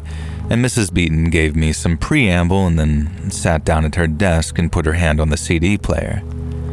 It was like Durst timed his arrival for that moment. In my memory, looking back, I would swear that I could hear the faint sounds of the intro track, Who's in the House? Limp Bizkit is in the house, drifting in from the corridor as Durst made his way to class. And then as track 1 became track 2, he slammed the door open, stepped in, and slammed it shut behind him. Then with a bow and a flourish, Durst interrupted our music class with a memorized, word-perfect sing-along to Limp Bizkit's titular track, Hot Dog. I won't quote the whole song, obviously. I can't quote the whole song on YouTube, but I remember once hearing that Hot Dog held the world record for the most number of F-bombs used in a song, at least for a while. It is also a direct parody of the Nine Inch Nails song Closer and quotes that song as well as Perfect Drug and other Nine Inch Nail classics in the chorus. But here are some highlights of the 2-minute 10-second performance we got from Durst in music class that day and from the sweet, beloved OAP music teacher Mrs. Beaton. Get the F up. It's an effed up world and an effed up place. Everybody's judged by their effed up face. And then about 10 similar lines and something about DJ Lethal. Ain't it a shame that you can't say the F and the F word blah blah blah blah blah blah blah blah blah blah. Obviously, I don't remember the song from memory. I had to look up the lyrics, but it's burned into my mind watching Durst caper and leap about the class, his crappy speakers hanging around his neck, doing a dance that wasn't even from Limp Bizkit. It's burned into my mind how we all cheered him on and got raucous every time he said the F word, which is a lot in this song, and it's burned into my mind how none of us dared to even look at Mrs. Beaton the entire time because surely even she would be furious at Durst for this insanity. And Durst finished with a flourish of, just know that nothing you do can bring you closer to me. And the class fell silent, and that's when we all knew, Durst included, that this had gone too far this time, that the whole class should probably be ashamed. I turned to look at Mrs. Beaton to see what the teacher's reaction to Durst's disruption and constant use of the F-bomb was. She was sitting at her desk, staring ahead, breathing heavily. Durst just sort of stood there, looking defeated and pathetic.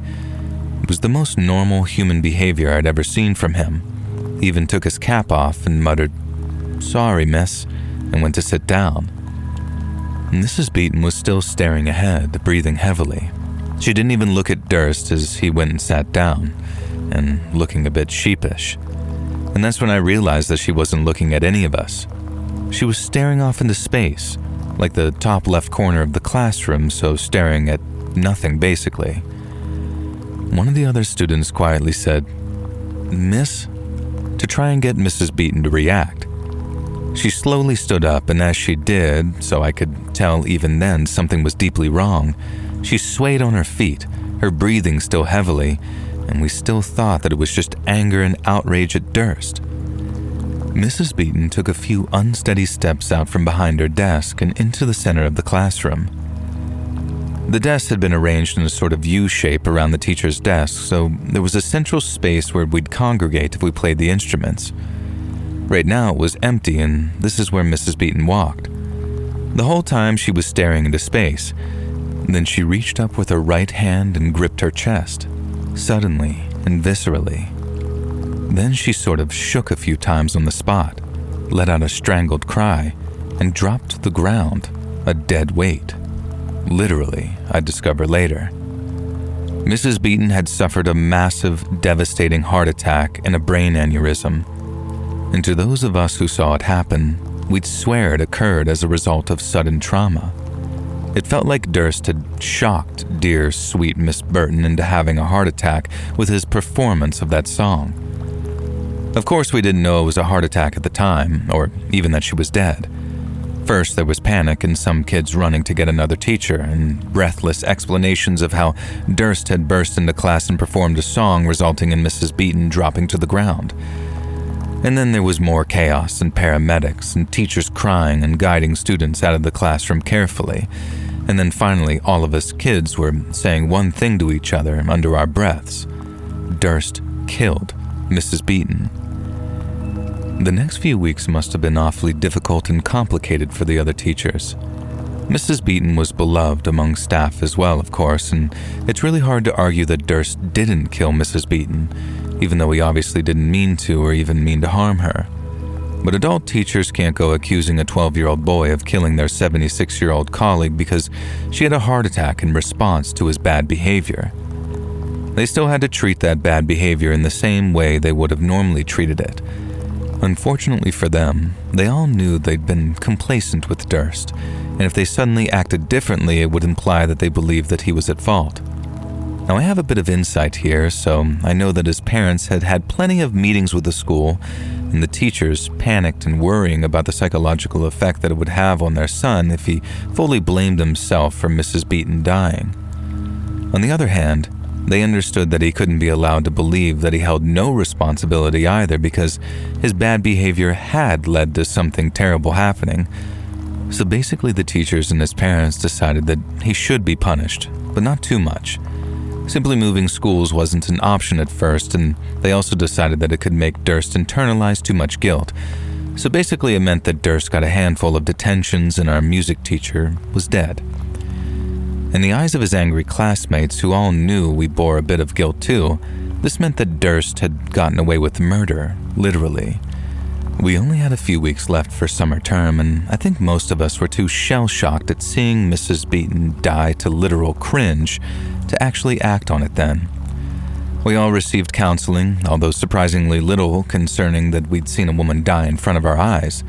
And our class also had a special assembly without Durst where the headmistress herself emphasized strongly that while Durst's behavior had been unacceptable, it was very important that we all realized that Durst did not intentionally harm Mrs. Beaton and that she was very old and we all had our part to play and blah blah blah. We were little kids and not very compassionate, and also certainly didn't want to admit that we all egged Durst on that day. And so instead, we spent the summer seething and plotting with our friends and talking about how we were going to make Durst pay in the autumn term. Honestly, I think we were surprised that he even actually showed up at school in September. I didn't know until later that moving schools would have been a really awkward and difficult option, so I'd genuinely just been expecting never to see Durst again. The kid who showed up at the start of Year 8 was a very different boy to the Durst of Year 7. Haunted is the best word to describe him. Clearly, if there was one person who blamed Durst for Mrs. Beaton's death, it was Durst himself. On the first day of class, he walked up to our form room teacher and handed over a note and then quietly sat in his seat. The teacher read the note and addressed the class to ask if we would call Durst by his real name, Ben, going forward, and then moved on with taking register. Durst, or Ben, just kept to himself after that, and he barely spoke to anyone, and when he did, it was because he had to. He most certainly did not listen to Limp Bizkit or any music in the corridors, and he did not attend music class, and now that I think about it, it's kind of ghoulish that the rest of our class still had the lesson in the same classroom we'd seen Mrs. Beaton die in, but hey-ho, here we go. The new teacher was young and inexperienced, and some of the boys in the class would make half-hearted jokes about how the role was cursed because of Mrs. Beaton, but nobody really got mad at them for it because we all knew that the respect that we had for her was good. And we were all still mad at Durst, though, and refused to call him Ben despite what we'd been asked. We called him Durst or Killer and made absolutely no secret of the fact that we blamed him for murdering Mrs. Beaton. One of our favorite ways of tormenting him was to sing the ABBA song, When I Kissed the Teacher, but change the lyrics to Killed, which was deeply cruel in retrospect, and I'm pretty sure some of the boys got in some more trouble for bullying Durst than Durst ever got into the year before any of his behavior, and while I think the teachers should have been tougher with Durst in the first place, I do think it's right that they crack down on his bullying now. Durst, or Ben, had very obviously not intended to do anything more than scandalize Mrs. Beaton. Certainly not kill her, and even then as a kid I could tell that he was deeply haunted and guilty about it. It was like Mrs. Beaton's ghost lurked around him. In fact, some kids started saying that. There was a rumor that if you looked at Durst at just the right angle, you could see Mrs. Beaton's apparition in his shadow or in his reflection. We'd share this rumor just loud enough for Durst himself to hear, and more than once I caught him staring at his reflection or his shadow in a very nervous way. And throughout year 8, it eventually just became set in stone fact that A, Durst had killed Mrs. Beaton, and B, Mrs. Beaton's ghost was now haunting Durst. The bullying continued, and no matter how severely the teachers tried to punish us, we would not stop calling Durst a killer and telling him he was haunted.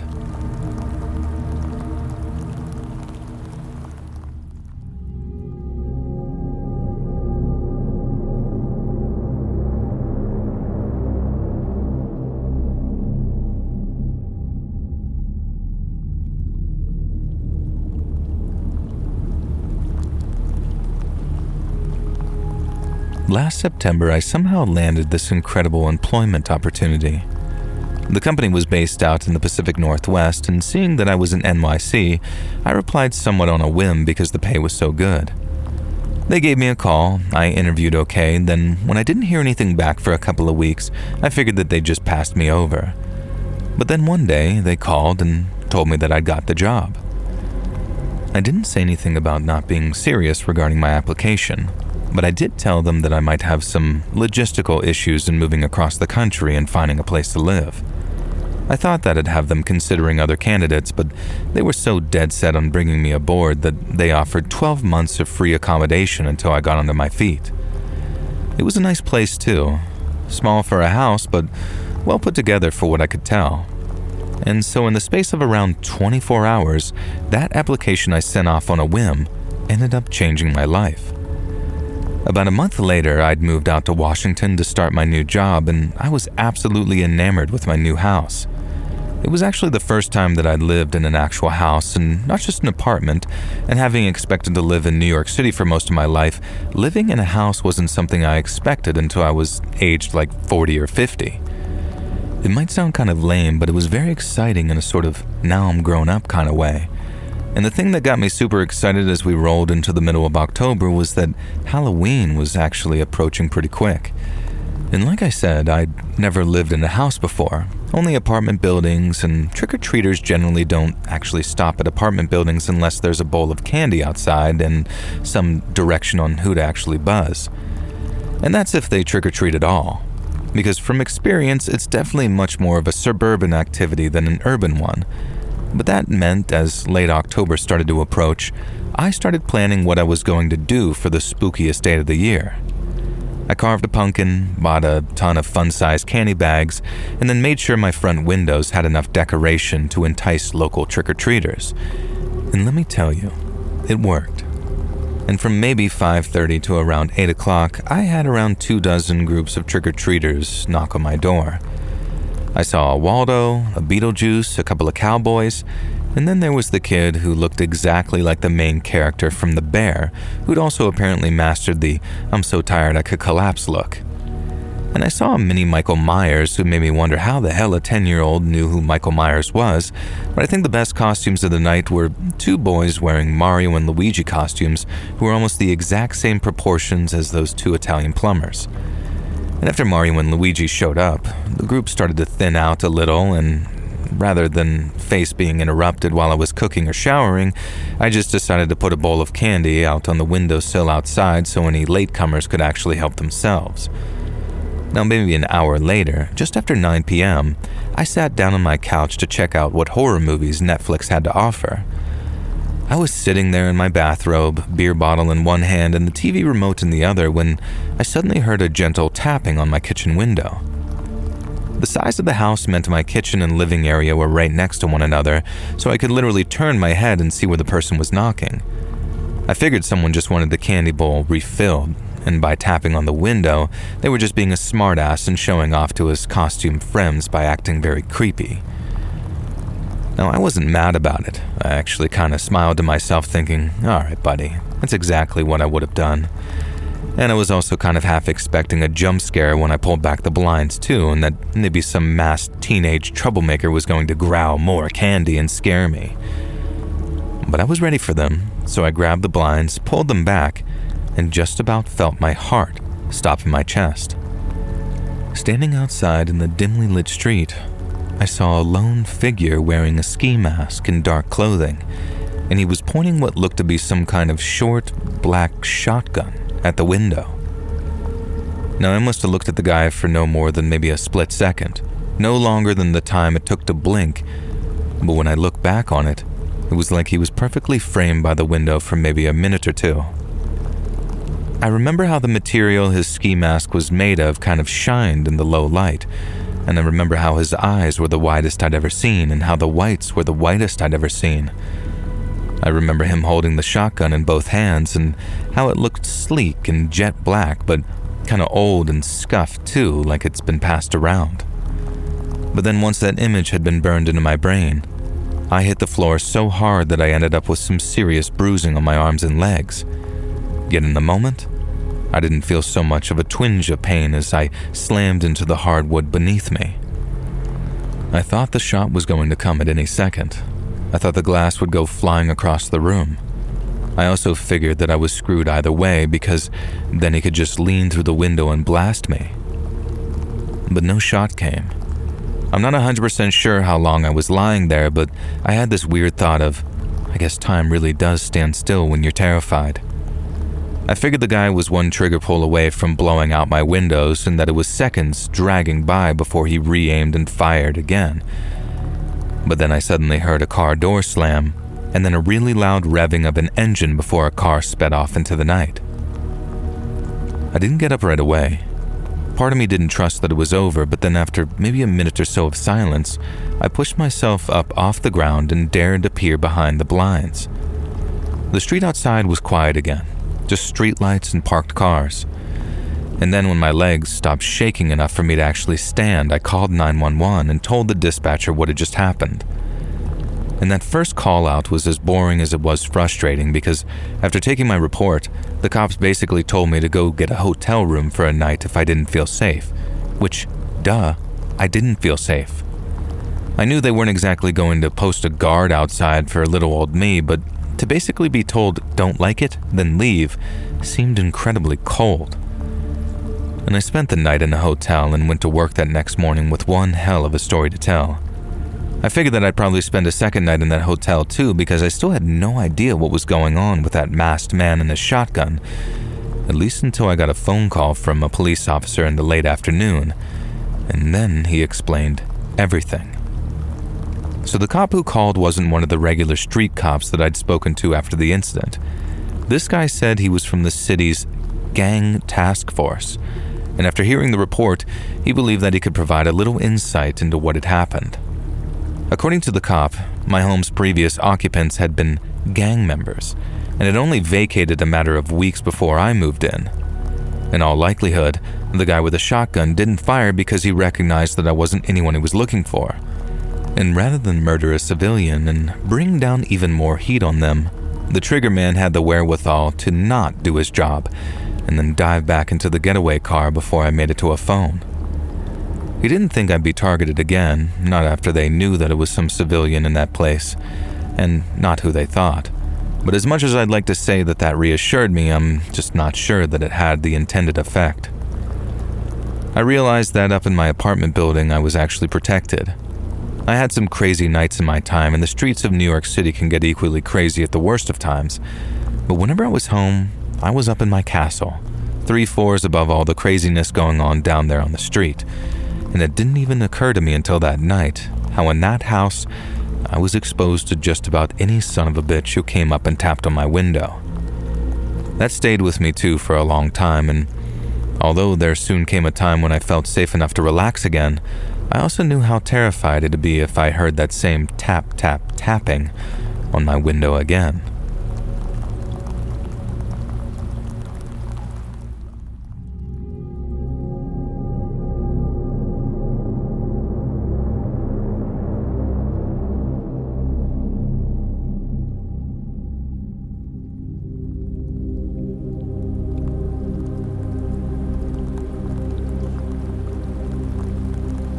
The scariest events of my entire childhood took place on Halloween. So I was out trick-or-treating with some friends, and we were making our way towards the neighborhood with big houses and some pretty long driveways. And we'd gotten full-size candy bars at a couple of houses the previous year. As you can imagine, we were pretty excited to get back there before they ran out. And as many of those big houses had people celebrating Halloween, so we had to walk between maybe 4 or 5 at a time before we saw ones with decorations. Now we hit up one place and then found another, but then had to walk like a whole block before we saw another place that looked like it was giving out candy. My buddies and I started walking up the driveway, and the place looked really friendly and welcoming. They didn't have just one, but 2 pumpkins out front, and whoever decorated the porch had spared no expense whatsoever. There was plastic bats hanging from the ceiling of the porch, creepy plastic root-looking things wrapped around the columns, and the front door had been draped in these fake cobwebs. It looked awesome, so I remember expecting nothing but a very warm welcome and some of those precious full-sized bars. And instead, we got something that sent us running and screaming back down the driveway. I remember pressing the bell at the side of the door but not hearing anything. I figured that it might have been one of those electric doorbells with sort of a softer ding-dong that you could only hear inside the house. But then when no one came to the door, I assumed that it was probably broken or something of that nature. And that's when I reached for the door to knock on it. But when I did, it swung open just a little on its hinges, revealing that it was unlocked and actually open. Both me and my buddies kind of looked at each other on account of how strange that was, and then I knocked once more while calling out, "Hello? Anyone home?" No one answered. And apart from the soft sound of a TV playing somewhere in the house, it stayed completely silent. And as things went from weird to creepy, one of my friends suggested that we just leave. And I felt it too. Sort of this creeping sense that we shouldn't be there, and that something bad was actually happening. But at the same time, I just had that burning curiosity, and I couldn't just walk off without first pushing that front door open. I remember reaching out very slowly, and one of my friends says, "Dude, what the hell are you doing?" But I didn't listen. I just slowly pushed the door open with the tip of my finger while calling out again to see if anyone was home. I'd hoped to see a person walking down the hall, having just neglected to fully close their door after that last bunch of trick-or-treaters had showed up. But instead, I saw an older woman lying on the floor, so that all I could see were the bottoms of her shoes.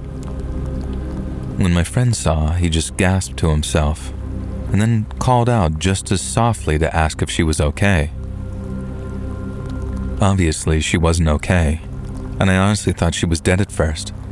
But then as soon as my buddy called out, she kind of just reared up so she was sitting on her butt and looked right at us with these eyes that looked like they were looking through us. But that's not what really scared us. What sent us running back down that driveway, screaming our little heads off, was the blood running out of the gash where her forehead met her hairline, and the raspy, scratching groan that she let out as she just sat there looking at us. The first of us to turn and run started screaming, "Zombie! It's a zombie!" at the top of his lungs. And I blame my little kid brain for this, but I was also thinking, holy crap, it really is like the living dead for a few seconds. At least until it occurred to me that there was no way in hell that that lady had come back to life after being dead, and that in actual fact, she was actually really hurt and in some serious need of help. My buddy was still yelling about zombies when we ran up the driveway of the house opposite that, and I had to tell him to shut the hell up before anyone answered the door, because they'd end up probably calling the cops thinking some kids were just playing a prank on them. And as soon as a man opened the door, I started yelling about how he needed to call an ambulance because the lady across the street was hurt. The guy yelled for his wife to call 911, then we all ran back across the street. The lady was sitting on her porch by then, holding something against her head to stop the bleeding, and having woken up a little from being out cold, she was able to talk again. I remember the guy called her Helen when he asked her what had happened, and she told him how some son of a bitch had whacked her as soon as she opened the door. It turns out the guy had been walking around in an oversized Halloween costume, mask and all, and then hit her over the head with something when she went to tell him to buzz off. She thanked us for telling someone to call 911, but she seemed to be fine, and that if we came back the next night, she'd give us all of her leftover candy for being such good boys. And we did just that. And there she was, with a bandage around her head and with her husband thanking us for helping her.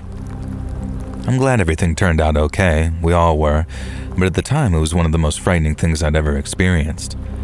I guess at that perfect age where I knew what I was seeing, but my mind couldn't quite process all that fear and dread that came with it. I thought that I was seeing the dead coming back to life, and that was horrifying to me. But now I understand the real tragedy is that when they're gone, there's no coming back for the people we love.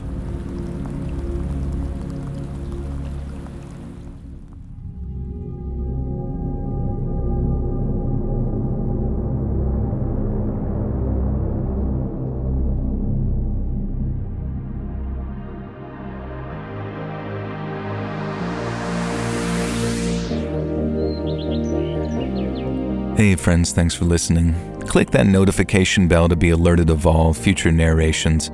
I release new videos every Monday and Thursday at 9 p.m. Eastern Time, and there are super fun live streams every Sunday and Wednesday night. If you get a story, be sure to submit them over at my email at letsreadsubmissions@gmail.com, and you might even hear your story featured on the next video. And if you want to support me even more, grab early access to all future narrations and bonus content over on Patreon, or click that big join button to hear about the extra perks for members of the channel. And check out the Let's Read podcast, where you can hear all of these stories in big compilations located anywhere you listen to podcasts. I also have a true crime channel called Saturn Soul. Go subscribe. All links in the description below. Thanks so much, friends. And remember, ho, ho, ho.